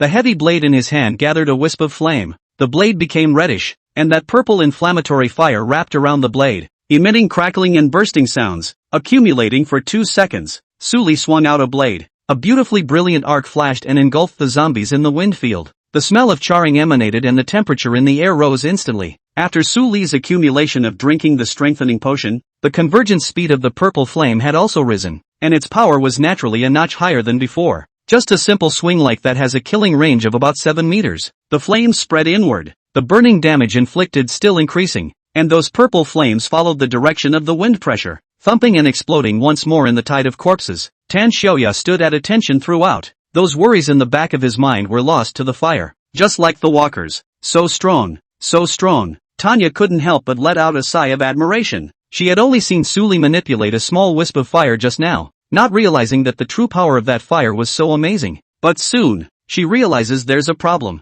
The zombie population has plummeted by half, and the fires are spreading unchecked, as is the damage done to them all, creating man-made fires. At this rate, the walkers are gone and they can't get in. Those supplies will also be consumed by the fire. So, what's the point of them being here? Hey, Suli, stop it. If this goes on, the supermarket will burn out. Seeing Suli building up his strength again, Tan Xiaoya hurriedly called for a stop, but it still didn't stop Suli. Toward the remaining patch of walkers was an identical blade of fire. In an instant the supermarket turns into a sea of flames, and a pang of heartache seized Tan Xiaoya. Suli, don't. Stop it. Keep this up and it's going to make a mess in there. Tanya's body was hot. Physically hot. It's the words she used to express herself that were slightly inappropriate. Listening to Suli almost flashed his waist. You're slandering me a bit. Suli put down the knife and tapped Tan Xiaoya's forehead with his fingertips. The picture is slightly cozy, but the fire was burning between her eyebrows, and Tanya felt that any more cozying up was going to start the two of them on fire. What a slur. Can we get out of here first? It's not good here. Tanya was anxious. Suli didn't say anything, just quietly watched the zombies fall one by one. When the zombies that had been burned to death by the fire lowered to a certain level, Suli finally moved, his palm slightly raised. The next second, that bright fire, like a child staying up late and being caught by a parent, disappearing at breakneck speed. The rushing fire, which had just been fierce and incomparable, turned as if it had lost its oxygen support and went straight out. The supermarket resumed its gloom, and all that remained were traces of the invasion by the flames. The afterglow was still on Tanya's face. The shift in temperature difference gave her, for that moment, the icy chill of being in the middle of winter. Purple fire was Su Li's skill, and the skill description was manipulate at will, which naturally included letting the rising flames go out as he wished. This may defy physics a bit, but it's very systematics. However, the smoke from the burning fire was something he couldn't maneuver, and the smoke from a fire is a deadly danger to humans. Su Li wasn't affected, but Tan Xiaoya wasn't. Come here a minute. Su Li hooked his finger towards the frozen Tan Xiaoya. Tan Xiaoya didn't know what was going on in her head, and before she could react to the fire going out, her body automatically obeyed Su Li's arrangement. Leaning over to Su Li's side, Su Li wrapped his arms around Tan Xiaoya's waist like he had wrapped his arms around someone else and let her lie on top of him. The feeling of weightlessness came, and Tan Xiaoya naturally subconsciously reached out and wrapped her arms around Su Li. In the next second, Su Li released wind pressure once into the supermarket, while he himself wrapped his arm around Tan Xiaoya and quickly retreated outward. 2 seconds later, Su Li came outside, his hand still on Tan Xiaoya's waist. The wind pressure in the supermarket bursts apart and all the smoke from the combustion is dispersed by the high winds and exhausted from all the ventilation points. To prevent Tan Xiaoya from choking, Su Li thoughtfully covered Tan Xiaoya's mouth with his hand until he couldn't smell a bit of smoke. Okay, we can go in. Releasing his hand, Su Li calmly resolved the aftermath. Tanya's brain is also back online. Understanding why Su Li had brought her out, he also knew that Su Li could manipulate the flames to go out. But, I understand the reasoning, but I can run out on my own. You're straddling me like this. Though, halfway through her sentence, Tan Xiaoya suddenly shut up, a blush on her face. I don't know if it just got hot or if it's hot now. After holding his tongue for half a day, he skipped a sentence and said, but it's not too good for Jiang Mu Shui, who's waiting for you at the refuge. She's generous and doesn't mind. That's not good either. I mean, it's not like I just care about Jiang Mu Shui's mood. I'm still, also worried. I myself have some. After being embraced by Su Li so suddenly, Tan Xiaoya's language system, as if it was damaged, couldn't speak the words when it mattered. But Su Li has always been good at helping people. Let me guess. Are you trying to say that by always touching like this, you'll mistake yourself for liking me? Or maybe actually liking me? Something like that? Chapter 33, Tan Xiaoya's acquiescence. Once these words came out, Tan Xiaoya was like a cat that had its tail stepped on. Her face had already reddened to the point where it couldn't be any redder, and it was so hot that it was practically hotter than if she had been roasted by fire before. How?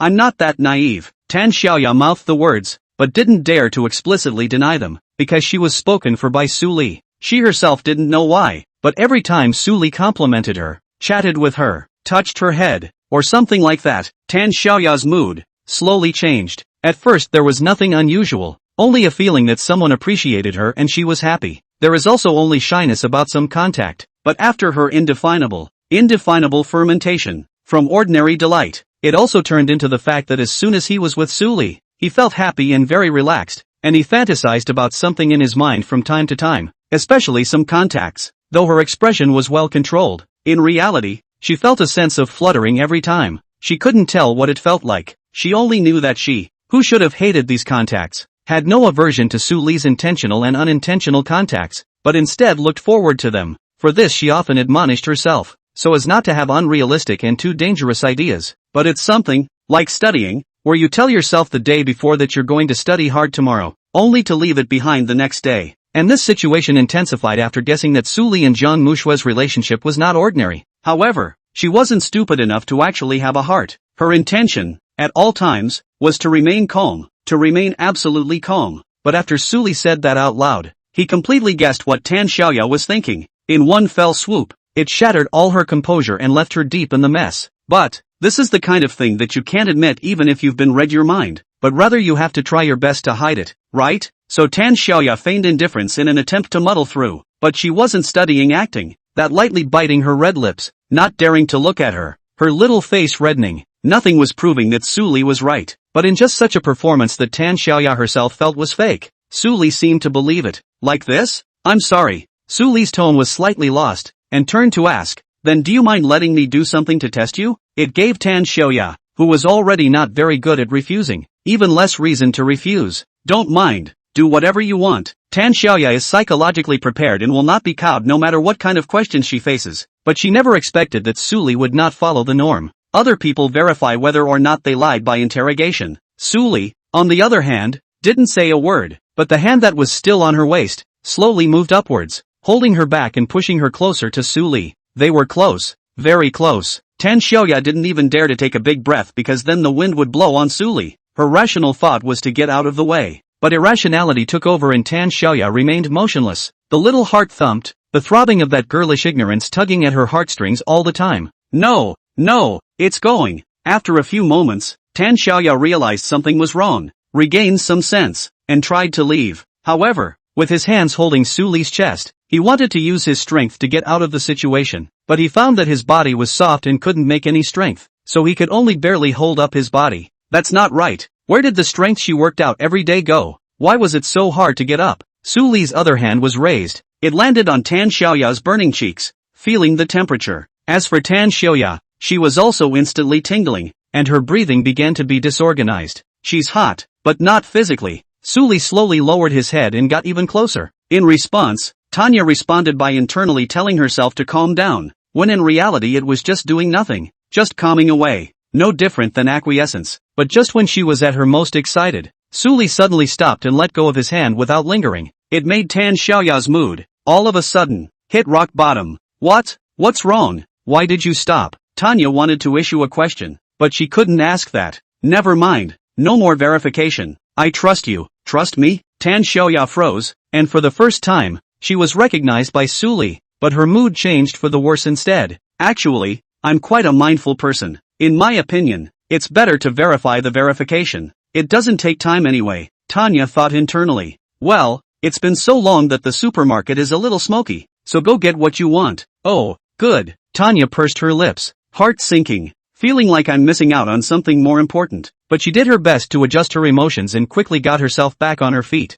Until she saw Suli subconsciously reach out to touch her. But after her hand hung in the air for 0.3 seconds, it was withdrawn later. Tan Xiaoya was speechless, her heart cold. For a moment, that inexplicable ebb and flow of emotion, a tidal wave that overwhelms one, gone. Suli walked into the supermarket, carrying a knife to clear out the remaining zombies. On the way he saw a few zombies burn so thoroughly that they became slag. The 2 crystal cores were glittering instead. This scene inspired Suli that in the future, when he killed a large number of zombies, he could directly use fire to burn them all, thus eliminating the process of finding them one by one. Why hadn't he thought of that before? Alas, I blame Jiang Mushui and the others for causing my thinking ability to decline. Go back and punish them. Walking into the supermarket, although many places were scorched black, it didn't actually cause damage to many items. Suli took Tan Xiaoya and went straight to the seasoning section, seeing all the wine, vinegar, and salt that I once didn't even bother to look at. Marinades. There was a sense of excitement in both. It's great to finally not have to eat unpalatable food. Tanya took away various condiments. On Suli's side, he scavenged very many more noodles, canned food, and sausages. It's more of a shame that the meat, vegetables, in the supermarket are spoiled and rotting, and there's no backup power for the cold storage here. 10 minutes later, once again the 2 men came out with 2 sacks full of supplies. This is already the limit of what they can take. If they take more, Suli can drag it, but the sacks on the ground will suffer. Within minutes it had to fall apart, causing supplies to fall all over the place. Go. With a short sentence, Suli handed a bag of clothes to Tan Xiaoya, carrying the other 3 sacks himself. Looking up at the sky and judging that it was still early, he took care of Tan Xiaoya's stamina and lowered his speed to head back. After noon, the 2 returned to the stronghold. Brother Suli, Tang Wan was at the head of the group, bringing a group of girls to greet them, and Suli swept a glance. There was no Jiang Mushui by CC in sight. I felt strange and asked about it. The 2 sisters seemed to be sleeping, and I just saw them coming together. Oh, let them sleep. Suli put down the supplies and told the girls to take them and put them away, leaving the ones with the clothes. Let the crowd pick at their leisure. Chapter 34, Tang Wan's Gift. Whoa! Shelter. Girls who haven't worn new clothes for a long time and don't even have a change of clothes. Only jackets and underwear to change into. As soon as I saw the wide array of clothes, my eyes instantly lit up. Neither was in a hurry to get it though. They came running to shush the newly returned duo, and only after a long time did they go to make their selections, changing into new clothes, and not avoiding that Suli was still there. He showed off his pretty side to the fullest, causing Suli to evoke some interest just by sitting here. 2 of the girls, moreover, took the initiative to come up, leaning on Suli's left and right sides. Brother Suli is so nice to us. How do you think we should thank you? A girl named Lee Hanmo gently put her hand on Su Li's arm, first poking the other side with her fingertips to slowly test it. Seeing that there was no repugnance, the movements were further bolder. Brother, Su Li is tired. I'll give you a massage. The girl on the other side was not willing to show weakness. A pair of delicate hands, gently squeezing the shoulders. It gave Su Li a feeling that he wasn't massaging but seducing himself. Xia Yutong, massage alone is not enough. You are not studying art. Why don't you find a time to take brother Su Li to explore? Ahem. I do want to play with Su Li alone, but I can't disturb my brother. Xia Yutong pressed while staying close, until the distance reached a point where the two, from time to time, made contact. She relied on a greater advantage than Li Hanmu to take more initiative. Brother Su Li, when do you think we can come and play with you? The two mimicked Tang Wan's frequent name-calling. Su Li didn't react much to hearing it, but it was Tang Wan, who was secretly observing their situation from the side, who said that her little face was a blush. So calling Su Li by his brother is so carnal? I hadn't noticed when I said it myself. The moment she heard someone call Su Li brother, Tang Wan's own goosebumps rose. Should I change my name myself? But on second thought, Tang Wan thought it was better to let it go. After all, it was Su Li who told her to call her brother. Maybe Su Li would like to hear it. He likes to hear it, so shout it yourself. Brother, say something. If you don't like me, say it too. I'll come and get in the way later, won't I? The two women pulled and tugged at Su Li. The other girls watching were eager to try, but most of them were more subtle and didn't dare to be as open as the two of them. It's a busy day, so if you guys wanna play, come when I'm free. Su Li wrapped one hand around one person. The dark interaction pushed the two back into the crowd's ranks. The two who received the answer were instantly delighted, and obediently nodded their heads, sending dark glances with the movements of their eyebrows. Su Li's gaze didn't linger for long, turning to Tang Wan and Tang Mo. The others instantly realized that they should take a break. People's interest was not in them right now. Wanda, miss you, come for a hug. Ah, Tang Wan was startled. Su Li was also too unapologetic. There were so many people watching, but everyone else is so proactive. Her words, shouldn't we show it too? Coming to Su Li's side, Tang Wan tilted her head and blinked her eyes at Su Li. Due to her height, she could only wait for Su Li to bend down and hug her up, which made Tang Wan feel a little embarrassed in her heart. Su Li picked Tang Wan up. The petite body is softer than a pillow and comes with its own thermostat system. Cuddle up in your arms and get cozy. Tang Wan endured the shyness of being peeked at. Her small hand grasped Su Li's collar, and closed in on Su Li's ear, exhaling like orchids. Brother, Xiao Mo and I just prepared a gift. Do you want to come see it? Tang Wan's warm gasps passed down Su Li's ears to his nerves. Reaching out, he pinched Tang Wan's face. Su Li was aroused and said, where to see it? Or do you want to show me here? Not here. Let's go back upstairs. Tang Wan thought about what she was going to do next, but she didn't dare let Su Li watch from here. Good. Su Li had a spoiled face, carrying Tang Wan up the stairs. As for Tang Mo, she hadn't come down since she went upstairs to change her clothes, probably still waiting up there. At this moment, when the girls in the shelter saw Su Li leaving with Tang Wan, they each had their own thoughts in their hearts, but they quickly stopped thinking about it and organized the supplies they had just brought back. There was only one man, sitting in the corner, frozen and fuming. That person was none other than Tan Xiaoya. By all accounts, everything went the way she wanted it to, and Su Li didn't talk to her much more, and no more unintentional contact. She's much less psychologically burdened and should be in a better mood. But the truth was, Tan Xiaoya was getting harder and harder, and looking at those images just now, she couldn't help but wonder if she had said the wrong thing. Words to say, is it true that Su Li ignored her in the future, but also became close to other girls? It wasn't what she wanted to see. Wasn't the reason Tan Xiaoya pretended to deny it all because she was afraid of causing trouble for Jiang Mushui? But the way it looks now, it's as if the girls at the shelter will go and cause trouble even if they don't cause trouble themselves. In that case, it would be better for her to add to the trouble. She wasn't asking for as much as these girls were, and had to close the distance and all that. She just wanted the same thing as before, being able to hear Su Li's casual compliments and then being touched on the head. But all these daily routines she had before seemed to have become non-existent when she had just flatly denied liking Su Li. She was sad, but had no one to talk to. Second floor, Tang Wan guided Su Li into the dressing room, which was a room that had been temporarily converted from a storeroom. Pushing open the door, Tang Mo, who had changed her clothes, waited for them with a small beak. Tang Mo's clothes? Su Li was very familiar with it, because it was exactly the same sarong that Tan Xiaoya had taken.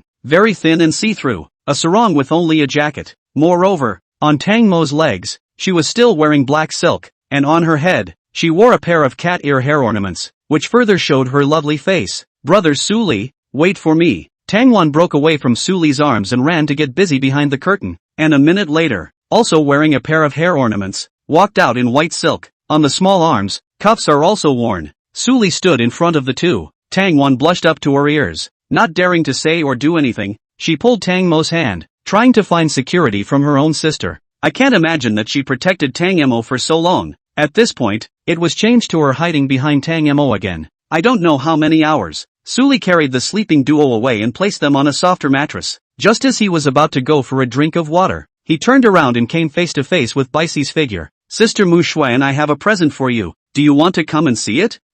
Could be. Hearing those familiar words, Suli was puzzled and followed by Cici into the cubicle where he and the duo lived. Then, they saw Jiang Mushui and Bai Cici who were interlocked with their fingers and leaning together. The two were not as nervous as Tang Wan, Tang Mo, but the eyes that were thrown at Suli were so viscous that Suli felt a sudden burst of pressure. Chapter 35 Jiang Mushui's Gift. Were these four discussed? Suli, a person who didn't know how to refuse, so he simply accepted. He was surprised to see the two holding hands, because Jiang Mushui and Bai Cici, since then, were both incompatible. Even if the three are often together, it's not like the two of them would be so friendly, both doing their own thing, ignoring each other, and the most they'd say is, go away. The duo today, however, are so amicable. Moreover, Jiang Mushui's attitude had changed greatly in style. Words become less, not like before, in order to fight for favor and radical, feel better behaved a lot, but also put down the face, and by CC and good to fight on the match. In the evening, Suli, it's time to eat. What are you doing? Wait, I'll rest for a while. Suli said back to Tan Xiaoya outside. Tan Xiaoya outside the door looked forlorn. Although Suli spoke in the same tone of voice, it always felt as if she was estranged from herself. It's an illusion, I think. Come quickly then. I'll wait for you. Glancing at the cubicle, Tanya went downstairs alone, her mind very active. She was a bit more simple and less knowledgeable, but she could still read this. It is known that Suli went to look for his girlfriend when he came back, and by CC, Tang Wan, and Tang Mo all followed him. Please, what the hell is going on? Solve it. It doesn't take much thought to realize that it can't be a tea party. So, Tanya sat back and confirmed her earlier suspicions, which were a shock to her young mind. Leaning against the cushion, Suli put one hand on Jiang Mushui's small stomach and gently wrapped the person in his arms. Sight then falls on the rewards on the system. Reward, Pathfinder drawings. Intelligent construction robots, crafted from 20 blue crystals. They can generate architectural drawings based on your descriptions, and will begin construction once you provide them with materials. Bonus, skill, Frost Infestation. Generates a large field in front of you, summoning ice picks within the area to attack enemies. Bonus, Passive Empowerment. For all the skills of the nucleus, a substantial enhancement is made. Reward, Prop Drone. Intelligent vehicle with combat, medical, load bearing, detection, and support. After going through the 4 rewards once, Suli was about to close the system. At this point, the system pops up with a prompt. The information panel has been updated. Suli, identity, human, mate, 12. Skills reply, wind pressure, purple fire, perception tracking, weakness breaking, talent, melee master, passive, empowerment, props, alloy heavy blade, black gold dagger, drawings, communicators, watchers, pioneers. Genetic enhancement is on. Genetic level, 1. Upgrade requires 26/100 reinforcement potion. Note, genetic level affects the strength of all abilities, with the exception of crystal cores. A brand new panel appeared, and Suli quickly skimmed through it to adapt, seeing his abilities in it. There were some abilities he'd forgotten about. For example, weakness breach, perception tracking. So far, he hadn't encountered any enemies that needed to be taken seriously, and weakness break, a skill that allowed him to see through the enemy's weaknesses, didn't do much. Another perception tracking, which when turned on attacks an enemy that can be sensed by him as to location. No one could escape from him at the moment, and naturally, he hadn't used it. But these skills were not weak in nature, it was just that Suli was too strong. That said, why was there no information on the panel about crystal cores? Shouldn't this thing be the only channel for most people to obtain transcendent abilities under the end times? Is it possible that? Suli recalled the system's evaluation of the crystal core as a prop that could be used on the body but would cause erosion to the body. Hurting the enemy 1,000 times hurts the enemy 800 times, and the upgrade route that the system gave him had no burden on his body, only benefits. In essence, the upgrade route of the crystal core was a kind of destruction of oneself. So the system looked down on the crystal core, not even bothering to list the crystals in the panel? Well,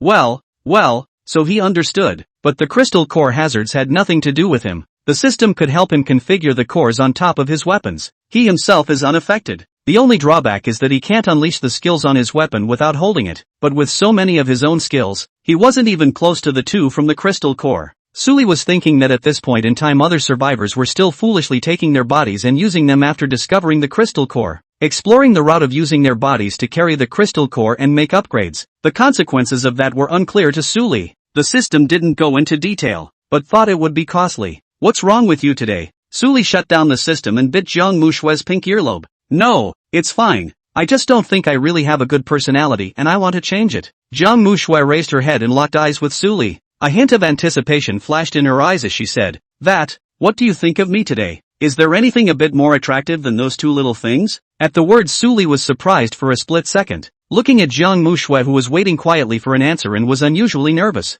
It's really hard to know what to say. Seeing that Sully didn't say anything, Jiang Mushue thought it was because Sully thought she was too inexplicable, so he opened his mouth again to explain. Look, I pester you every day. You do not talk to me much. Do everything also seems to treat me like a tool. You don't even compliment people, and you go to them quietly, and you don't even look like you're in love. So it's probably because I have a bad personality. A long string of sentences down, Jiang Mushue in front of Sully is considered to be the persona of the avalanche. Not only is it very reasonable, it's also self-reflective. It was even reasonable to the point of being a bit humble, making Sully a bit embarrassed. How was Sully going to answer? After thinking about it, Sully moved and kissed Jiang Mushue's red lips. The warmth of the touch is endearing. Jiang Mushue looked at him and thought Sully was going to speak, but what he didn't expect was that Sully lowered his head and kissed again. Jiang Mushue blinked. Sully lowered his head for another kiss. What's wrong? Jiang Mushue's red face, being kissed for a moment of disorientation. Now does that look like falling in love?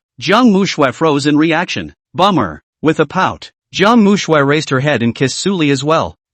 It does feel very much like a couple. Sweet little routine now. That's it. Can Bessie go out for a minute? Sneak attack. Sully kissed again, turned his head and saw Baici. Jiang Mushue immediately felt that the warm and sweet mood was broken by her. Baici was also helpless. She wanted to get out too, but was too tired and wanted to lie down some more, so all she could do was watch her flirt. Brother Sully, you're finally here. Everyone is waiting for you. Sully brought the four people downstairs with him. Li Hanyu and Xia Yutong, waving warmly at him, pointed to the seats set aside for them to sit. Today's dish was scrumptious. There were all kinds of seasonings that Tan Xiaoya brought back with her, along with some canned products, to make a home-cooked meal that she often ate on weekdays. Marinated the roast again and put it on the table full of flavor. Chapter 36, They're tired. Honey, open mouth is in a hurry. Jiang Mushue picked up a piece of meat and stuffed it into Sully's mouth. Wow. The other girls wowed and cast envious gazes, putting Jiang Mushue in a happy mood. Baici looked at it and also learned to pick up a piece of roasted meat and hand-feed it to Sully. Brother, Tangwan called out in a low voice,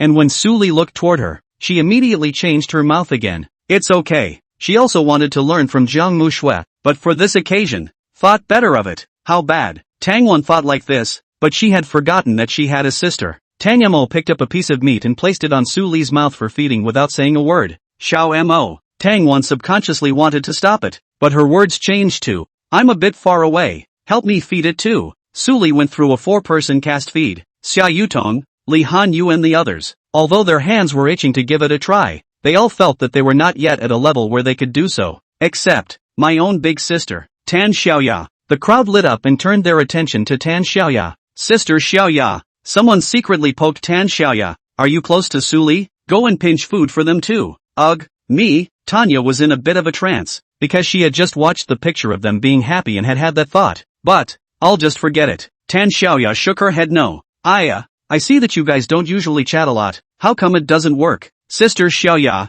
you have to seize the opportunity. No, really. The more the girl said, the worse Tan Xiaoya's mood became, and she even felt it was hard to breathe. It wasn't that she didn't want to or was embarrassed. Rather, it was as if Sully was now treating her less favorably than he had treated all the other girls he hadn't spoken to. Relationship-wise, it's like there's a layer of separation. But Li Hanmu and the girls didn't know about this. They only knew that Tan Xiaoya and Sully got along well too, and they were all secretly arching fire. And how Tan Xiaoya feels. It's like being unemployed and coming home, only to have the whole family not know and keep asking how she's doing at work. Something like that. I'm full. You guys talk. Tan Xiaoya fled, ignoring the surprised looks of the others. What's wrong with her? I don't know. Maybe it's suddenly the day? Tan Xiaoya's buddies were puzzled, thinking that Tan Xiaoya didn't look shy or angry. Can't really think of what happened. Only Suli looked down at Tan Xiaoya's back before going to look at Tan Xiaoya's panel. Second floor. Back in her cubicle, Tan Xiaoya sat alone in the corner with a self-absorbed look on her face,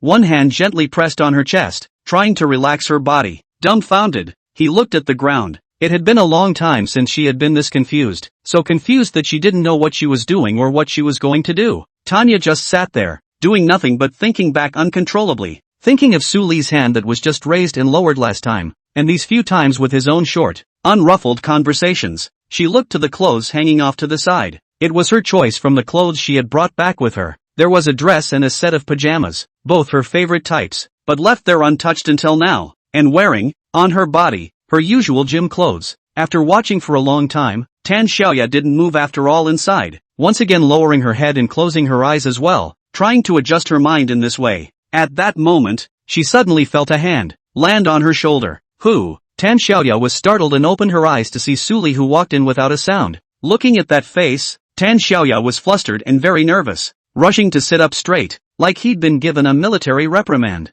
Suli, what brings you here? The door was open. I came to check on you. I mean, shouldn't you be eating? Suli sat down and sat across from Tan Xiaoya, the two of them looking at each other. Forget all that nonsense for a moment. Have you thought about what you're going to give me? What do you mean? Tan Xiaoya was momentarily confused and didn't remember what Suli was talking about. Alas, it really makes me sad. Aren't you going to repay the favor of saving your life twice? Suli pretended to be disappointed. Tan Xiaoya, who had just remembered this, immediately denied. No, I haven't. I've been thinking about it. I haven't been able to think of how to thank you, so don't think that way. You really didn't think of anything. Why don't you tell me all your thoughts? Maybe there's something I want in return. Sully reached up and tried to touch the head. Tan Xiaoya gulped at once, her eyes glued to Suli's movements, but just at the threshold, Suli retracted his hand again. Tan Xiaoya, who had been feeling a little better, hit rock bottom all of a sudden, but the next second, Tan Xiaoya saw that Suli's hand changed direction and came towards her face, just caressing up the left side of her face, poking and touching it as if picking out a toy. Tan Xiaoya's mood was up and down, and her brain was a little confused by the shock of Suli's behavior. Is it hard to believe that you don't have a single idea? Suli's voice sounded again. Yes, yes, yes, yes. Tanya was tempted to answer that, because she did have many thoughts. Most of it was uncastable though, she thought before she was a little ashamed. That, if you don't mind, it's okay if I work for you as a cow. Suli shook his head. Pawnbroker or no? Is there another better way? Like the one that's more similar to it. The similar line. 10,000 deaths? Suli, after a long period of silence, Suli knocked Tan Xiaoya's head and said in a joking tone, what's behind the little woman's lack of gratitude? At those words Tanya froze. Both cheeks quickly turned red. Even the flesh-colored skin looked pink. In return for my body? Many thoughts flashed through Tan Xiaoya in this instant, and multiple responses were thought of. Things like, it's not very nice. I don't deserve it. It's too fast. I'm embarrassed. I'm afraid other people will mind. And a whole bunch of other things. But after 3 long seconds of thought, Tanya said, now. After saying this, Tan Xiaoya lowered her head in embarrassment herself. Feel free. Seeing that Tan Xiaoya didn't mention a single word of rejection, Suli moved a bit more. Her thumb pressed against Tan Xiaoya's lips and gave them a gentle squeeze, releasing them and then cupping the young girl's warm little face with both hands together. Tanya doesn't know what this is about, but it just feels so happy, and my face is as relaxed as if I had a massage. Unfortunately, Suli only played with it for a moment before withdrawing his hand. Well, I've got to get down there, so if you don't want to go back, I'll bring your food up later. Well, I'd like to stay a little longer. Tan Xiaoya nodded, and was too embarrassed to go back, or she didn't know what others would think. Right, Mu Shui and the girls are tired and will rest early. Let them wash first. Before leaving, Suli left these words. Chapter 37, Luqing, it's hard for me to calm down when you're like this. They're tired. I'm casual. Tan Xiaoya repeated these 2 words under her breath, and slowly, returned to the state in which she had just sat in the corner with her head down. But this time it's not autism, it's an overheated brain that needs to calm down. She seems to have, knowingly or unknowingly, agreed to something very important. After eating, Suli set aside 2 portions of food to take upstairs, one to Tan Xiaoya and the other towards Luqing's place of residence. He did notice that there was no figure of Luqing just now. In fact, she was rarely seen at dinner on weekdays. This woman usually gets herself some fast food and hides in her house to eat it. It made Suli wonder if this was the type of person who was efficient in his work and felt that eating was a waste of time, eating purely because he wanted to stay alive. Suli knocked on the door. Inside the door, A more slender jade hand pushed the door open, revealing half a face looking out. Seeing that it was Su Li, Lu Qing's expression changed, a little surprised. I brought you some food. You either. Su Li lifted a lunchbox. It was expected that Lu Qing would politely decline or accept it with a nod of thanks, but what he didn't expect was a slight movement of Lu Qing's brush, and a gurgling sound from his stomach after smelling the freshly roasted meat. Lu Qing blushed slightly and swallowed. Take it. Seeing this, Su Li handed the lunchbox to Lu Qing. A few minutes later, the two sat facing each other, Willow Green burying her head in a sausage. That love of food put Su Li's suspicions to rest. So you want to eat? What's the point of staying up there? Don't you come down and eat whatever you want? Su Li leisurely looked at her and issued his own question. At this time, Lu Qing took a sip of milk and wiped the corners of her mouth that were stained with white liquid, said in her very seductive voice, I don't really like eating when there are too many people. It makes me uncomfortable inside. It wasn't that Lu Qing didn't like crowds. She was fine with the number of people. Just that the only time she was eating was when the number of people around her created a lot of anxiety. This has been a problem for many years, and many people don't understand her, even herself. So is that the reason you only eat bread? Su Li asked with interest. Aha. Then I'll have someone bring you food from now on, wherever you want. It's too much trouble for you guys. Don't mind me. It's my own reason for not eating together. How can I waste other people's time? Lu Qing shook his head, completely not expecting Su Li to say this. She thought Su Li would be like the others. Oh, say how strange it was, and then wouldn't bother with anything else. That's okay. If you don't want to bother anyone else, I'll be the one to deliver it to you from now on. Su Li doesn't leave time for rejection. Straight to a different topic. You didn't take any of the clothes I asked everyone to take either. I don't quite know what kind you like. I picked out 2 sets for you to try on sometime. Su Li opened the bag he brought. Taking out 2 sets of women's clothes, he put them aside and gave them to Lu Qing. This imperial sister, who was older than Su Li in terms of age, couldn't help but frown slightly as she looked towards those 2 sets of clothes. A purple dress, followed by a little black wraparound mom dress, all very mature women's clothes. She could see that Su Li had chosen carefully, but the problem was that she hadn't worn anything that mature for a woman herself. Even at 25, with all her friends married, she dresses younger. The 2 pieces Su Li chose were too bold and revealing for Lu Qing. I feel like I'm going to turn into a badass woman when I wear it. But no matter what, this was also a piece of Su Li's heart, and Lu Qing did not refuse. Thanks, Gollum. Just after thanking her, Lu Qing's stomach let out another protest, causing the magnificent woman some embarrassment. Ahem. Ahem. Su Li failed to hold back his laughter and accidentally coughed twice, and Lu Qing's bent waist broke completely. It's okay, my requirement for shelter is to have enough of the staple food, and the other snacks to each his own. I'll get you more if you don't get enough. Su Li was about to get up when Lu Qing stopped him. Slow down. You're welcome. Everyone here gets that treatment. You're trying to be a maverick. Lu Qing's words stuttered, convinced by Su Li's statement. On one hand, Su Li had a point, and on the other hand, she was indeed hungry. Then I'll go with you. Could be. In the night, a tide of corpses swarmed outside the window, and all kinds of wailing and hissing resounded. The number of zombies on campus at night had been much lower, and some had wandered away from here to look for food elsewhere.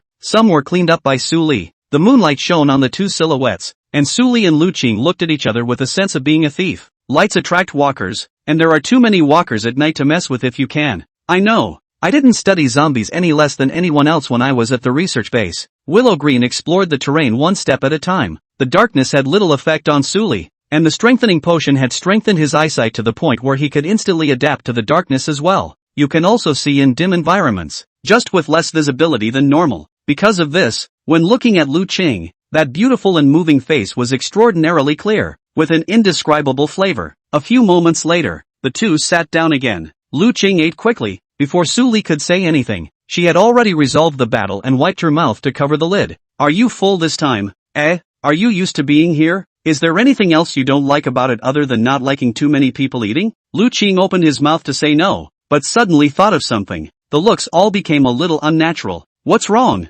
Su Li could see the end. No, it's very nice here. Much better than my old life. Not having to risk my life out there. And normal food. Halfway through his words, Lu Qing's front turned. That's just it. I'm only 3 meters away from your cubicle, and the soundproofing in here isn't very good. I can hear you guys talking every night, so that means I'll probably hear whatever you do. Of course, I do understand. But, Su Li reached out to interrupt the words that Lu Qing was about to continue. Looking at Lu Qing's mature face that showed an embarrassed look, he was as embarrassed as if he'd brought his girlfriend home and been bumped into by his sister at home. Luckily, Su Li didn't have a sister, so embarrassed or not, It's just a momentary feeling. I know, I'll try. Actually, don't worry about me too much. I mainly think you shouldn't expend too much energy. Staying up all night isn't good for your health. Okay, I get it. Saying goodnight, Su Li left, not too concerned about the matter. But the seemingly sensible Lu Qing, the mental activity is active. Let's hope he listened. Otherwise it would be hard to keep your cool if you keep this up. Chapter 38 Tan Xiaoya, it should. It's like this, right? All asleep. Su Li looked down at Tang Wan, Tang Mo, and returned to the cubicle to see Jiang Muxue and Bai Cici leaning against each other in deep sleep again. It's extraordinarily quiet tonight. What Lu Qing feared wouldn't reasonably happen. But Su Li had been very unreasonable. Such tranquility didn't last long. Behind Su Li, a series of soft footsteps came, followed by a knock on the door. Come in. Su Li's voice was small, worried about waking the two. Outside the door, Tan Xiaoya's figure peeked in, walking carefully on her tiptoes for fear of making the slightest sound. Su Li, Tan Xiaoya lowered her voice, and there were a few moments of pity on that chubby face. She looked at the sleeping two and asked Su Li apprehensively, to be here. Yes, if you want to wake them up and have them stare at you, that's not okay. Tan Xiaoya hurriedly shook her head. The small clenched fists tightened even more, trying to ease her tension in this way. Su Li rose and reached out. Tan Xiaoya tentatively reached out her hand as well and took Su Li's hand.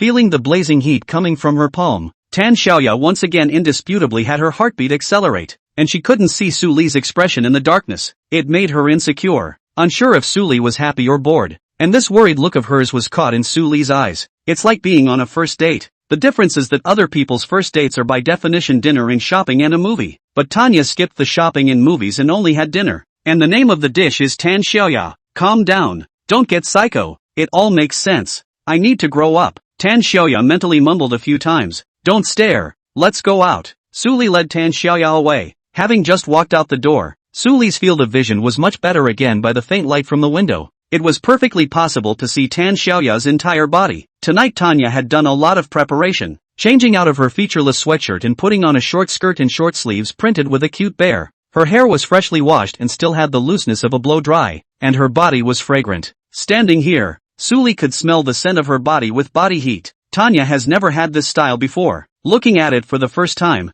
Su Li couldn't help but look at it a few more times, and the sight was naturally discovered. What? Do I have something on my face? No, just thought you were pretty and wanted to see more of you. Tan Xiaoya was floored by the compliment and held Su Li's small hand a little tighter, followed Su Li all the way back to her room. Tan Xiaoya came out of here and came back with Su Li, and in terms of efficiency, Su Li could have come over on his own and let Tan Xiaoya wait for him, but Su Li's arrangement of letting Tan Xiaoya come to him on her own was another perfect mobilization of Tan Xiaoya's emotions, causing her to be completely silent and the two of them alone in their two-person world. Neither of them noticed the problems. Gulp. Tan Xiaoya stood still, swallowed, slowly raised her head, and looked at Su Li. Nope, no one. Tanya hinted. Aha. Su Li nodded, but didn't move a muscle. The two of them were silent like that for almost 30 seconds before Tanya spoke again. Didn't I say I was going to repay you? How did you? I'm tired. Feel free to do whatever you want. I'll let you know how satisfied I am. Ugh.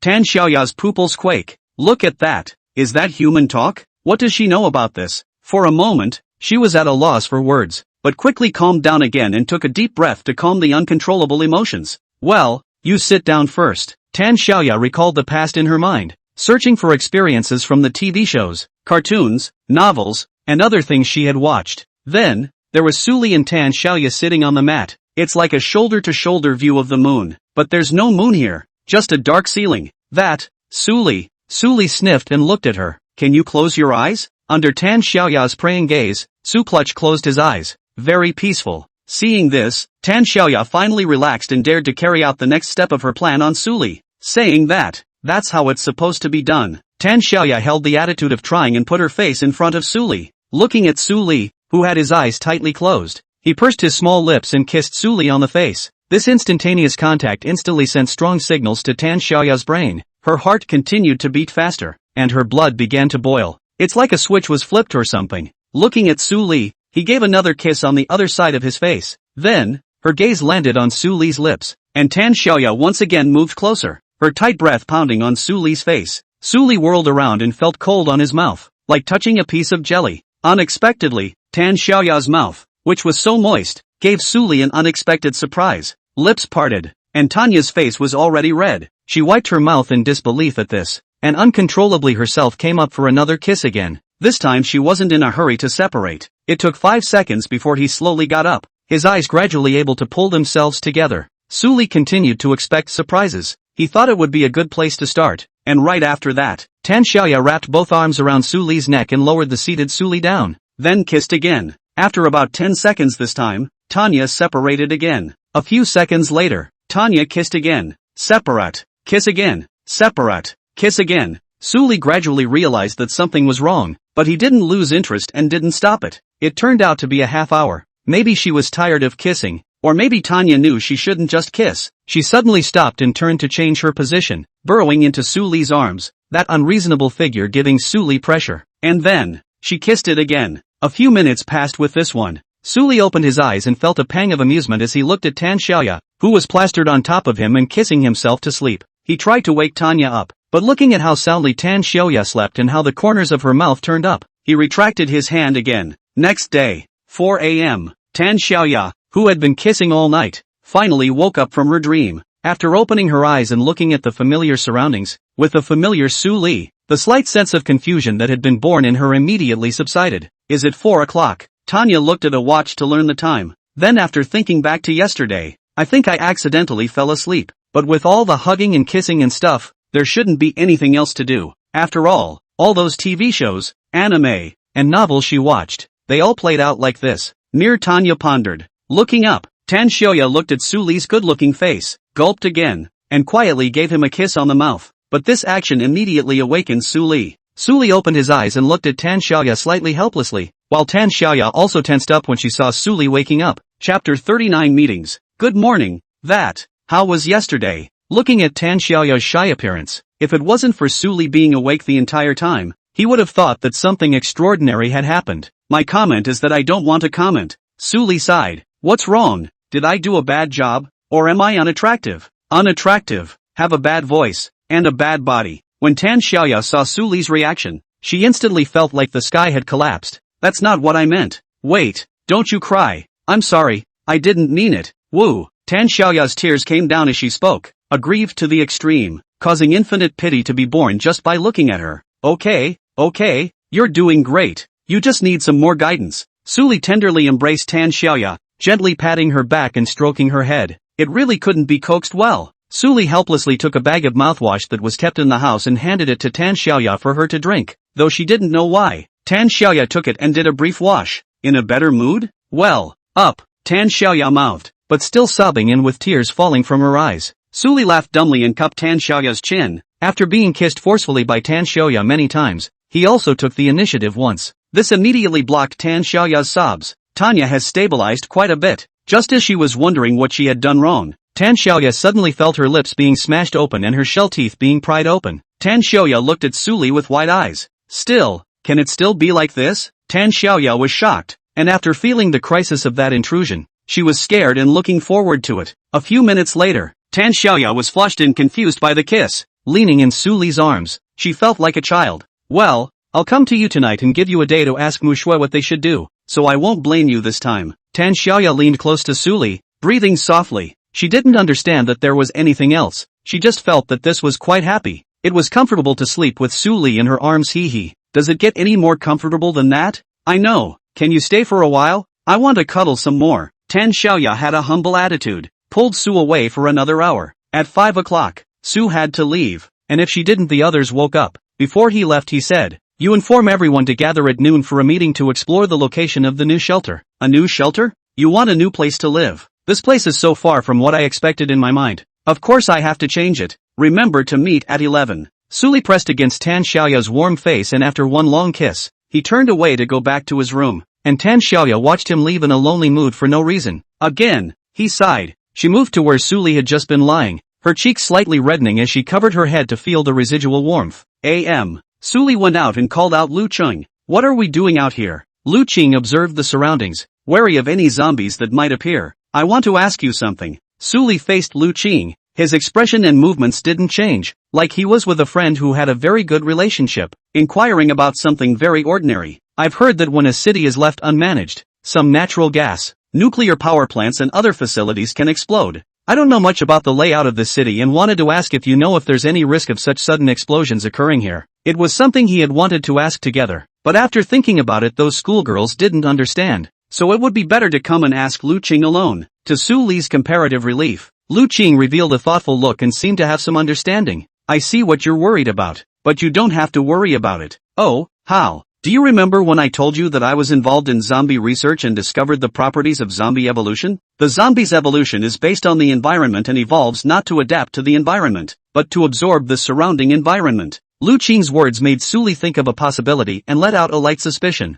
So this means that the zombies evolved to absorb even electricity, gas, and radiation? That's not very scientific. It's true that it's not very scientific, but that professor's research has purposely used radiation to affect the zombies. And although the zombies died quickly, a portion of the infected tissue on their bodies survived, and it can be hypothesized that slow experimentation will be able to breed zombies that are immune to the radiation, or even able to absorb it. Su Li was half silent. Nuclear radiation, something that destroys DNA, can be absorbed by zombies. Don't your zombies need DNA to mutate? Hiss. It's not impossible. There have been so many unscientific things. Another one isn't that unusual. What kind of experimental base do you have there and why is there radiation? It was actually just a fluke of some material. That was really quite a fluke. After learning what he wanted to know, he wasn't in a hurry to go back and took Lu Qing around the outside. What else do you want to do? Willow Green asked, her tone rather cold, similar to a question, but she didn't mean it, as long as she didn't deliberately keep her manner. The things she said without realizing it were kind of cold and felt very unapproachable. It was never her idea to be like this. Help me collect the crystal cores. A crystal core? What is it? Lu Qing thought back carefully and suddenly remembered some experiences. It can't be that blue stone on the zombies. So you knew about this. Then why didn't you say something before? There was no doubt in Willow Green's description that a blue crystal core had been found on a certain zombie.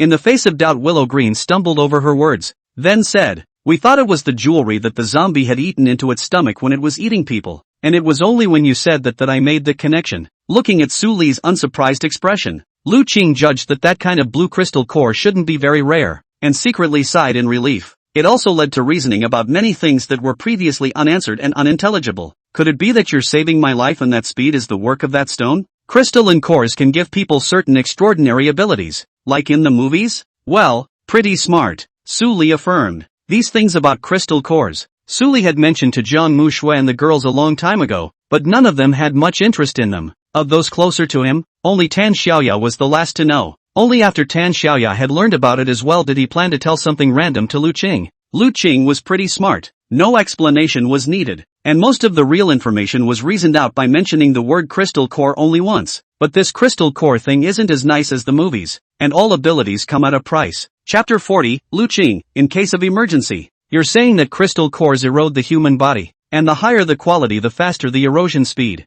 Lu Qing was deep in thought. Spinning around, she looked at Su Li, those beautiful eyes reflecting the worry in her heart. Theoretically, but I'm different. I have other ways to use the crystals that don't require taking my body as a bearer. At these words, Lu Qing sighed in relief for Su Li, inexplicably feeling grateful. Then again, he realized that the way Su Li knew of not using his body to carry the crystal core seemed very precious. If only she knew. This method is also very simple. Just configure the crystal core to a suitable weapon, and erosion of the human body or whatever naturally ceases to exist. Lu Qing was regretting that he didn't deserve to know that method when Su Li himself gave it out without reservation. She froze in place and a full 10 seconds passed before she moved. You, just tell me? Why? Su Li had an innocent look on his face, a look that he wouldn't play with his mind. So you're not going to ask me to do something for you, or make me pay something? Nope. Why are you telling me? You're not an outsider. Can't I tell you? Su Li was very sincere. He really didn't have much of a heart, and it wasn't like Willow Green could do anything if he told her about these things. Weapons configured with crystalline cores don't just do anything. According to the system's introduction, it requires the weapon material and hardness to be up to standard. Moreover, even if Lu Qing could get his hands on an awesome weapon and configure it with a crystal core, that was also harmless to Su Li, and could even help Su Li protect the refuge a bit. At this point, Lu Qing was silent for a few seconds. Just because I was picked up by you and got to know you guys for a few days, you're going to tell me something this important, or else? Su Li asked rhetorically. Lu Qing was silent for a few more seconds. She opened her mouth, as if she wanted to ask something else, but the words ended up coming out of her mouth. Thinking and thinking, looking at Su Li's young face, can't help but remember that Su Li is only 20 years old. At the end of the day, He was just a student, hadn't set foot in society yet, and perhaps in his mind he told himself that these things were just off the cuff. It just felt like the two of them were sort of friends, so they told her what they knew. Never mind. Thank you. Lu Qing stopped making meaningless queries. Come with me then. We're here to collect the crystal cores. If we dawdle any longer we won't have time for a meeting. Aha! Lu Qing answered and followed Su Li's footsteps closely. Some images of Su Li's youthful exuberance when he had just gained some special abilities and was going to slash at everything he saw surfaced in his mind. This is without a doubt dangerous. Sully was able to gain that kind of power, and it was possible for the zombies to be powerful as well. And the first time he met with Su Li was near a group of zombies and seemed to be fighting those zombies, thus showing that he would really do something that reckless. Lu Qing began to worry about Su Li getting injured or even dying because he was too reckless, so she paid a little more attention to Su Li and did her duty of guardianship. Su Li was not aware of Lu Qing's mind. He took Lu Qing and went to the place where they first saw the place, the building that was half collapsed by the bombing. There were quite a few zombie corpses here that he hadn't found, and this time when he came over, he planned to burn them all up in one fire, leaving only the crystal cores behind. But they had just reached their destination. The image in front of them, however, caused the two to freeze in place. What about this? Before his eyes, the large area of rubble that was crushing the zombies was peeled away by something unknown, and the zombie corpses under the rubble disappeared. All that was left of the original site was empty, flat ground. Someone was here? Not like that. If it's man-made, there's always a walker body left behind. But then why? It's hard to believe that the corpses of the zombies converged on themselves and turned into a new zombie run. Su Li walked forward and saw that there was also a string of wet traces on the ground, not like blood or water. It was an unknown liquid. Don't go over there. Su Li still wanted to get closer to take a look, only to be stopped by Lu Qing, pulling his arm with one hand. She stopped Su Li while taking out a plastic bag from her pocket. Inside the plastic bag was a small piece of meat as big as her thumb. She threw it over. The chunks of meat dipped to the ground, soaking the liquid on the floor and emitting a puff of white smoke. The surface of the meat corroded, but not too corrosive. Whatever this is, it doesn't look like it's safe for you to go through. Lu Qing let go of Su Li's hand. Worrying about Su Li's life and safety was completely unnecessary. I understand the reasoning, but why would you want to carry a piece of meat on you? Just in case. Lu Qing didn't want to either, but she had accumulated a lot of experience from her previous outings to explore. Fresh meat can attract walkers, and it can also test if some substances are dangerous,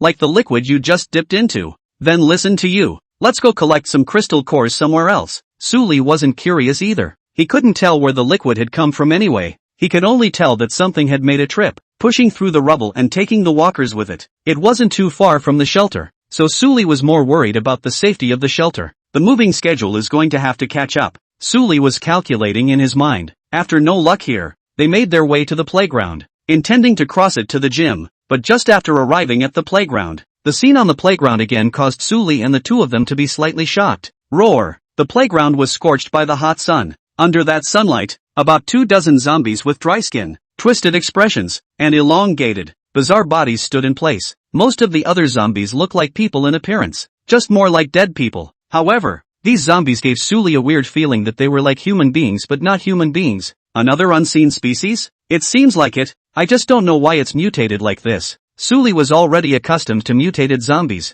but to be honest, this time the zombies were really a bit out of his expectation. It's not human looking, it's not ghostly. Upon seeing Su Li and the others, they surprisingly didn't launch an attack like the other zombies, but stood still and hissed. Their thin, dry legs seemed to have lost the ability to walk. Don't go over there, let me. Su Li raised his sword and left, only to be pulled down again by one of Lu Qing's hands. Lu Qing pulled out another plastic bag and threw a piece of fresh meat over, landing precisely at the feet of one of the zombies. The dryad-like zombie, sniffing the smell of blood at his feet, became violent, but instead, they could only stay where they were, wiggling their upper bodies in agonizing struggle. There's no way to do anything about the meat that's brought to your mouth. Strange, how could a zombie mutate into something that can't even feed? Lu Qing didn't let his guard down when he saw this. Instead he became more careful. She had never been a fan of doing dangerous things, especially in the face of unknown dangers. Before figuring out the situation, Lu Qing intended to pull Su Li away and ensure their safety before considering anything else. Chapter 41, Humanoid Spider. Let's go. Lu Qing's assertiveness is very strong, judging whether it is safe or not, and without asking Su Li's opinion, he pulls Su Li to leave. Don't worry, it's just strange looking, it's not a threat to me. Su Li wasn't led by Lu Qing, but he wasn't disgruntled either. Thinking about showing off his true strength, Lu Qing was relieved, but just as the two of them looked at each other, neither of them having the time to speak. The ground suddenly shook, and a series of rustling noises came from a direction not far from them. Neither Suli nor Lu Qing reacted slowly, but Suli was faster, tugging Lu Qing ahead of him and ducking behind a nearby fountain in the process. Hiding their forms, they tacitly didn't speak, but instead poked their heads out and looked at the creepy zombies on the playground.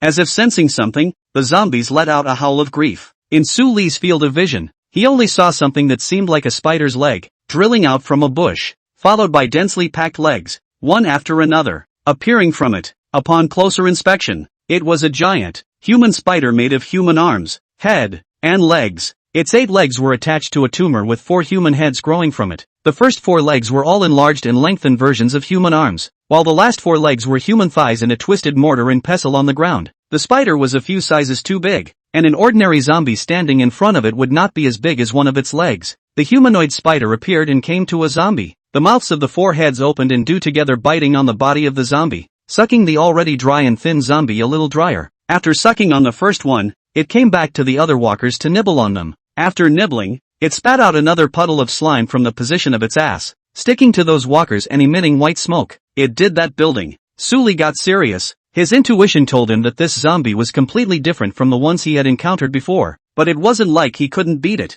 On the contrary, there was something in his body that longed to rush up and slash, but Suli really didn't expect it. The neighborhood of one's refuge was so unaware that such a terrifying existence had suddenly brewed without one's knowledge. It's too dangerous. This must be eradicated. After only a few seconds of thought, Suli had already made the decision to take the initiative to show up and put this particular zombie on the spot. At this time, Suli turned his head and realized that Lu Qing's expression was ugly. "What's wrong with you?" "I'm fine. I'm just afraid of spiders and things like that." No delay in action. "Let's run." Lu Qing had to retreat when she didn't see the humanoid spider, and when the humanoid spider showed up, she was even more filled with only the word run. But just as Lu Qing got up, her somewhat weakened legs stumbled down unsteadily, accidentally touching a piece of debris on the fountain, causing it to fall to the ground with a not inconsiderable thud. Suffered. Lu Qing secretly said that it was not good, and the humanoid spider showed superb hearing, its 4 heads looking at them in unison. The hiding duo was spotted immediately. From a distance, Lu Qing could see a weird smile on those 4 faces. The humanoid spider crawled quickly. That speed was completely mismatched with the huge body. Lu Qing was surprisingly difficult to capture its movements with the naked eye. Willow Green's heart was in her throat. The body didn't even know what to react to in order to deal with this monster. It wasn't something she could deal with. All she can do, it seems, is to walk through the hippocampus and lament her life's experiences before she dies. But in the next second, a solid figure stepped in front of her. Suli racked his blade and blocked the humanoid spider's charge, using his strength to slash it. One of the human hand-like spider legs was cut off in half, leaving only half of the fleshy skin clinging on. The defense doesn't seem to be good. The humanoid spider immediately retreated several meters violently after taking the wound. The 4 heads on its body revealed angry expressions, and some granulation tissues grew out of the wounds. In the blink of an eye, one of its legs, which was about to fall off, became as good as new. "This is all recoverable, Soin?" When Suli said this, he had obviously forgotten that he also had something called the reply technique. "It's just as well. Dying casually doesn't fit your appearance, so let's see how we can get you killed." The monster that other people only wanted to run away from when they saw it had become an entertainment item in Suli's eyes. The walkers he usually encountered were so weak that he didn't need to exert his strength to solve the crisis, never really stretching his muscles. Looking at the disgusting body of the humanoid spider, flames were attached to Suli's blade. Roar! From the mouths of those 4 heads hissed. The humanoid spider's 8 legs tensed up and erupted with great speed as it lunged towards Suli, using 2 of its legs as jabs to attack. "Suli, be careful," while Lu Qing voiced a reminder. Suli didn't forget to spit out, "It's a bit disgusting." He stared at the 2 pale hands with a pang of physical discomfort, but it had to be recognized that it was just very fast. If the other party ran away at this time, Suli might not even be able to catch up. If you want to keep it, you have to find a way to kill it quickly. If he were to let him go, Suli would have too many things to worry about living here. Thinking of this, Suli's thoughts shifted and changed the slash, which was meant to be an active attack,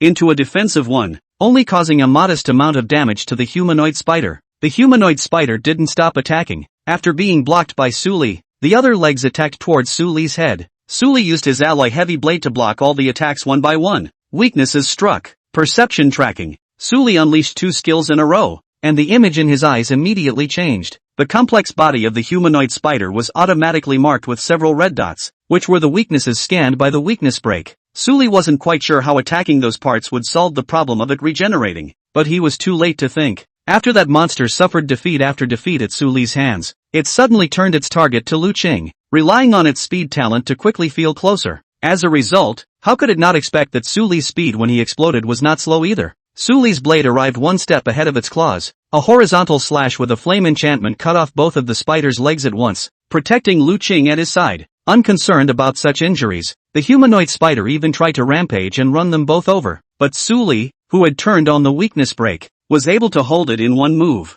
Immediately utilizing the fighting techniques brought by the melee master, he cut off all the weak points he could see, all within 3 exchanges. In turn, he chopped up a head, the back half of a leg, and then the center of the monster's body. After doing this, the humanoid spider was already full of holes, and its body was still growing new flesh buds, but the speed of recovery dropped off a cliff, just like a weak kidney. Chapter 42, Tan Xiaoya, I'm afraid she'll look at me like I'm trash. The four heads let out an unpleasant and strange cry, and the monster also realized that its regeneration speed had decreased, immediately giving birth to the idea of trying to escape. But Suli, who had anticipated this, how could he give it a chance to escape? Frost infestation. The monster's body was hunched over and ready to run away when a blast of icy cold hit it. Its huge body instantly stiffened and moved slowly, no longer having that divine speed. At the same time, densely packed ice cones fell from the sky, accompanied by snowflakes, directly changing the local climate of this area. It was a skill he had never used before. The good thing is that it's more handsome. The bad thing is that it's enemy independent and the ice picks all fall randomly.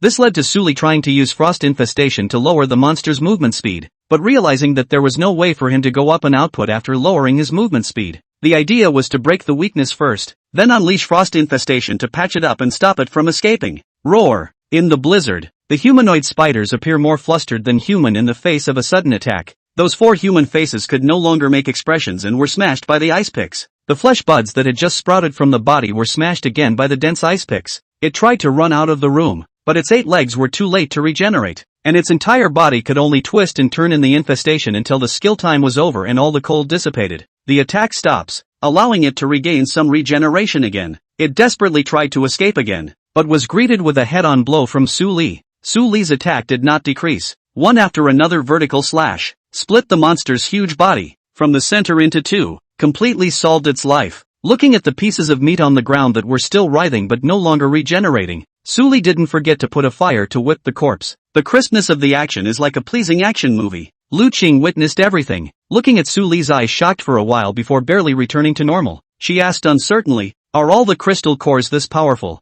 "No, it's just that I'm better." Suli smiled and said without modesty, "This time you should know that you don't need to worry about me so much sometimes." "I got it." Lu Qing stood up, but he didn't care too much about Suli's power. No matter how strong he was, it was always right to be cautious. But she felt guilty for exposing her trail and disappointed in her reaction earlier. In some ways, though, Willow Green is already better than most. After all, she was just a girl in research, and it was hard not to let out a shriek of terror. "Can you stand still? Do you want me to help you?" "No need." Lu Qing shook his head no. Then his feet were unsteady and he almost had a flat fall. As a result, just like this, he had just rejected Suli, and then he was supported by Suli's body. Lu Qing blushed in embarrassment. A pair of hands gently pressed on Suli's body, allowing the legs to slow down and get slightly better before separating. "First time I've met a zombie like this. The crystals are purple or above anyways." Seeing that Lu Qing was fine, Suli came to the corpse of the humanoid spider. At this time, the corpse had already been burned almost by the fire, revealing a golden-colored crystal core in the middle of a scorched black. Suli picked up the appraisal.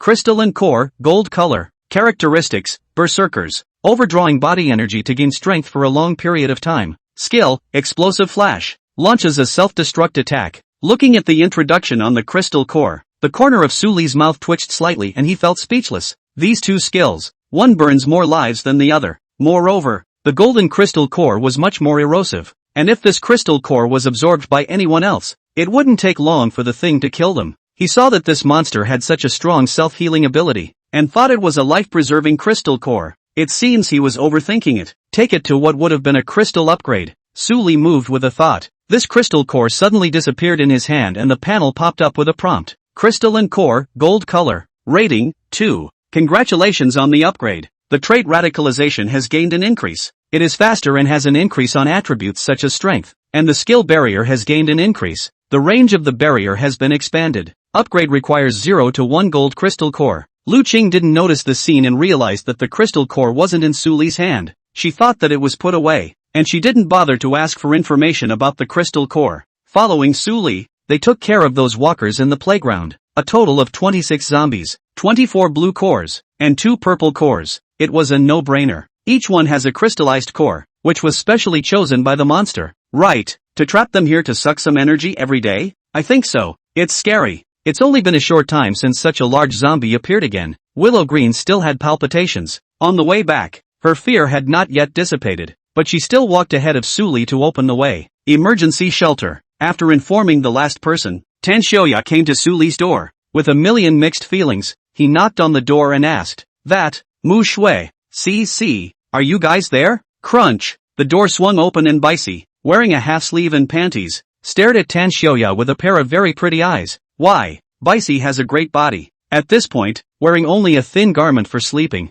it looked even more obvious. Looking at Tan Xiaoya's very low self-esteem, she didn't even feel too good about talking to Bicey about Su Li, fearing that the other party would taunt her about how she didn't deserve it. "Huya, what are you doing here?" Jiang Mu Shui walked over, and to everyone else, her eyes automatically took on that feeling of defiance, contempt, and not putting people in her eyes. And she didn't mean to, she just simply couldn't be gentle with other people. This led to Tan Xiaoya, who already had low self-esteem, to see the two looking at her together, and that felt really bad. "No, sorry, I'm fine, I'll go first." Tan Xiaoya was under too much pressure and didn't even dare to mention Su Li's business in front of the two, feeling that if she asked, "I'm sure Jiang Mu Shui will look at me like I'm garbage and spit out words like 'Are you sick?'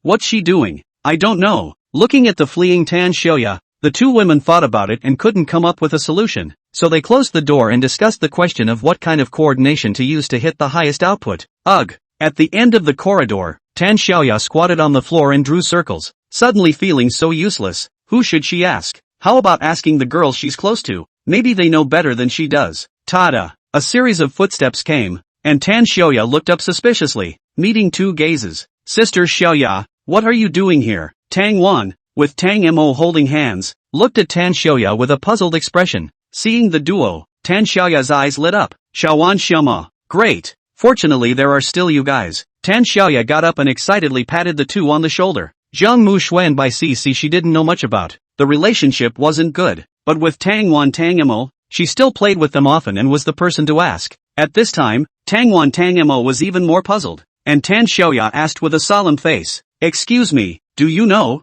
Chapter 43, Tang Mo, I have a plan. How can I explain this to you? When Tang Wan heard Tan Xiaoya's description, she thought for a moment that Tan Xiaoya was stupid. How could anyone be over 18 and still be so unquestioning? Even she, who prided herself on being very simple, understood more or less. No, that's not the point. Rather, it's another person for brother Su Li. So how will the time be allocated now? Tang Wan, please, I won't hold you up, but at least today I can't let people down again. Tan Xiaoya begged bitterly and bowed her head very low. Xiaoya-san, it's not that I don't want to talk about it, it's just that I don't really understand it, and I don't know how to tell you, so if I have to say it, I'll just sit down or lie on my stomach or something. Just what do those mean? I've sat and laid down next to him too, haven't I? That's not what I meant. That's what it means. That's the idea. What does that mean? The invalid conversation lasted for half a day, and Tang Mo finally couldn't look at it anymore. She stepped in to interrupt the duo and beckoned towards Tan Xiaoya, signaling for her to come over. Tang Mo, are you?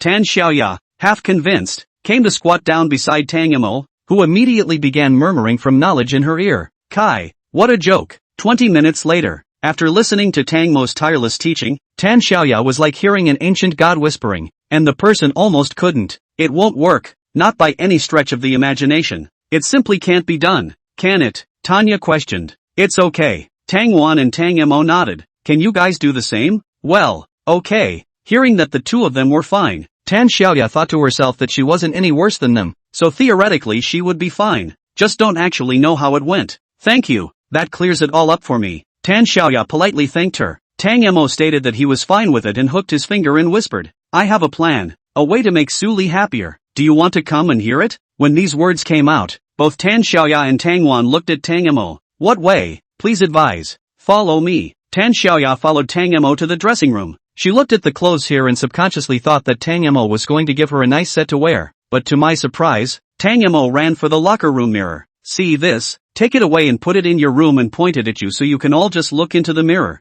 Ha! Images floated through Tanya's mind and immediately dispelled those thoughts. That's too shameful. But Tang Mo had said it, so it shouldn't lie to her, and there was no harm in her taking the mirror away. Tan Xiaoya did as Tang Mo said and took that mirror away secretly. Tang Wan looked at her own sister, her small eyes, greatly puzzled. Mo, how did you come up with that? I don't know. It came to me in a flash of light. Tang Mo's cute and adorable appearance, uttering words that were pure to the point of being impossible. Alas, Tang Wan sighed. She didn't have this kind of talent, and could only say a couple words in neon. I'll have to rely on my sister to take me flying from now on. Su Li. Lu Qing called her name and turned her head to look at Su Li, who stopped in his tracks thinking that she had thought of something important.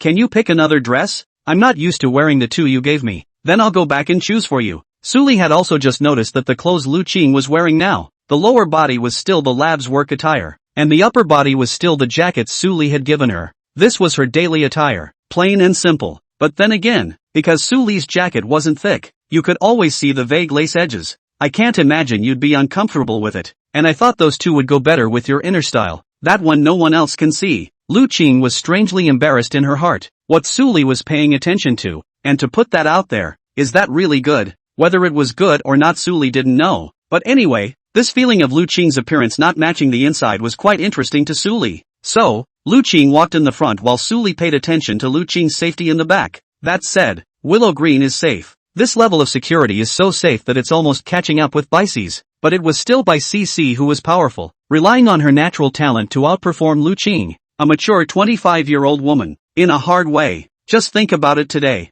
Thinking about it, Su Li determined the target. At 11 o'clock, Su Li went back to the shelter. After organizing the crystal cores in his hand, Su Li appraised them one by one to see if there were any useful abilities in them. Others could only use one crystal core, but it wasn't like he had to follow that rule. It's natural to keep all the favorites, more than 24 blues, and after some identification, it was found that most of them had no skills and only one trait, and the trait effect is very single, just a small strengthening of physical fitness, but there are still two nice cores. Crystallized nucleus, blue, characteristics, dexterity, enhances body coordination, skill, ice shavings, creates an ice blast at the target's feet, attacking and slowing the target. Crystallized nucleus, blue, characteristics, hardened, gaining a certain amount of defense, skill, resurrection, energizes the full power of the nucleus, resurrects once in case of near death, but destroys the carrier. The first crystal core is nothing to write home about, a normal attack ability, but it's kinda useful compared to the others.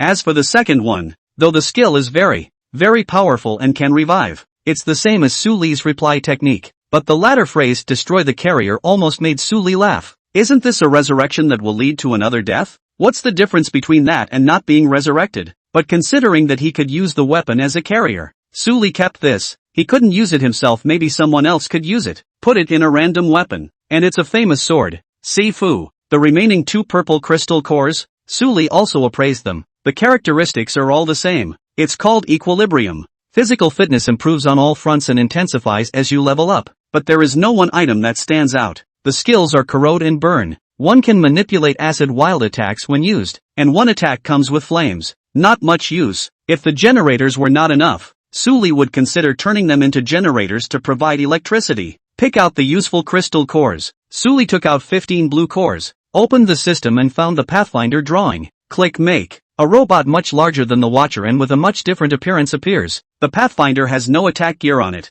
just some hooklocks that resemble a hoist-like device, and a compact screen. Pathfinder, glad to be of service. I can generate a variety of construction options based on your description. Select them and provide the materials to begin construction. Programs include, but are not limited to, building homes, repairing in-building plumbing systems, sewer systems, electrical systems, etc. The robot describes how to use it. Alright, you can rest. I'll call you when I find materials and a new stronghold. Okay, if there is no source of material, you can rummage through the trash for metal materials. Chapter 44, Lu Qing, you've heard it wrong. 12 o'clock. The crowd gathered and sat together in a more formal atmosphere, and everyone looked at Su Li with curiosity in their eyes. This was the first time we had a meeting, and we didn't know what Su Li wanted to do, but it doesn't take much thought to realize that it must be about doing what's right for everyone. All here, so I'll be brief about what's going to be discussed. Su Li's expression was quite a bit more serious. instantly giving off a sense of majesty, causing the girls who had wanted to seduce him again to put down their small minds. Listen carefully like an elementary school student. Everyone has been living here for many days now, so I'm sure you've already noticed many drawbacks. Although there is food and drink every day, the living is not comfortable, and even taking a shower requires queuing up, which is obviously not to my liking. Sully told of instances he had seen. Brother Sully, although what you said is all good, but everyone is still very happy. In this kind of doomsday can still be like this. Is not it already very good? We are all very grateful to you. Yeah. Brother Sully has protected us well. That's enough. Don't worry about us so much. The girls were so understanding that one expressed an opinion and the others followed suit. They're not like some cuties who just online. Retards who get a cheap shot and bite back. Those who can study here and haven't gone to sea to be defiled by rich kids. That only proves that they are also rich. The family is more or less affluent. The education from childhood is different. No right from wrong is just the foundation. Naturally understand Sully for them to pay exactly how much. Hearing the crowd say this, the corner of Sully's mouth rose slightly, pleased with their response. It's okay, since you guys are following me, I'm definitely going for it whenever I can do better. So let's not get all humble for a second and talk about the main thing we're going to talk about today. Sully tapped the desktop, his eyes sweeping over everyone. I'm going to change shelters, and the requirements are that the space must be large and comfortable enough to live in, as well as away from places where there are a lot of walkers. You guys know this city better than I do, so if you know where the right place is, say come check it out. Upon this statement, the crowd racked their brains and recalled their memories, and after thinking for a while, they all said what they thought would be a more appropriate place. Go to the Manfred Mansion. No, it's the center of town. There are too many walkers. Then go to the Happy Neighborhood. Wouldn't there be more zombies in the neighborhood? I thought of it. Less people can go to the factory. It's not impossible. But where are we going to gather supplies so far from the city? I don't know. Two women can lend themselves to a conversation on a single topic. And with so many girls gathered together, the scene naturally speaks for itself. There was a heated 20-minute discussion about the location of the new shelter. The I doesn't even have an authoritative idea. At this time, Jiang Mushua lightly coughed, covering the crowd's voiceover and said, everyone stop. I have a place that is more appropriate. Can I listen? Jiang Mushua's words still carried a lot of weight in their ears. After all, it was Su Li's woman. Quickly quieting down, he quietly waited for Jiang Mushua to speak. You guys know the Tianfu Villa area. It's some distance from the city center. Not too far, because the prices are quite high. There are very few residents. The buildings are villas, not as intertwined as residential buildings, and it's all fenced in on the outside, and the entrance door to the villa area is even bulletproof. Converting it into a shelter is very appropriate, don't you think? No one dared to refute what Jiang Mushua said, and this rhetorical question was indeed a bit redundant. They only dared to say something quietly and then looked at Sully, giving the decision completely to Sully. But this was really a bit difficult for Sully. He had never seen the Tianfu Villa area, and had even just heard of such a place, not knowing the layout very well. It's natural to judge whether it's suitable or not, so then he had to look at Bai CC and ask, what does CC think? Bai C froze. I didn't realize that I had suddenly become the decider, and although I was confused, I thought carefully and gave an answer. If it were me, I'd choose there. The villa area has a wide view. You can see what's going on outside at a glance, and there are still fewer zombies inside, so cleaning it up would be a great shelter. Aha! Sully nodded his head in understanding, with a look of being in thought, but it was pretty much all decided in the mind. After all, there was no other more suitable place anyone could recommend other than here. Then let's pick there, and when I'm ready for 2 days, we'll go there together. Hearing Sully agree to her proposal, Jiang Mushua looked smug in front of the crowd, still unable to help but display her more competitive personality. 1 point, the crowd went back to their own business. Sully, on the other hand, made another trip out and called away Lu Cheng once again. This made Jiang Mushua look very unhappy. Originally wanted to call Sully to spend some time for two, but ended up going with someone else just like that. Can you drive? Sully asked. Will, I'm going to try to find some cars, so you can drive them back for me later. Can't you drive? Lu Cheng looked at Sully curiously. No way. Looking at Sully's helpless appearance, Lu Cheng was a little amused, and I don't know what I thought at that time, but suddenly blurted out. You begged me. Sully, Lu Cheng. The two looked at each other speechless, one not expecting the other to say that, the other not expecting to say the little joke that was in his mind. The atmosphere was a little awkward. Lu Cheng looked around pretending to be busy, trying to pretend nothing had happened. How to beg? Sully asked. You misheard me. I meant how you got the car keys. Did I hear you wrong? Yeah, you heard wrong, Willow Green affirmed. Sully, there was a 2-second silence. and he stopped teasing when he saw that Lu Qing was on the verge of red warmth. Just look for a car on the street. Some people turn zombie in their cars and leave the keys in them. The problem is having to find cars that aren't wrecked. When the zombie outbreak happened, the car accidents were that bad, and most of the damaged buildings were the result of unmanned vehicles going sideways and exploding gas tanks. It's not hard to find cars that can carry people and things that aren't damaged. Suli led Lu Qing through a street and only found a few cars that could be driven. Those vans he wanted basically crashed headfirst into traffic and rolled over on their sides after the driver's corpse, or else they crashed right into some building. The car is so rotten, you can't even drive it. It's getting late. Let's head along the suburbs. Truck drivers often stop to rest on those roads. Lu Qing judged based on past experience. The two of them sped along. Lu Qing's speed was already fast, but it still wasn't enough. I had to find a car on the road that I could drive through the obstacles and head in the direction of the suburbs. Chapter 45, Don't Give It Away. Look there. There seems to be a couple of vans. The road in the suburbs is surrounded by no buildings and the cars on the road are very sparse. There was a row of vans parked on the side of the empty road, and there were no signs of collision around them. Only 10 walkers roaming the open space. The sound of the car drew them over, and these 4 unevolved, most ordinary zombies, with the most primitive stance, hissed and lunged towards Su Li's side.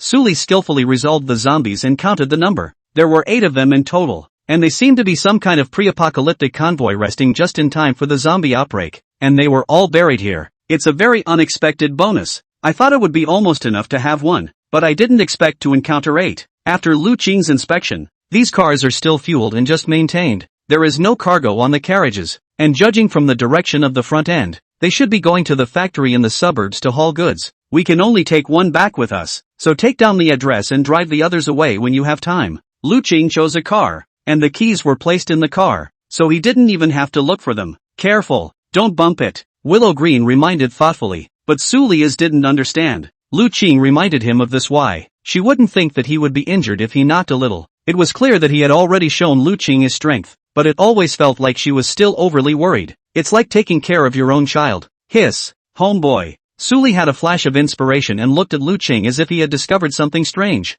Do I have something on my face? Lu Qing questioned with his face as usual. No. Su Li thought for a moment and tried. Do you want me to call you by a different name?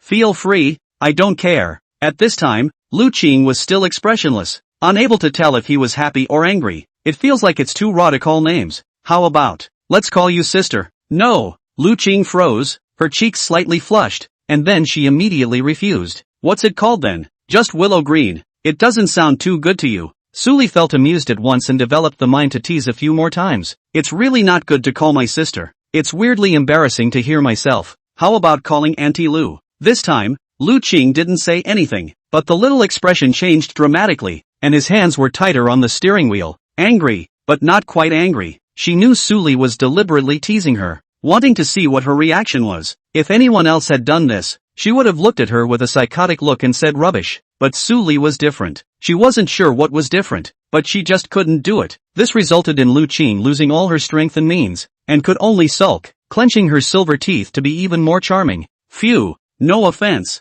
No offense. Boys are young and strong, and they like to joke around a bit. Su Li's bad taste is understandable. She's the older sister. No, being a parent, it's not right either. No matter what you do, you just have to tolerate Su Li anyway. It didn't take long for the two to drive the van back into the city and head toward the school district. The van moved a lot. The road alarmed many zombies. There is no way. Su Li had to open the window, has been using purple fire to clear the monsters. Suddenly, Su Li heard something else and immediately made Lu Qing hit the brakes, as the van slowed to a stop. Su Li and Lu Qing both heard several cries for help. Help! Look here! Help! A cry for help, tinged with sobs, came from a window on one of the floors. Su Li looked up and found that the residential building that, in 3 or 4 windows, there was a person poking his head out, shaking his hands and calling for help towards them. It's a survivor from the neighborhood. Lu Qing reminded him and stopped talking. The city is so big. Until now there are still survivors as normal. On this chance encounter Lu Qing is not surprised, but she was curious to see how Su Li, who had met a survivor, would handle it. Stop for a moment before you leave?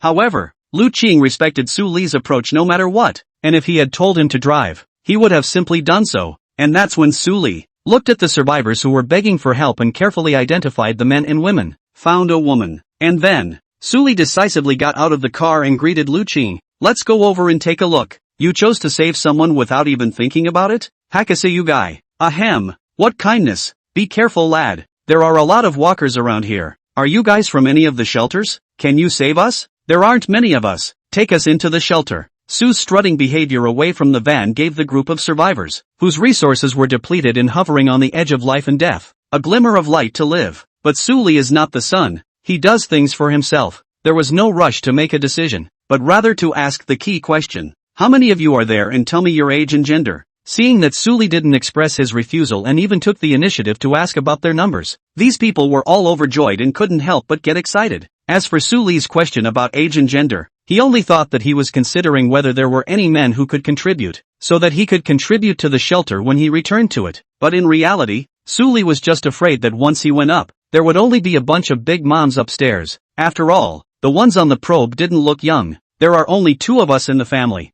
I'm 29 and my daughter is 8. Hiss. Where are the others? The corner of Suli's mouth twitched. Young is young, just a little too young. Standing downstairs, the survivors up there, one by one, reported their own family information. There were 4 families and 8 people in total. One household consisted of a 30-year-old woman with an 8-year-old daughter, and one of a middle-aged couple with a 20-year-old daughter. One household had only one girl, who was not very old and appeared to be 18, living alone. The last family was an older woman in her 40s with a 10-year-old girl. Slightly pondered the pros and cons, Suli decided to take a few people in and take them to do some physical work. If those 2 young ones weren't so bad, they could be collected for rewards too. The rest of them can be used to carry supermarket supplies, and later they can be made to collect building materials for the Pathfinders. What?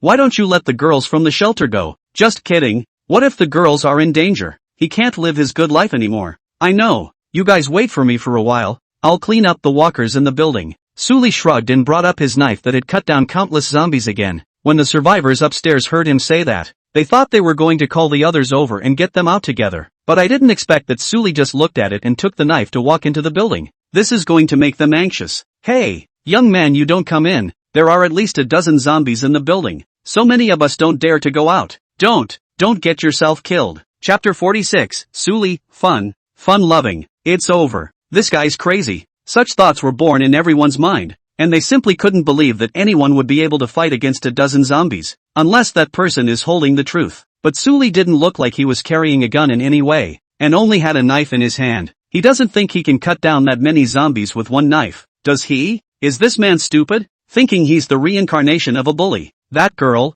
stop your friend, don't give away your head. The older woman upstairs was so anxious she wanted to explode. Putting his hopes on Lu Qing, he hoped that this girl, who looked mature and stable, would be able to persuade Suli back in time. Outcome. Lu Qing didn't even pay attention to what they said and followed Suli right into the building. The crowd was petrified, only to realize that the dawn had just risen and descended a thick dark cloud. Done. This is fine if only one person dies. The other can go back and contact their shelter. If both of them are dead, we won't be able to contact the shelter.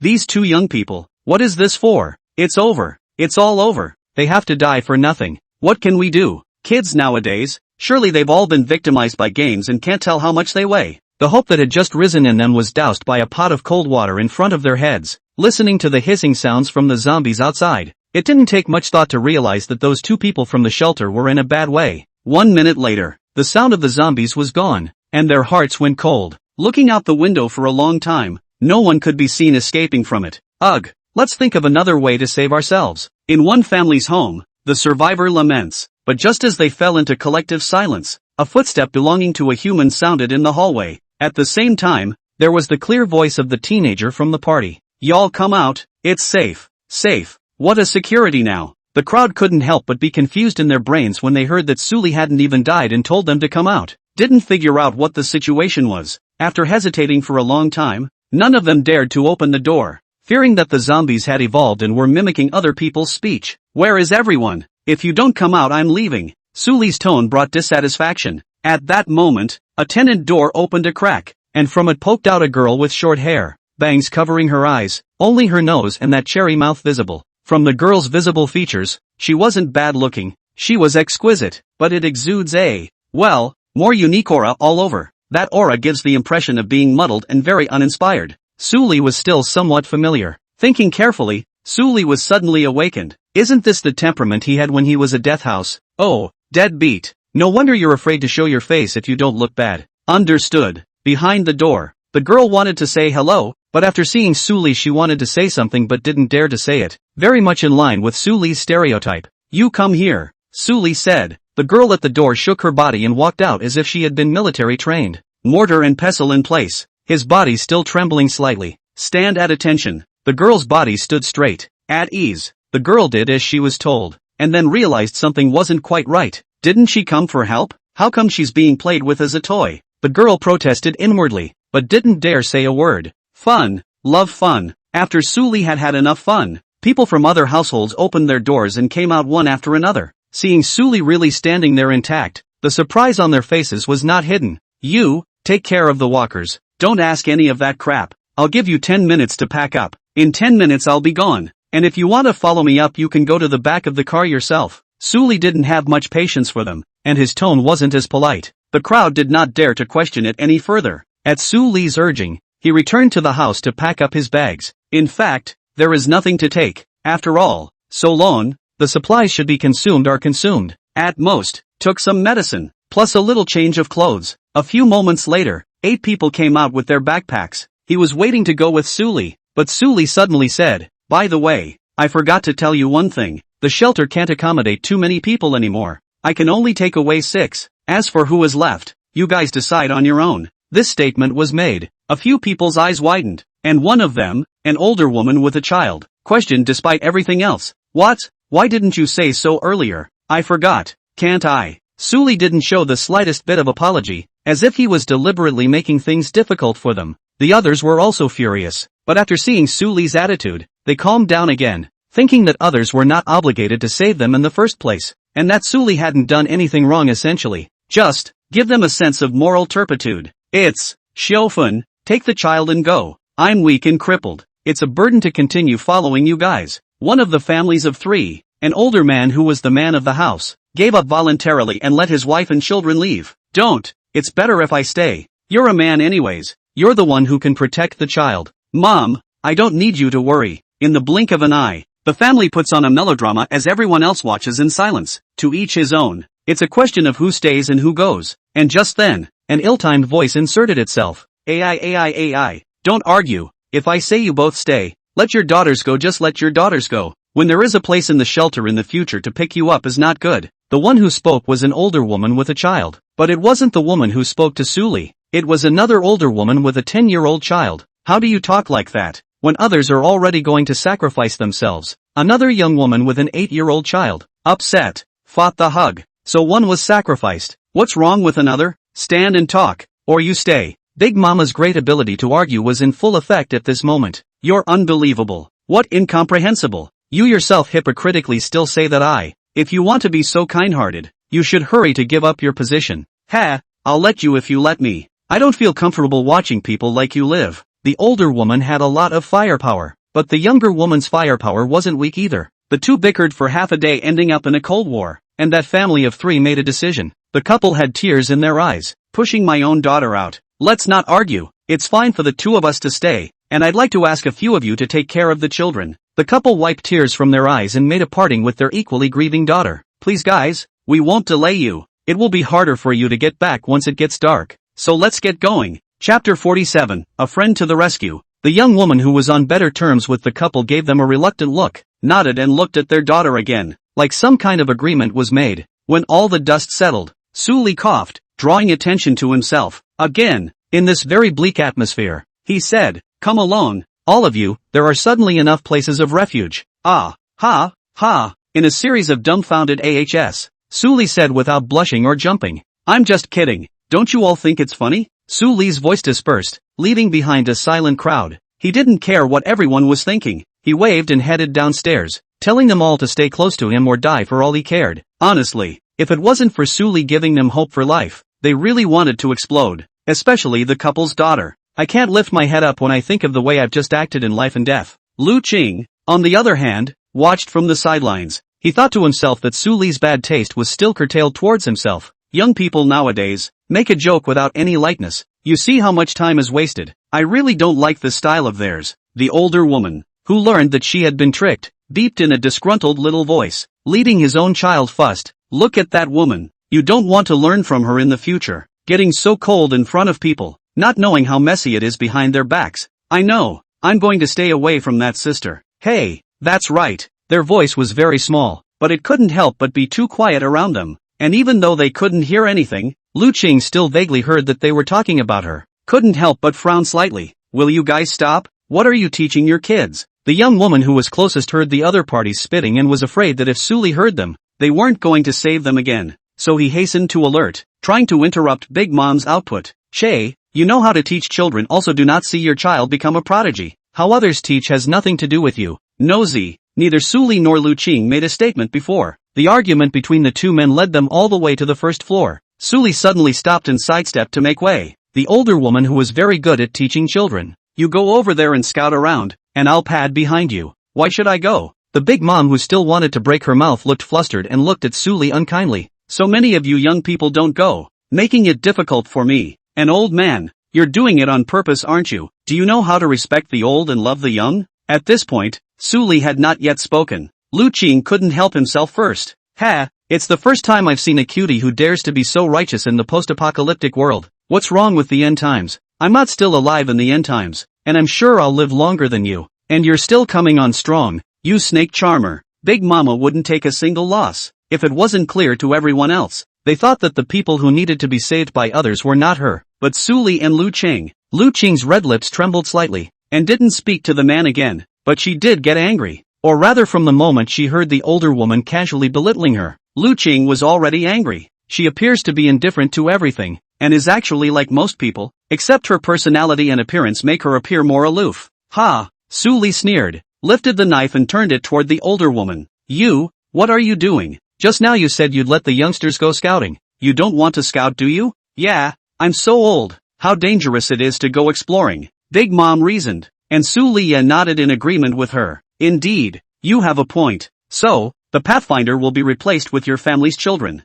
What? No, I don't agree. Isn't that what you said? I respect your idea. Why are you upset again? Suli said while putting the knife on the Big Mom's neck, letting the blade that was still mixed with the smell of blood stick to the other party's veins. You threatened me. Yeah, I'm threatening you, and if you say anything else, your head can move a house. How can you be so unruly? If the person in charge of your shelter knows about this, I'll see if others still dare to use you. The Big Mom was obviously flustered, and surprisingly didn't dare to swear, but it's a real laughable thing to say. Rules? Suli just wanted to say that he was the biggest rule right now, but for this kind of peaceful society messing around, being protected by the order without being killed, and as a result, in the end of the world still think that it is the same as the original people. Suli are too lazy to explain. They can't understand anything you reason with. They can't understand what they're doing at all. It's like a cat about to get hit by a car, and still huffing at that car in an attempt to scare the vehicle away. Such people are less intelligent than cats, yet protected by an order that gives them a chance to live as long as they do. Therefore, it is also the only way to solve the problem with violence. Like now, she felt death before she shut her snarky mouth. Suddenly, a voice rang out. Mom, don't be afraid. I'll go scouting, so I'll go scouting. Suli looked down at the source. It was this Big Mom's child. He was just thinking that this kid was quite filial, even wanting to offer himself to save his mom, making him think that this kid's character hadn't been taught to be bad. Who knows that the next second, the kid added, look at you, not just a zombie. What's there to be afraid of? No strength at all. Your personal machine is still my mom. Get out of the way, all of you. You really think that we lesser low babies don't have any power, don't you? The older woman, along with a few neighbors, looked at the scene in disbelief. There was some confusion as to what the kid was saying, but it felt as if the kid was confident. You child, how to talk to your mom. Big Mom didn't zap with others, but looked at her own child but was angry and couldn't breathe. Che, let you take the jail bail to charge the game for me and you don't even charge it. What are you, old thing? I spoke in vain. Let's just see how I take you on. Schoolboy. Big Mama's kid makes a strange gesture at the crowd, wiggling and sticking his tongue out at the same time. What's wrong with this kid? What's that for? The couple scratched their heads, unable to figure out the significance of the action. Can't even read the electric shakes. Bunch of man machines. No more playing with you people. Big Mama's boy glanced contemptuously, then running towards the door and straining to push it open. He saw 3 more walkers gathered and roaming outside. When he sees a walker, the kid doesn't run or hide. Standing in front of a walker and starting to electrically shake. Man machine zombies. Come on. Let's see how I can sneak ghosts without injury. Come back here. At this point, Big Mama screamed out in an unusually sad voice, but the walker who saw the child had already reached out his rotting hand and grabbed the child. The child immediately drew back and wanted to leave, but before he could run he realized that the zombie had already grabbed the arm, and at the same time a mouth also bit on the child. The child let out a scream, and in a moment of desperation, the older woman rushed after her, but she seemed to forget that she was truly powerless, and as soon as she was out the door, she was violently pounced upon by the other walkers. I was wrong. Team save. There's wheat, don't make it up. The screams of the two faded, and the crowd watched in disbelief as they were torn apart by the walkers. At this time, Suli at the back of the temple waited for a while. After determining that there was no chance of the two surviving, that's when they went up to rescue them. It was a great pity that Suli was too late to save the day. Chapter 48, It's broken. It's a real-life machine. To solve the zombies, Suli sent a few people on the truck. The middle-aged man was assisted by his wife on the cargo box, asked worriedly as Suli was about to close the cargo door. Little young man, we don't have to do the scouting job when we get into the shelter, do we? No need. Just go and work as an electrician. Grandpa. Suli wore a smile on his face, his expression and demeanor returning to his old self, but after that twist just now, the crowd looked at him with awe. Electrician. Sounds pretty normal. Knew a bit about it myself when I was younger, but how always feel that when the time comes, if Suli looks at him not good, he will let himself touch the wire to test whether there is electricity or not and so on. Sit tight a few of you, I may not see you situation later. Suli reminded and got into the passenger seat. These two vans have an open cargo box, and you don't have to worry about them sweltering. After looking at the scenery on the road for a few moments, Suli quickly lost interest. Instead of looking at the dilapidated streets, he should look at the beauty in front of him, and Lu Cheng, who was the beauty herself, noticed Suli's gaze. Are you spying on me? This is what I call appreciating art, Suli said in a serious manner. By the way, looking at the end of their mouths being torn apart, are you in a better mood? I'm not mad. Yeah, you're not mad. Suli repeated Lu Cheng's words, causing the beauty's face to add a few points of blush. That is, Lu Cheng was concentrating on driving and couldn't be distracted. Otherwise, she would have definitely kept her head down for half a day and waited to recover her bloodstain before going against Suli. It's important to stay in shape. If you're going to lose, you're going to be taken down by Suli, and you're going to get a first blood alert. Lu Cheng grunted softly and stayed silent. Sully wondered lightly, trying to talk about something else, but it failed, and the silence continued until it stopped near the shelter. This is the shelter? So weird. The people got out of the car, looked at the cafeteria, and muttered in their hearts, while their mouths said nothing. Once inside, all of you listen to the others. This is just a temporary shelter. I'll change the stronghold in a couple days, and I'll assign you jobs at that time, so none of you should be lazy. The crowd nodded like garlic. After following Suli into the shelter, Tan Xiaoyao also greeted him with the others. Look at these young girls, young women, couples, deadbeat girls, etc. All had their brains in a trance. One can't help but wonder if this is a sanctuary. In their impression, the refuge that must be a group of men and women, old and young, a rough image of the survivors. But the girls in front of us, clear as day, were not only scantily clad, the skin and body are still well managed and not malnourished. Another newcomer. Do you need me to arrange it? Tan Xiaoya walked in and took the initiative to take on the responsibility of the shelter NPC. Trouble. No trouble, no trouble. Tan Xiaoya didn't quite dare to look into Su Li's eyes. As soon as she met her eyes, she would be reminded of yesterday's kissing, hugging, and today's study with Tang Mo. Then everyone come with me. Wait, those two girls stay and come with me later. Su Li pointed at the two young girls who were not too old among the several people. The couple's hearts seized up. Worriedly grasping her daughter's hand, she looked at Su Li with a prayerful look in her eyes. Dad, Mom, I'll catch you guys later then. Although she was nervous and scared, the girl didn't hesitate and warily walked over to Su Li. At this time, that short-haired girl, after many hesitations, also came to Su Li's side. The others followed Tan Xiaoya out. Lu Qing looked at them, her mouth opened as if she wasn't very happy, and she silently left as well. Only Su Li and three others were left downstairs. The two girls looked at Su Li uneasily, trying to keep themselves from being nervous, but shaking one more than the other. State your name. Chen Su, the couple's daughter said back. Su Li looked at the short-haired girl and said, what about you?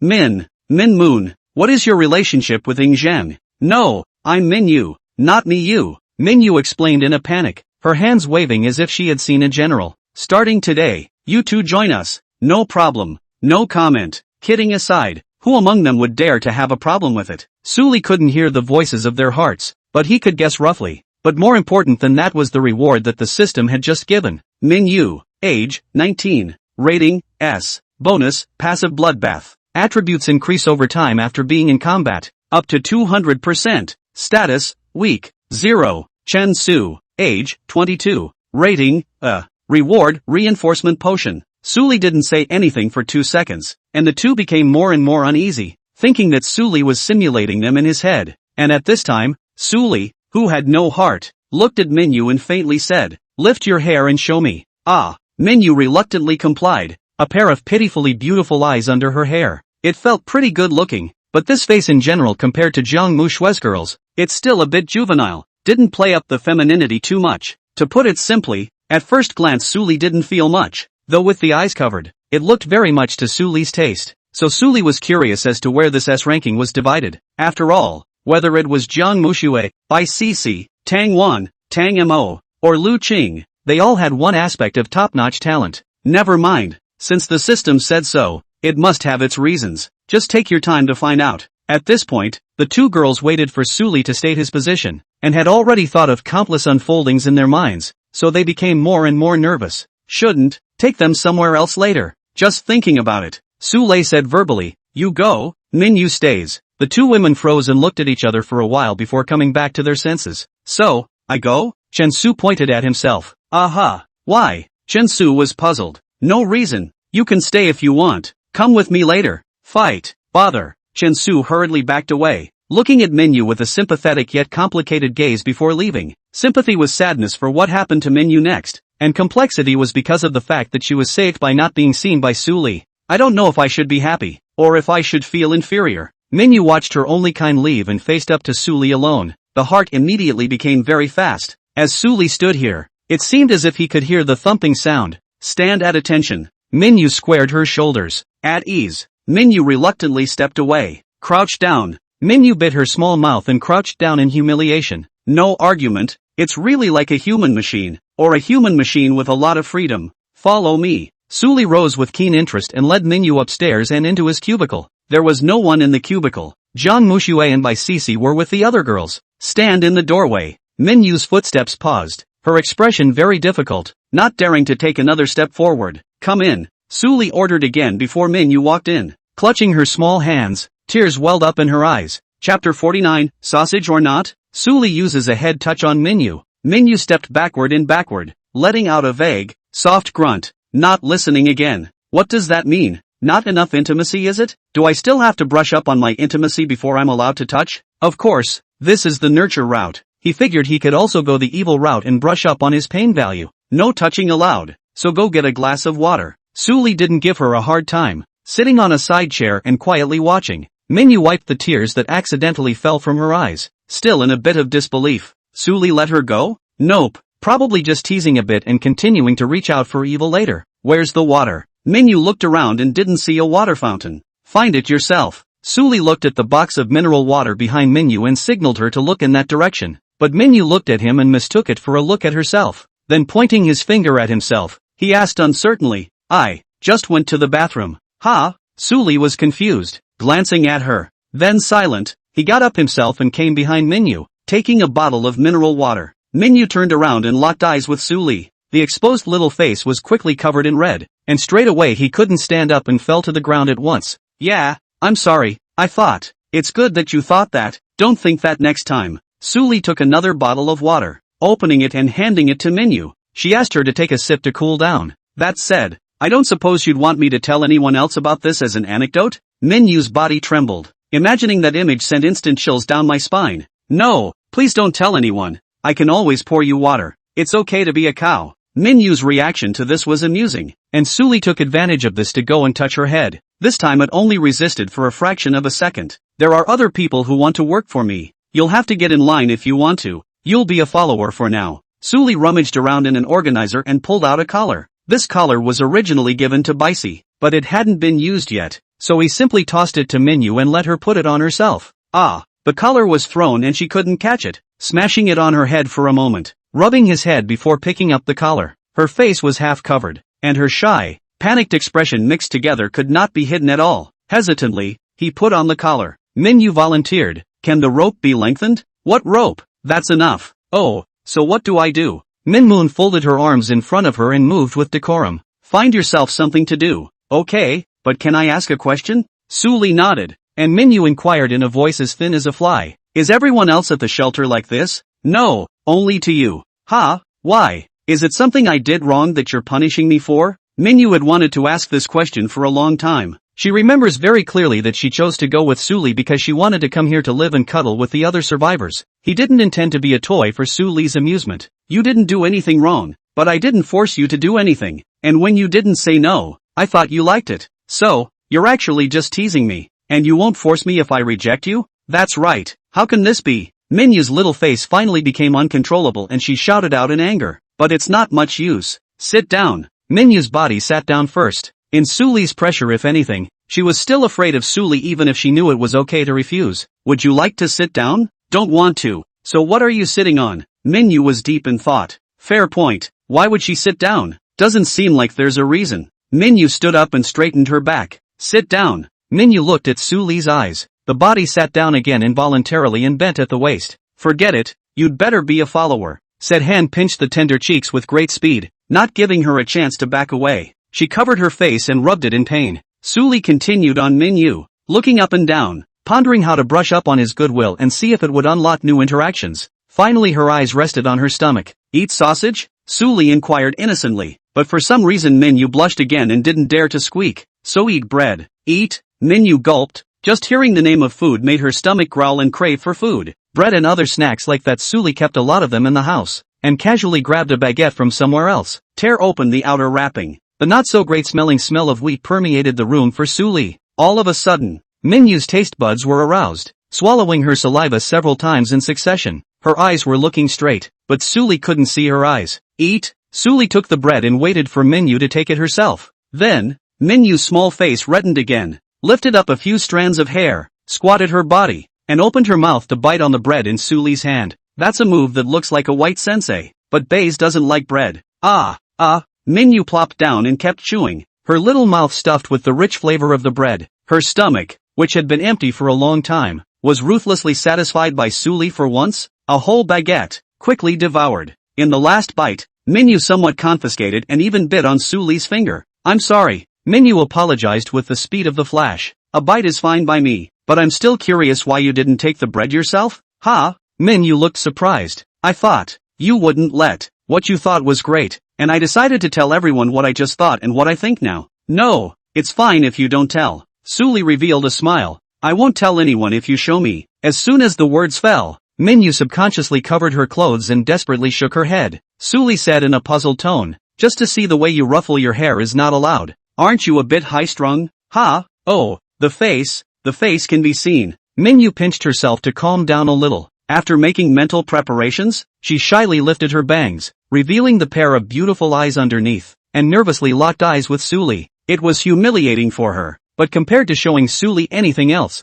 it was nothing more than just looking at the face. Still want to eat? Suli asked. Think, sausage or not? 2. Suli tore open a King of Kings and held it in his hand waiting for Minyu to take it. This time she did as Suli said and reached over, but with a little force. She realized that Suli had no intention of letting go. After a moment of hesitation, Minyu lowered her head again and took a bite out of the sausage. Chapter 50, Mirrors. Hubby, I came back for you. Jiang Mu Shui, who had heard that Suli had returned, pushed open the door cheerfully. The result was this scene. Hearing someone come in, Minyu panicked and didn't even eat anything. Her body froze in place and slowly turned around, meeting Jiang Mu Shui's sharp gaze. Good. So scary. Minyu trembled in her heart, sensing undisguised hostility from Jiang Mu Shui's unkind gaze. This person, called Suli husband, could it be that she misunderstood? That's not good. She'll have to explain that. Minyu planned it this way, but she forgot that people who seldom interact with others have a reduced ability to express themselves verbally.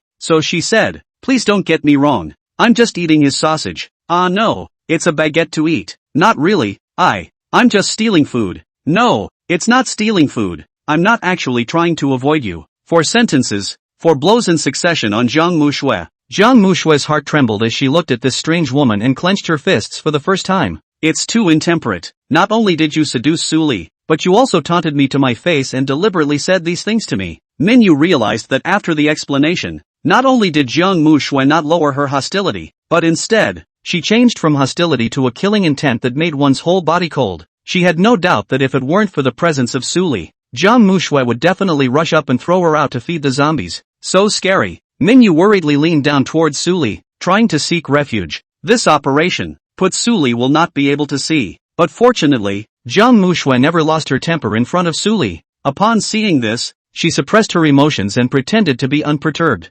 Honey, who is she? Collected followers. Oh, the follower that husband this follower if injured. You will heartache it. Jiang Mushui inquired to Suli in order to know Suli's attitude towards this person. Listened to the duo's conversation. Minyu's small heart thumped and looked at Suli prayerfully. You know, I usually only heart you. Suli admired Jiang Mushui's Chon-san-like outfit today. Hooking her finger, Jiang Mushui immediately leaned in. Ma'am, you're the best. Jiang Mushui grabbed Suli's hand and placed it on his collar, slightly opening his mouth. Winks towards Suli asking for a kiss. Well, her mouth was invaded by the tip of her tongue, and Jiang Mushui let out a gasp that was tantalizing to the extreme. Oh, my god. Oh, my god. She saw something. Minyu stood dumbfounded in place, her small hand covering her small mouth as she stared with wide-eyed fascination. Slowly, she felt sick and her whole body was not good. But a few moments later, the two separated, and Suli reached out and wiped the corner of Jiang Mushui's mouth with his thumb. Looked up at her again.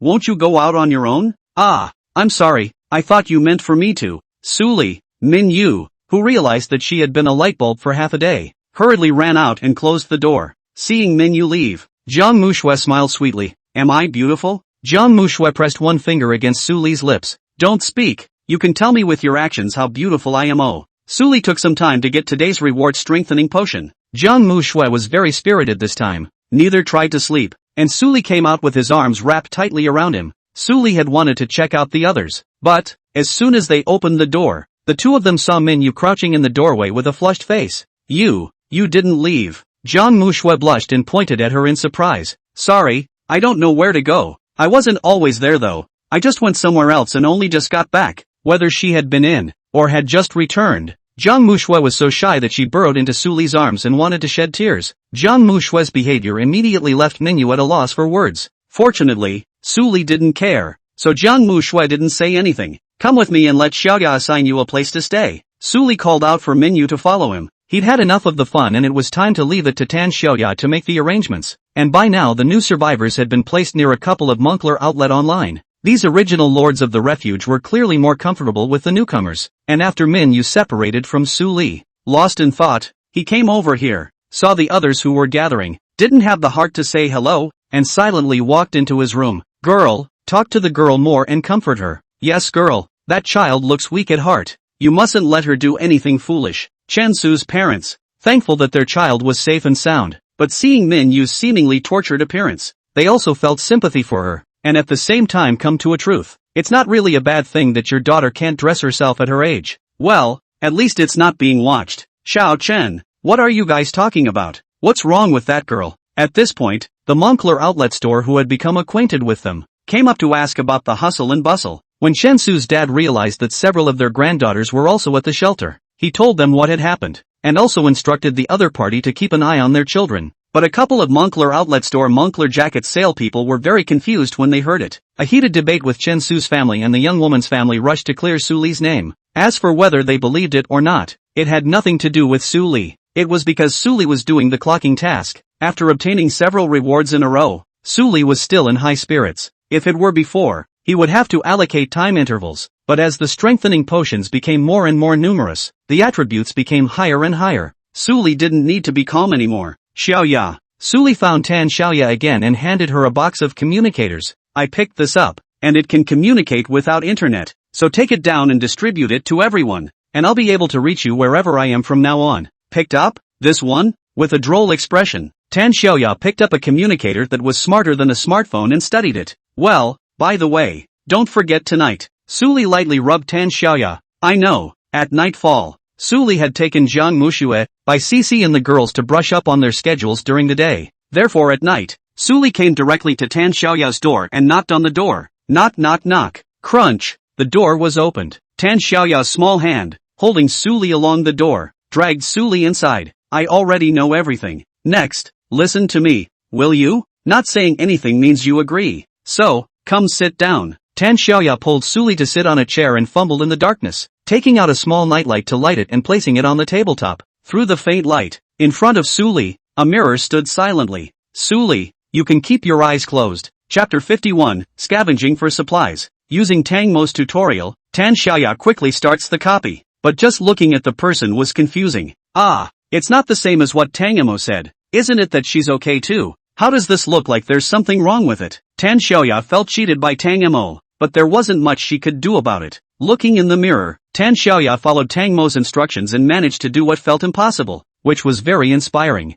Very early in the morning, Tan Xiaoya leaned against the man's chest, and as soon as she closed her eyes, she fell asleep almost a second later. No wonder every time he looked for Tang Wan, Tang Mo, these two were almost always resting. Tanya felt like going on like this. One has to sleep an extra 4 hours every day to barely replenish the energy expended. Too tired. But it's even more fascinating than working out every day. Kind of looking forward to what's going on tomorrow. Next day, I picked up this drone and put it outside to automatically detect danger, and the controller notifies me immediately when it alarms. Tanya looked at a drone that had come out of nowhere and had seen it all. Suli always picks up awesome stuff out there. Cyborgs, generators, communicators. It makes sense to have a drone this time around. You're going out again. Can't you take a break? Tan Xiaoya looked around. After realizing that no one was there, he followed Jiang Mushue's example and hugged. Waiting to change out of the shelter, Suli took the person in his arms and rubbed them. Everyone's touch was different. Jiang Mushue was petite and didn't take much effort to hold, while Bai Sisi put more pressure on Suli's chest.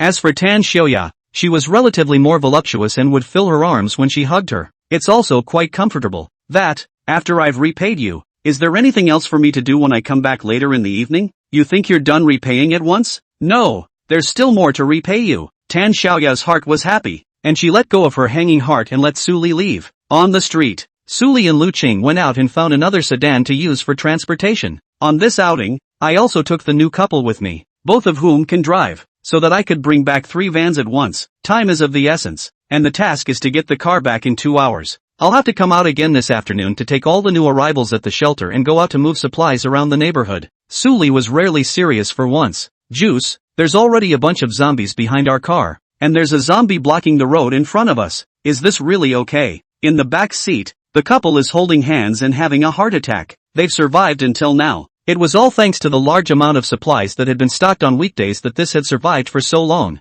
Until they were rescued by Suli, they hadn't even stepped out of the house. And as a result, the first time they went out, the raging tide of corpses followed behind them. Don't say they're getting older. Even a young man would be scared out of his wits if he saw this scene. Don't be afraid of them. I'll have to take you back up this road later to turn over the walker bodies. What?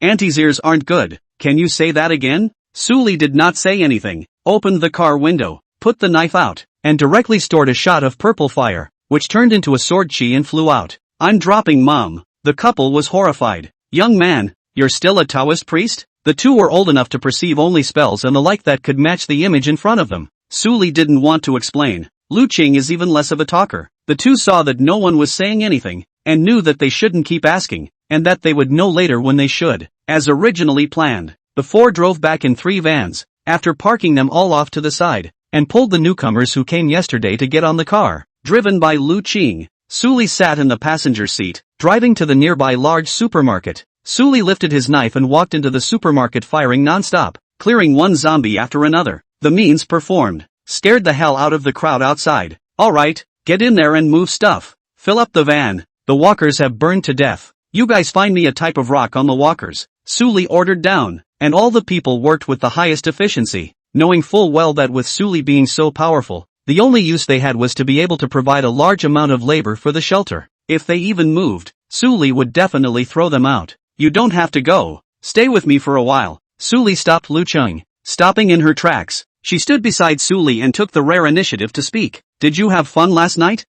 Suli remembered the mirror. Happy or quite happy. Really, but I'd still advise against calling a random stranger. Jiang Mushui and the others are quite nice. There's no need to take risks. Hearing this, Suli realized that Lu Qing seemed to have misunderstood something. I was keeping Tan Xiaoya company yesterday, and I only had a few words with those two. Oh, Lu Qing didn't seem to care about these details, but just wanted to care about Suli's health. But it was also obvious that Lu Qing's tone of "oh" was a little softer. By the way, I'll have some time after moving the shelter, so I'll take you to your base then, so I hope your family is okay. There's no need to rush. Lu Qing's expression shifted, distracted by Su Li's remark. Yeah, it seems like you'll be leaving yourself. Almost forgot about those, but she wasn't to blame. Only that living here with Su Li was easier and more enjoyable than her life before the end of the world. 3 hours later, this supermarket loaded that semi-truck a quarter of the way. There's still plenty of room in the van, but it can't be reloaded, and reloading would require a backhoe and a forklift to dump the cargo over the top of the wagon. So a semi-trailer with a load capacity of tens of tons could theoretically only hold a few tons of supplies, but it's a lot of money. Driving the semi back to the shelter, Sully switched to another van. This time he ransacked another supermarket,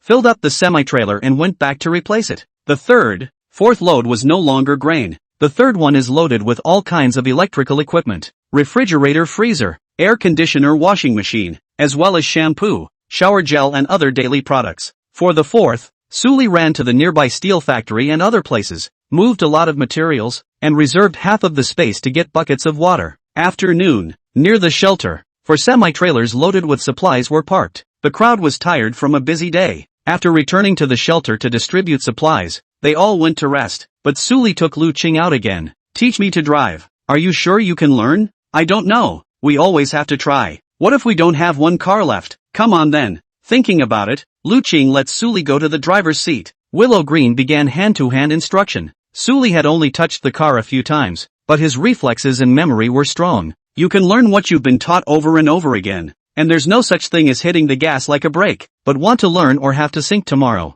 So Sully set the moving time more as the day after tomorrow. Chapter 52 Tianfu Villa. Check to make sure you haven't missed anything. You're leaving tomorrow. Don't leave anything behind. It's nothing more than a question of saying it's light or heavy. In the room, Sully divided some time to accompany Tan Xiaoya, and after some exercise, he pondered about relocation. We are well stocked, but only with canned food, bread and other fast food. Fresh meat, fruits and vegetables are not enough to meet our needs, and within a few days they will be depleted. And where will we find them then? It's not a big problem. In theory, it's not like you can't live on that fast food anyway. It's just a matter of whether you'll get tired of it and get sick to your stomach. Fruits and vegetables. Just get the seeds and plant them. Don't worry about the fresh meat for now, when I have a way to solve it naturally. Sully rubbed Tan Xiaoya, but didn't touch her head. Okay then, are you still coming tonight? I have today. Energy is still high. With that said, Tanya pulled back to the wonderful topic. It's a bit tight, but Mu Shui isn't feeling well today, so if you don't mind, come with CC.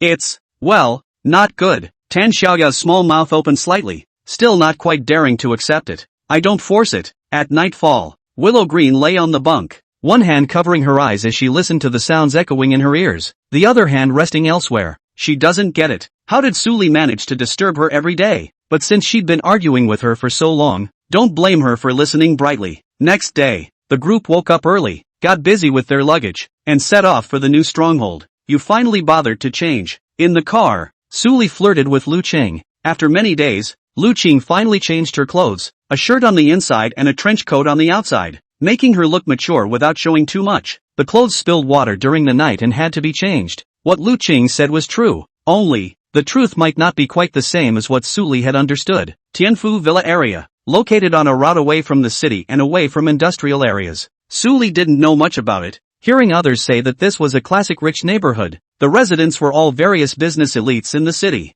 Anyone who can buy a suite and live here is basically living life to the fullest. And Jiang Mushui bought 5 sets with her pocket money. Paisley also gave Paisley 5 sets for her birthday. Arriving at their destination, the crowd got out of the car. As far as the eye can see, there are green mountains and green water, and the environment is only higher than that on various TV series. There is only one gate into and out of the residential area. Because of the lack of power supply, the gate was completely locked, so you couldn't get out of there and you couldn't get in from the outside. It's very much in line with Su Li's requirements. The access card doesn't work, but the small door for people to get in and out can be opened with a key. Wait a moment. Jiang Mushui rummaged around in her bag, taking out a set of keys. He used one of them to open the small door after some identification. Let the vehicle in and out of the gate. The resident key cannot open. Sully then led people into the security booth to look for Tom. Get the key. The outside of the car also drove in. Here, it's so big. Seeing such a high-class residential area for the first time, the crowd couldn't help but marvel. Can't help but look around. Just entering the gate, before even seeing the house, I first saw a church and fountain square. Lakes and creeks are everywhere. It took a bit of traveling to see the single-family homes, each with a slightly different layout and style. What doesn't change is that it's all very luxurious. It's divided into many districts, and my houses are in the center, so go there and settle into your accommodations. Following Jiang Mushue's guidance, they came to the center, an area that was clearly larger and more ornate than the other houses, and chose one of the houses that was the same size as the manor. Everyone placed their supplies in the underground storage first. The other houses need to be inspected and cleaned to kill any walkers hiding before they are assigned to you, Sully said, releasing the drone and letting it scout the nearby area for zombies. And he himself checked inside this house first and did not find any walkers coming in. There are really few people here. There were a few walkers in the outer area when they came in just now, but when they got to the center area, there didn't seem to be a single walker. Drip drip drip. Sully just thought so. The drone's controller suddenly sounded an alarm and transmitted an image. A walker was detected wandering inside one of the villas. Got punched in the face. Sully didn't even bother to go out himself, directly maneuvering the drone to fly in through the window and shoot through the head of that kind of zombie with the bullets that came with it. You guys go over there and get rid of the bodies, and let someone else do the work of placing things. Sully commanded the newcomer to go on dangerous errands. The work of carrying supplies and placing electrical appliances was left to the original people. As for Jiang Mushui and the others, Sully didn't ask to do anything. Nay, after Lu Qing went to help Tan Xiaoya followed. Seeing Tan Xiaoya go, by Cici, who had gradually gotten acquainted with Tan Xiaoya last night, also ran to give her a hand. So Jiang Mushue followed. Only Tang Wan, Tang Mo, was left, sneaking to Sully's side. One left and one right embraced Sully. The height of the two men was such that a hug would have subjected Sully to a chicken fight. Don Mo didn't know what to think. Looking at Sully's arm, he stuck out his tiny tongue and licked it. Sully looked down at Tang Mo. Woof woof. Tang Mo made a woofing sound. Mo, how old are you and still so childish to be a puppy? Tang Wan found out and knocked her sister's head, knocking the barking Tang Mo back into shape. And then, Tang Wan pulled Sully so that Sully lowered his head and came to its ear. Meow. Tang Mo was silent. At this time, Sully, who was still thinking about who to start with, touched Tang Wan, Tang Mo's hot face, and kissed each of the two on their small mouths. Then suddenly asked, "Did you teach me about mirrors?" Tang Mo nodded. Good. Then you guys go pick a room with a mirror for the night. Tang Wan shook her head frantically. Tang Mo, on the other hand, was lost in thought, as if he had other ideas. Sully spent a day with a few people, searching with that drone, clean up the 12 houses in the inner zone, but there were only 3 zombies. After all, 10 of the 12 houses were Jiang Mushue's. Just those 2 sets have aborigines in them. According to the usual practice, Sully divided the new arrivals, as well as the original ones, into the 2 smaller villas. But call one off. Stand at attention. Sit down. Sully called Mingyu in front of him and issued a command very skillfully. Mingyu still did all the same. Open your mouth. MMM. Sully casually tore open a sausage and put it in Mingyu's mouth, who was still craving for food. You choose your room with them. Pointing his finger towards Jiang Mushui and the others, Mingyu instantly panicked after looking over, head shaking like a rattle. I'll just be like everyone else. Sully treated what she said as air and repeated, go and choose. Okay, well. Chapter 53, Tang Mo steals the fruit. The same evening. I'm sorry, I didn't realize this was next to your room. Mingyu was bowing her head again to apologize to Jiang Mushui. Who knows, she just randomly chose a room, and she chose to be next door to Sully, which is also next door to Jiang Mushui. God knows how innocent she was after seeing Jiang Mushui's disgusted eyes. What a pain in the ass. You don't have to explain. I don't care. Jiang Mushui had already looked away, regardless of whether you did it on purpose or unintentionally. Unintentional is best. Intentional, then you can only listen to the sound from next door. Then listen if you want to make a fool of yourself. Well, it's time for you to go back to bed. At this moment, Lu Qing walked over and reminded Mingyu at the door. She was in a room with Mingyu. As for why, because she was the one Jiang Mushui thought of. The one who deliberately went next door, wanting to listen to their voices at their own peril. Mingyu followed Lu Qing into the house like a child. Sully also led Jiang Mushui. By CC, 2 people continue to live together beautifully. Tang Wan, Tang Mo, and Tan Xiaoya, on the other hand, chose the same room this time, next door to the other one in Sully's room. It's nightfall. Sully did the work, putting the 2 in his arms to sleep. He got up and came to Tan Xiaoya's room with them. A push on the door. He saw Tang Mo sitting in front of the mirror, placing a small night light there in advance. Sully, the 3 men spoke in unison. Then awkwardly, they looked at each other and returned their attention to Sully. Brother, kiss. Tang Wan and Tan Xiaoya were still hesitating when Tang Mo was already barefoot, jogging and pouncing into Sully's arms, successfully gagging. Xiao Mo still has sister Xiaoya here. Can't you pay attention? Seeing her own sister in that state being watched by Tan Xiaoya, Tang Wan felt her face burning hot. Would Tan Xiaoya think that she didn't teach her sister well enough to do that? Do the three of you live together? It's a bit of a surprise, but it doesn't matter. You can play the game a bit more. Ahem. I don't think the three of you are that familiar with each other. So to add to the intimacy, it's better to. Suli looked at the small mouths of the three. Couldn't help but have the corners of his mouth quirk up. A three-man scramble. Tang Wan wasn't hopeful. After all, she was a slow learner, and up to now she was just like that. Thought it was still my own sister who captured the flag. But what I didn't realize was that Tan Xiaoya was the winner in the end. Oh? Tanya was still a little stunned. And that's when Tang Mo is defiant and pounces, snatching the fruits of Tan Xiaoya's victory. Due to her untimely defense, Tan Xiaoya was disrupted by Tang Mo, making a mess of the fruit and covered in debris. Mo, don't make a scene. Tang Wan pulled her sister back in dissatisfaction before her own sister stopped. At this point, Tan Xiaoya came back to her senses, flushed and very embarrassed. He looked at Su Li.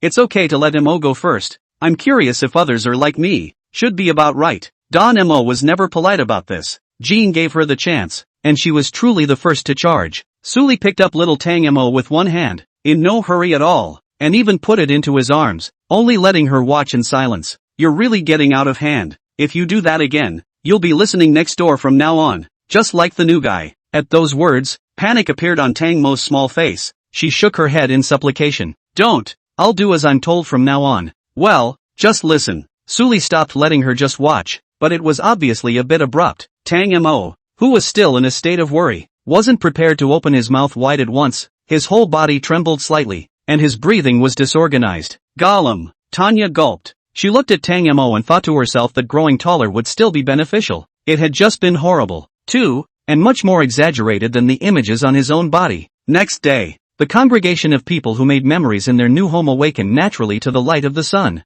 Su Li took the crystal cores he had collected over the past 2 days and built another pathfinder. Summon the 2 pathfinders and have them take the villa's electrical system and connect it all to that generator. And got the plumbing system, with regard to water use, redesigned, getting everything to work. In less than a day, these villas will be as functional as they were before the apocalypse. Phew, this place is cleared of walkers, and there's so much stuff in this house. The cleanup team looked at a villa with a wide array of wine, and many food items that they had never seen before, but looked high class, and couldn't help but sigh at their insignificance. It's just a few tens of thousands of dollars of red wine, no need to take it back on purpose. I've got plenty more in my room, waiting to go back to get you 1,000,000 bottles of husband. Jiang Mu Shui, who accompanied Su Li out together, was very disgusted with the crowd's reaction. A casual remark was even more confusing to the crowd who could not understand the Chinese language. What's a few tens of thousands just? Life in a rich family is horrible. There are not many villas, but the spacing was so great and the villa so complex that each scrutiny took a long time, which led to a morning of effort before they had cleared 1/3 of the outer area.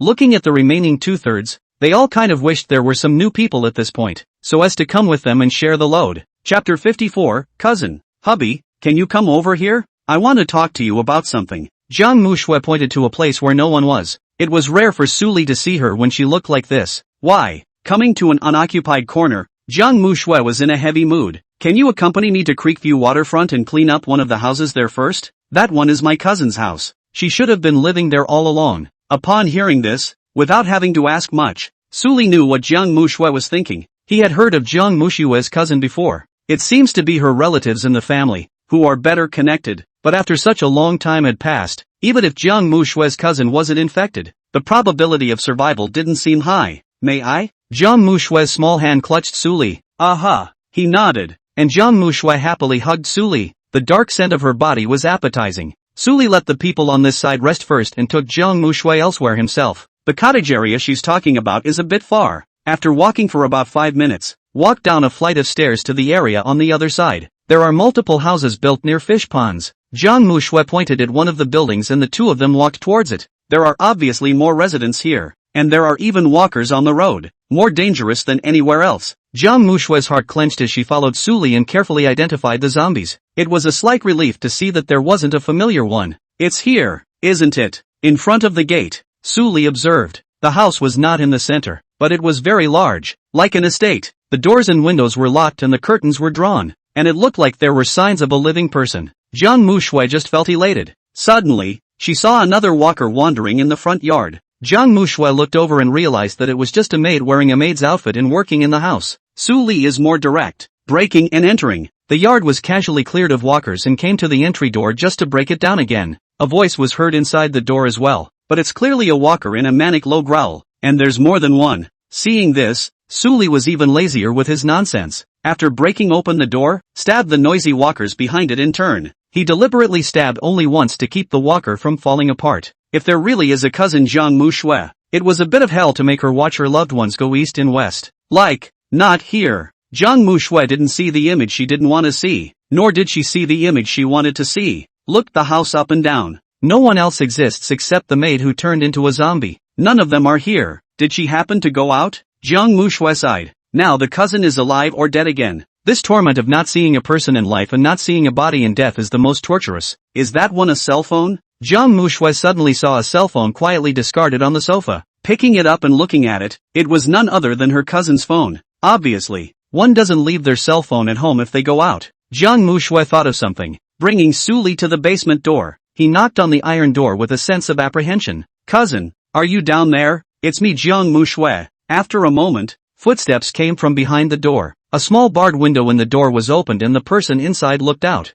Ms. Muxue. Great. It's you. Is it safe out there already? The person inside the door opened it. She wasn't Jiang Muxue's cousin, but a maid who hadn't been infected by the zombies. His face was haggard and his hair was a bit disheveled, so he looked like he had suffered a lot. Miss Muxue, come and look at the young lady. She is seriously ill and has been unconscious for 2 days. The maid made way for them to enter. At the same time, he looked behind Jiang Muxue, wondering why there was only a man he didn't know. It was logical that Jiang Muxue had come. Surely she had been saved by her family. Where are the others? Cousin. Jiang Muxue sight-searched and saw an unconscious, much older than her woman on a couch in the basement. She was accompanied by 2 other maids, who were full of surprise upon seeing Jiang Muxue. What happened and how my cousin got so sick? Jiang Muxue cared about her family though, but he didn't rush forward, and waited until Su Li walked past before following. Miss, it's like this. The day of the zombie outbreak, we were all working and a couple of us turned into zombies. Luckily the lady reacted quickly and got us together to evict the walkers and lock the door. But one man was bitten and hid it from everyone and waited until the mutation killed several people in a row in the house. In the end it was just the young lady and the 3 of us, scrambling to escape to the basement. Live off the booze here. Scanning the basement inventory, there was only red wine with cheese, bacon, and caviar suitable for eating with wine. These may be enjoyable on weekdays, but if you really use it as a survival resource, you will soon become malnourished. I can tell by the looks on these maids' faces. Miss has been weak and sickly since she was a child, and 2 days ago she suddenly had a headache and cold and fever, and fell into a coma, and hasn't woken up until now. The maid guarded Jiang Mushue's cousin on the bed. Heartbroken, he told Jiang Muxue. Jiang Muxue came to her cousin's side, looked at the familiar face, and then looked up at Su Li at a loss for words. At this moment, Su Li was also looking at her cousin. I was relieved to see that the man was not dead. Honey, do you have a way to save her? Jiang Muxue spoke softly. Husband? The 3 maids looked at me. I looked at you, and re-examined Su Li all over again. They don't remember Jiang Muxue being engaged. Moreover, her own young lady urged Jiang Muxue to find a boyfriend and was often put off. As a result, Jiang Muxue carried Miss. Unknowingly have a husband? What's her name? Jiang Qianqin. It's still the same surname. Su Li touched cousin Jiang Mushue's forehead with his palm. It's still hot. It's very damaging to one's brain if it burns that long. I don't know if curing it will make it stupid either. Looking at Jiang Qianqin's mature and sexy body, and a very human wife-like face, Su Li asked curiously, married? No. Although Chikane-san is older than me, because she's so good, she's never met anyone worthy of her. Like me, she's a good wife and mother. Listening to Jiang Mushue's words as if she was introducing a blind date, the 3 maids were confused, speaking a little too deeply. Also their lady person was very virtuous. They knew that. But since when was Jiang Muxue a virtuous wife and mother? Got it. Su Li used a sub-reply spell, along with a wisp of fluorescent light not entering Jiang Qianqin's body. Jiang Qianqin's somewhat whitened face gradually recovered its redness. Cured. Just wait for the fever to go down. Su Li didn't seem to be doing anything, and the special effects of the reply technique weren't obvious, so only Jiang Muxue saw it. In other people's eyes it's just touch and go, and suddenly they say they're cured. It made the 3 think they were missing a memory. Okay, those who stayed are all family members. I decided to give more family members what family members want to read. This more you catch up. Chapter 55, Yuki. Jiang Muxue didn't have the slightest doubt. I wanted to say thank you to Su Li. but I felt a bit stiff. So after thinking about it, I plan to show it with practical actions tonight. Let's see if she wakes up in a bit, and if she's out too long, take her back. The cleanup of the shelter isn't over yet. Suli casually sat down and waited quietly. Jiang Mushui did the same without saying a word, paying attention to Jiang Qianqin's situation from time to time. The maids couldn't figure out why. Miss has been seriously ill for so long, they don't bring her in for treatment. Just leave it here? Is it really possible? And why is Miss Mushui so obedient? She believes that man when he says he's cured. Did Suli just do anything about healing? MS. Mushui couldn't have fallen in love for the first time and made her brain so stupid that she would believe whatever others said. The three were jittery. Someone couldn't help it and came to Jiang Qianqin's side to check her current condition, and to her surprise, Jiang Qianqin's face looked much better, and her breathing became more pronounced. The chest rose and fell regularly. Even if someone who doesn't know anything about medicine sees it, they can tell that it's much better now than it was before. How? She looked at Jiang Qianqin in surprise. What's wrong with the lady? Seeing that maid's shocked face, the other two maids eagerly rushed over, and then, the same expression as hers was shown. Ahem, ahem. Just then, a light cough sounded, and Jiang Qianqin suddenly coughed, with a few deep breaths. Jiang Qianqin, who had been in a coma for many days, opened her eyes once again, somewhat confused. He looked at the crowd. Miss, you're awake. Several people were very excited at this moment, but Jiang Qianqin had little strength to respond, until she saw, in the crowd, a familiar, not to be familiar figure. Chikane-san. Yuki. Jiang Qianqin sobered up a bit. Somewhat weakly, he sat up and reached out to touch Jiang Mushui's face, after making sure it wasn't a hallucination of his own.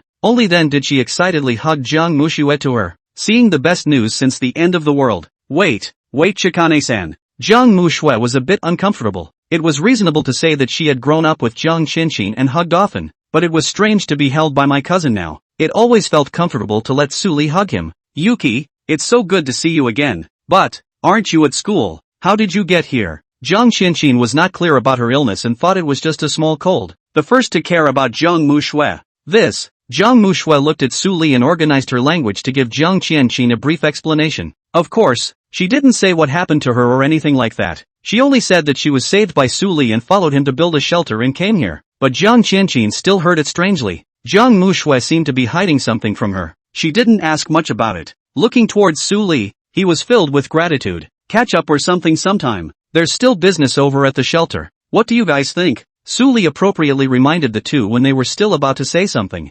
Sorry, I didn't know. Jiang Qianqin apologized. A few moments later, Suli led a few people back. Jiang Qianqin was only weak from the fever. Nothing else happened at all. The three maids who watched were amazed. After telling Jiang Qianqin about this matter, Jiang Qianqin was also shocked. She inquired about Jiang Mushui, but he got an ambiguous answer from Jiang Mushui, saying that it was Suli who did it or something like that. Chapter 56, Jiang Qianqin? Back in the center area, Suli redirected the cleaning work and carefully lined up the remaining houses in that area. It stayed until dusk, with sub-distribution of food for all. At the end of a busy day, Suli returned to Jiang Qianqin's villa. Everyone inside the house, including Jiang Qianqin, who had just been rescued. How is your cousin? Is there anything out of the ordinary? Suli asked. Nope, nothing happened to her at all. Husband, you're amazing. Jiang Mushui unabashedly complimented. By the way, cousin heard that I'm in the same room as Cece and she wants to stay in too. Should I ask her to go to another room? She can come if she wants to, and when she doesn't,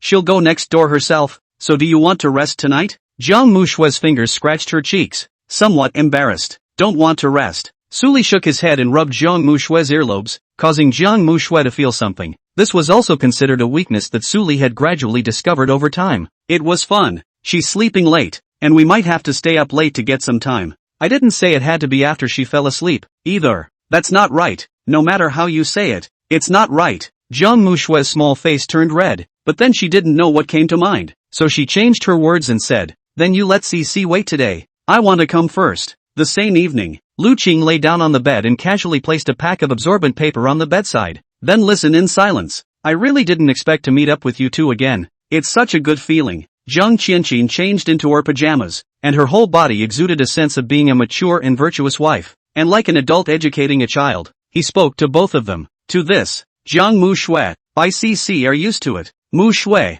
where does your boyfriend live? I see that there are other girls in the next two houses. He's not living with another woman, is he? Jiang Qianqin, who noticed some details, asked with more concern. No, he doesn't live with anyone else. Hearing Jiang Mushue's reply, she settled down. That's good, although I don't really understand it either. But it feels better not to have a boyfriend that's always with another woman. My father in the family came into the family, and he was obviously nice. But as soon as my mother left the house, it wasn't long before he went off the rails. It's better for a man to hold on tighter. Jiang Qianqin used her own experience to tell the reasoning, while Bai Cici nodded her head. It looks like it took in all the words, and said, Sister Qianqin doesn't need to worry. Su Li has been sleeping with Sister Mu Shui. Ha? Jiang Qianqin was slightly shocked by Bai Cici's slightly vulgar language. Have they gotten this far? Well, Su Li is very nice. He usually only sleeps with Sister Mu Shui, and will sleep with me if nothing else. Ha? 2 words that shocked Jiang Qianqin twice. What do you mean? Usually only with Jiang Mu Shui and nothing with Bai Cici. Did she misunderstand the meaning?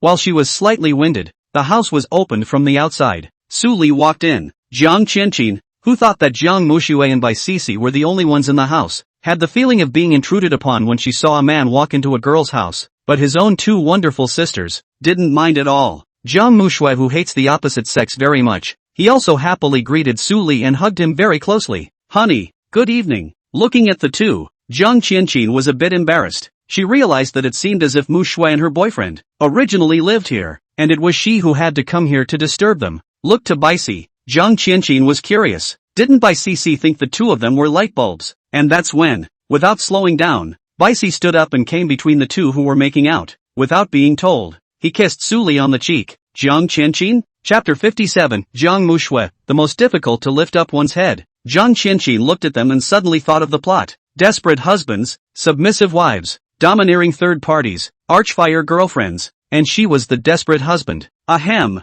that, Yuki, see, what are you? What's going on? Jiang Qianqin spoke out, trying to get their attention. Cici, Chikane-san is still there. Oh, Paisley backed away. I'm so sorry. I formed a muscle memory and forgot that Jiang Qianqin was still watching. It was only Jiang Mushui and Su Li now. Jiang Qianqin looked much smoother. Although her cousin was a bit too forward and kinda didn't avoid her, it was obviously much more normal than when Baici added it. Right? See, that. You just now. Why did you, too? That's the one. Kiss him yet. This, I don't know. Bai Cici wouldn't be able to weasel her way out of it, so she chose to act crazy. Are you hiding something from me? It's already like this. Jiang Qianqin pulled Bai Cici's ear in dissatisfaction. Jiang Qianqin's face flushed red as she stole a glance at Jiang Mushui. The 2 men looked this way as well. Jiang Qianqin felt it was time for him to leave, but as he was about to get up, Su Li suddenly said, "Cici, come next door with me." Excuse me, I'm taking them out to explore life.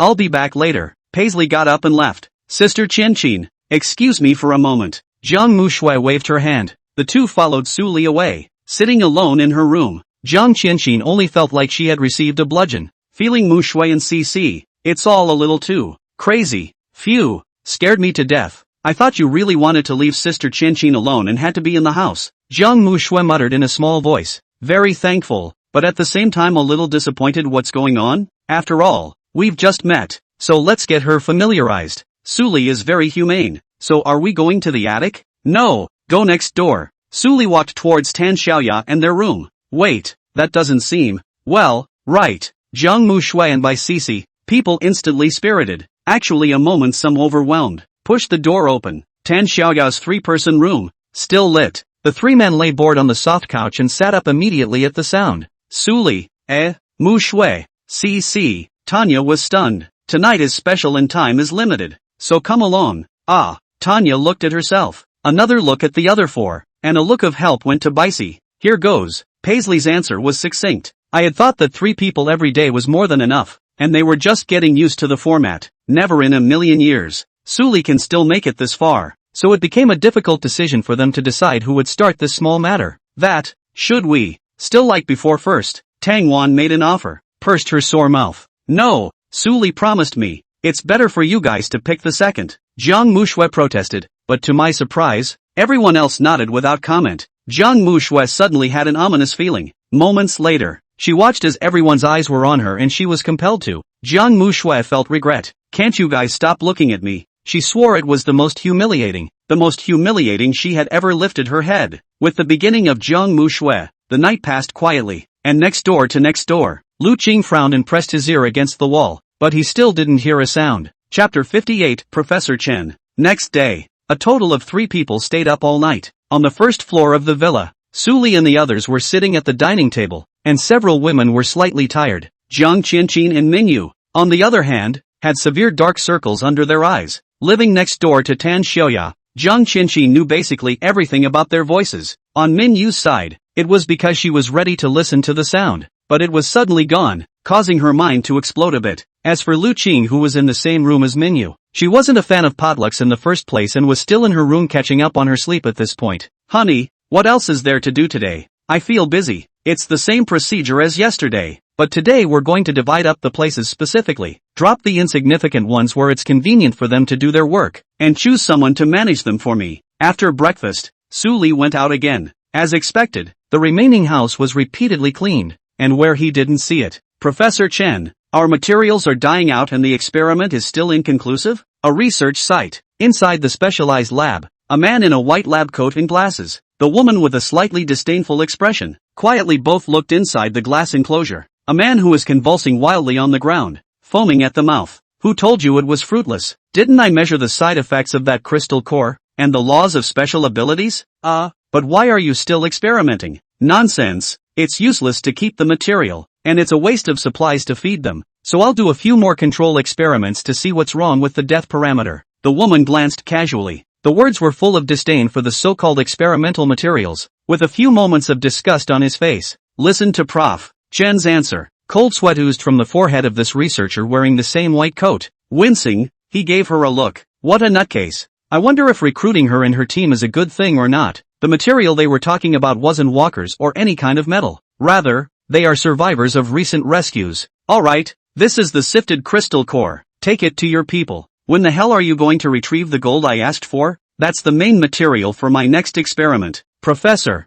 don't be in a hurry. The gold has been collected from all the jewelry stores in the neighborhood. Meh, jewelry stores good enough for but banks and such with large amounts of gold are in the center of the city. It's not like you don't know the dangers of that. We don't have the ability to retrieve it. Meh. Watching the people inside the glass enclosure die, the woman looked at the cutie with eyes at him. If you can't go downtown, won't you guys visit the vice mayor's house? He's got over $1 billion sitting in his house. Do you think it's just bills sitting there? Villa Tianfu, Center Section 8, Basement Code 2765. Go over there and get it yourselves. The man who had spoken to the woman fell silent, not without some displeasure. He and the other guy weren't in the same group. He was part of a group of gray organizations in the city, and after the outbreak of the end times, the leader of the organization took the others who hadn't mutated and quickly set up a shelter with weapons they got from special sources, and it has grown rapidly in the urban area, taking in other survivors and creating an orderly and stable survivor concentration camp. And in the meantime, they stumbled upon another group of survivors, the woman in front of them, and the rest of the woman's companions. Due to the stressful nature of the shelter, I would have liked to have rubbed shoulders with this group and did not want to cross paths, but they found out. The woman was actually studying zombies, and she had someone under her that could use a special ability to throw fireballs. The other side holds something they've never heard of or seen before, and this woman, of her own accord, stops them and offers to cooperate, allowing them to help her with her experiments while she teaches them the methods of these special abilities. And so, their partnership, it was made, under the guidance of this woman surnamed Chen. There were already many people in the refuge who used the stone called crystal core to obtain special abilities. They are also more stable in their order, and by violent means, the forces of the other nearby sanctuaries were collected. Everything is steaming. But, to be honest, he personally hated the woman a little. Treating people like livestock and looking down on them and insulting them for no reason is very irritating. If it wasn't for the fact that the boss thinks very highly of her, would love to shoot her dead. Chapter 59 Lu Qing, It's Bad.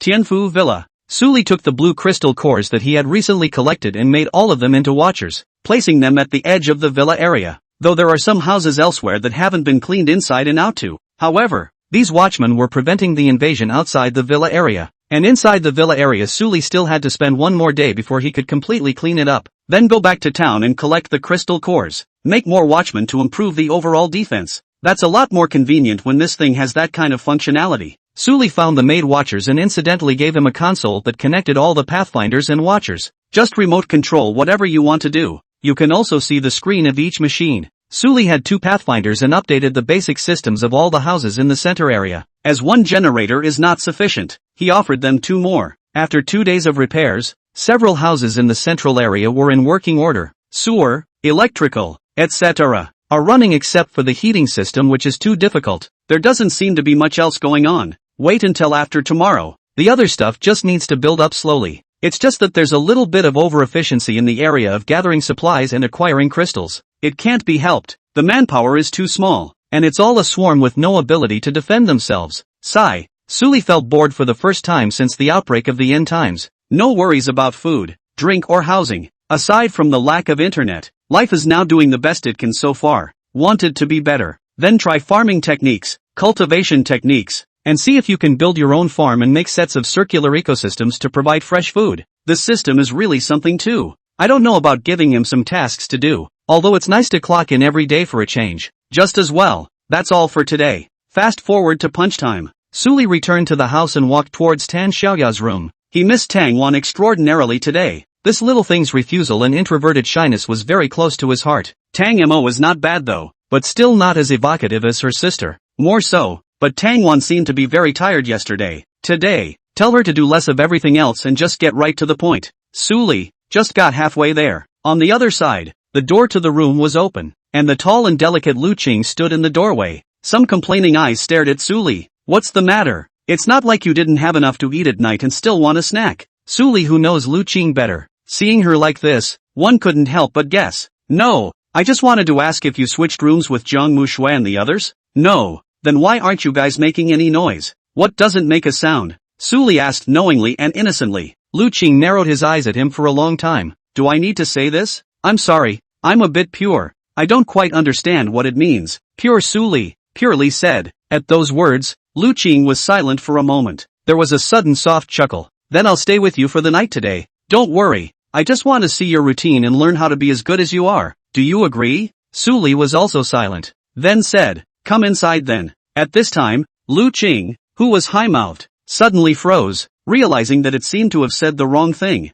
Bad. Suli pulled up Lu Qing's arm. Taking this mature woman, he walked into the room on the far left. Brothel. The 5 women looked at Lu Qing, eyes full of doubt. Chapter 60, Rich people really know how to play. Good evening. Lu Qing's expression stiffened, and his movements stiffened even more. You guys don't have to care about me. I'm leaving. Lu Qing attempted to escape, but Suli had already locked the door. Sorry, the door accidentally broke while it was locked. You can stay the night. You're the one who wanted to come anyway, so it shouldn't be a problem. No, it's weird if there's no problem. No problem then. That's your bed over there. We're sleeping late and you can draw the curtains if you're afraid of the noise. Suli didn't seem to hear the last 3 words, said to himself, and then walked toward the crowd that had been lonely all day. The others were also used to Suli's bad taste from time to time, and tacitly didn't say anything, taking it as a personal aside to increase the sense of shame. You guys, you're not really going to ignore me. Lu Qing wanted to call out to Suli, and Suli Jin ignored her and picked up little Tang Wan from the sofa. Brother Suli. Tang Wan looked up, her face rapidly flushing. The loose collar of the shirt revealed powdered shoulders.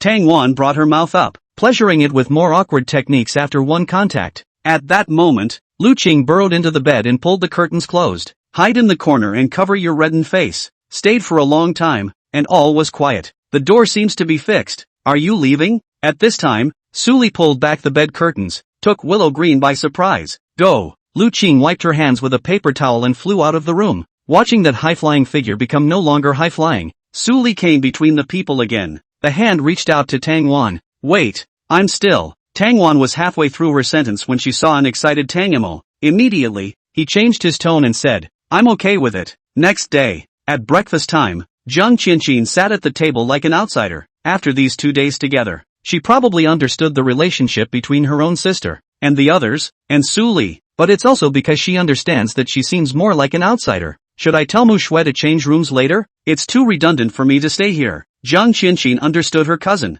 After all, this was the only family member left. There was no preaching in the tone of elders, nor did they do much counseling. Midday, Suli was fiddling with the pathfinders to get them to fix the electrical system of the fence in the villa area. At that moment, a watcher suddenly sounded an alarm, and passed on the corresponding screen.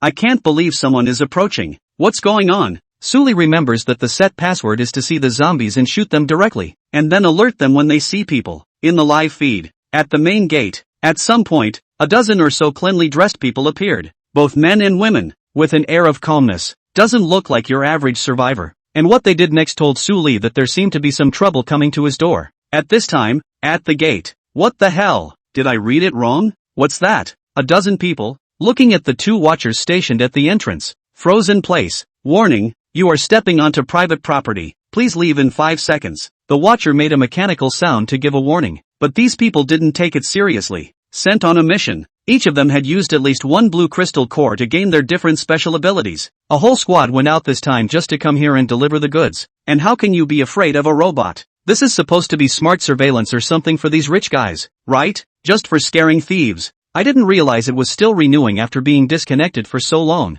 Rich people really know how to have fun. Chapter 61, You're being rude. Ignoring the watcher's warning, a group of people grabbed a crowbar one by one and were about to pry open the gate. But it's clear that the gate was built to the level of a military base. Bullets can't break it, let alone a crowbar. The man's strength had been strengthened beyond normal, but he was still bounced back. Asterisk asterisk asterisk asterisk. Why is it so hard? Cursing, he tried again. The watchman inside the fence. A constant warning sound that shook their ears. Can you stop screaming? I'll shoot these scrap metal first. One pulled out a pistol. Aiming at a watcher, he was about to pull the trigger, but just before his finger was about to drop, the barrel of the watcher's configuration flashed white. Bang! An electromagnetic cannon was fired. It went through the fence and hit the gunman's palm with precision. Flashing white for an instant, the man let out a scream. Wolfishly, he waved his arm, and when he lifted it again, his hand was bloody and a good portion of it was charred. A strange odor emanated. The others were taken aback by the scene. In unison, they pulled out their guns and aimed them at the watcher, bringing up their 200% alert. Not good. At this point, the watchers had already decided that it was an enemy invasion. Following Su Li's instructions, together they began to defend themselves against foreign enemies. The electromagnetic gun quickly built up its power and fired, a white light flashing in the air. Falling into the group, he beat them up and sent them running in all directions. Don't hide, counterattack. At this point, someone commanded. It was only then that the others calmed down, immediately pulling out their guns and aiming them at the watchers and pressing the triggers. A normal pistol that doesn't hit the watcher's power supply does basically no damage, but these guys are not low on firepower. There were people with rifles, plus the watchers that Su Li had placed at the gate. There were only 5 in total, and the firepower couldn't crush this group of invaders. After the other side began to counterattack, the watchers were also quickly reporting losses, with only one remaining. Asterisk asterisk asterisk asterisk asterisk. Ghost thing, go to hell. One man dropped his pistol.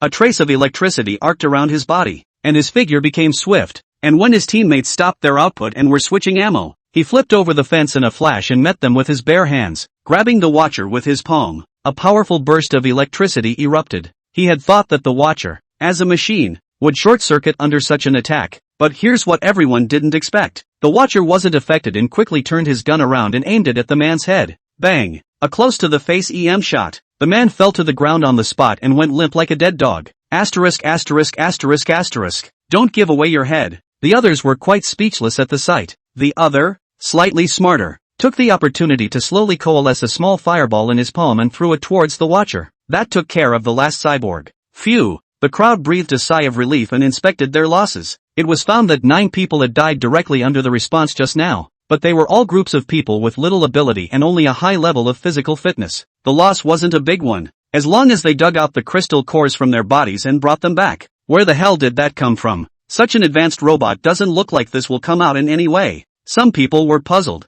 but they didn't have time to explore the issue, because at some point, a figure, without a sound, had stood next to a watcher and was stroking the watcher's shell. Right off the bat, you hit the robot I went to so much trouble to make. That's a bit rude, folks. Chapter 62, Su Li, my name is Baba. What is it? The crowd was horrified, filled with fear for an existence that popped out of nowhere. In the end times, but after seeing that Su Li was just a person and not a talking zombie, the sane human beings put their hearts down again. Who are you and why are you here? My surname is Baba and my name is Baba. You guys can call me Baba. Su Li stood in the distance and his voice came out leisurely. Dad, what a weird name. Wait, no, asshole, don't you dare take advantage of me. A man who realized that he had been tricked instantly raised his gun in anger and aimed it at Su Li, and before he could press the trigger, Su Li took a piece of debris and rubbed it painfully before throwing it towards one of them. The target is the one who just hit the watcher and hit him the hardest. They only heard a cracking sound, and then the man's body stiffened, and he fell straight to the ground, blood flowing from his brain.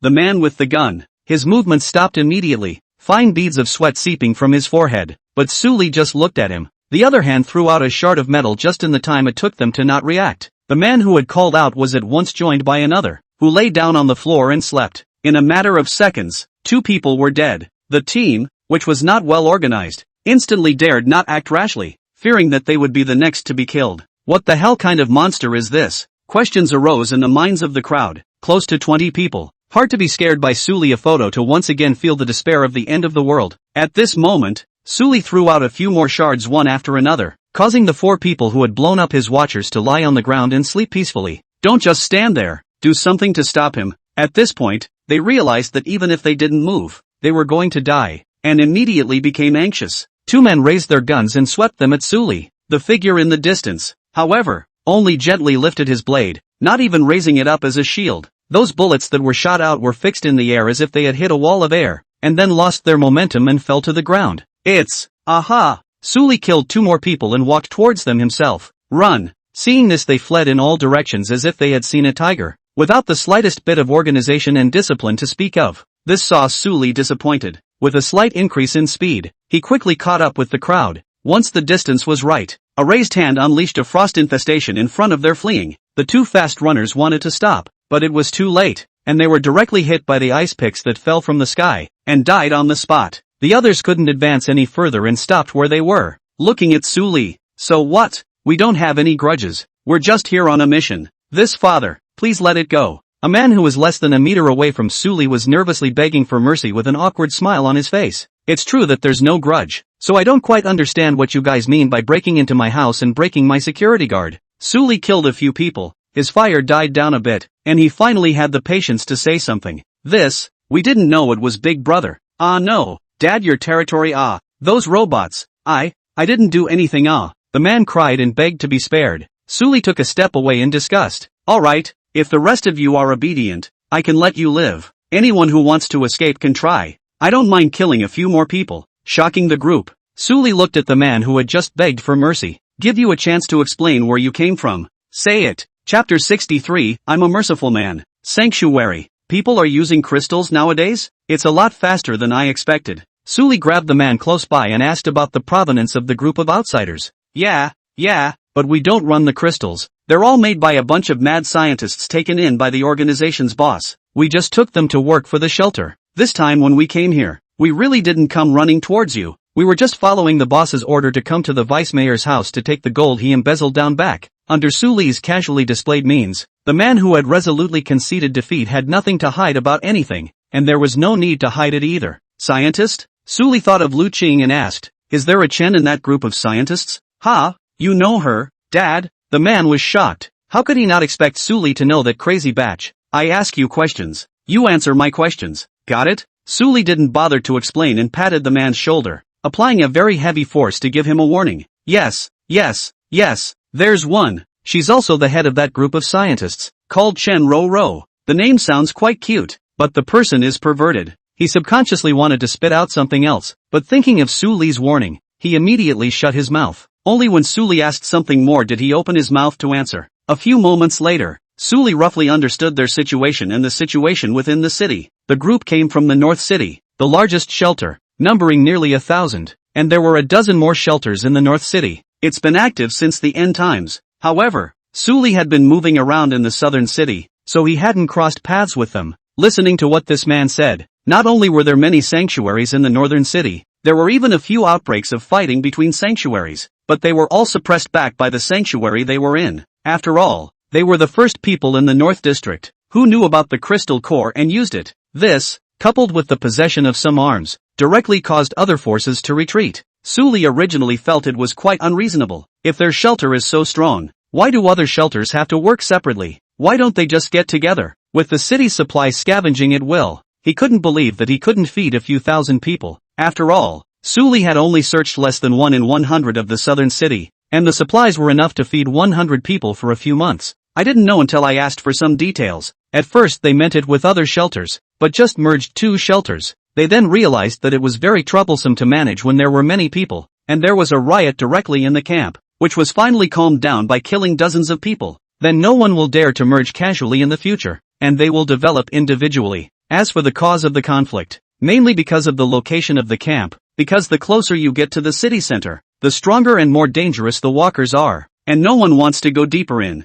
This leads to multiple shelters, all trying to search for supplies in a safe area, and so conflict naturally occurs. Well, very well, I generally understand. You guys can't help but come here. Su Li nodded, showing his understanding first. When the crowd heard this, the stone hanging in their hearts was suddenly about to fall to the ground. However, Su Li added with a twist of words, I'm a relatively kind person and sympathize with you guys, but I can't just let it go when I've broken 5 watchers. So, I'm giving you guys a chance to have one of you go back and inform your boss. Bring me 500 crystal cores and I'll leave you guys alone. Chapter 64, only make sure they look human. What?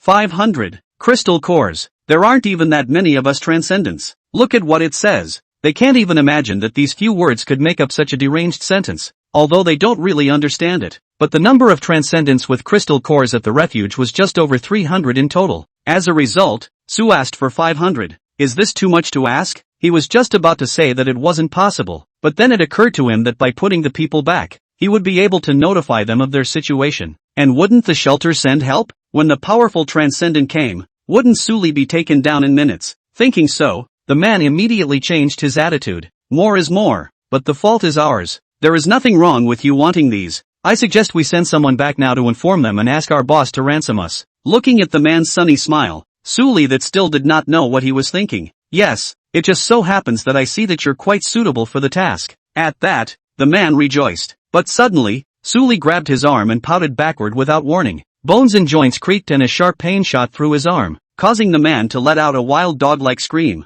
Keep your arm and go back and call for yourself. For the others. Oh, Su Li's head turned to the other side, and the crowd felt a chill. I only make sure that those you redeem are still human. The rest is out of my hands. After saying that, Su Li instantly sent out a wind pressure before the crowd was about to flee, instantly enveloping the dozen or so transcendents. As a storm of purple fire appeared, everyone was instantly dyed in that flame, and before they could react, the wind pressure suddenly burst, setting off a wave of air that blew everyone away, landing heavily on the ground. Most lost consciousness on the spot. 3 or 4 others were so resilient that they actually fought the burns and ran after landing, but that didn't help at all. Su Li chased after them and casually pressed down the 2 men, grabbing them again and throwing them flying out. Unfortunately, the accuracy was bad and only hit 1 person. The other looked backward before decisively using the crystallization skill. The body began to become transparent. Blinking, his eyes unexpectedly disappeared in front of Su Li's eyes.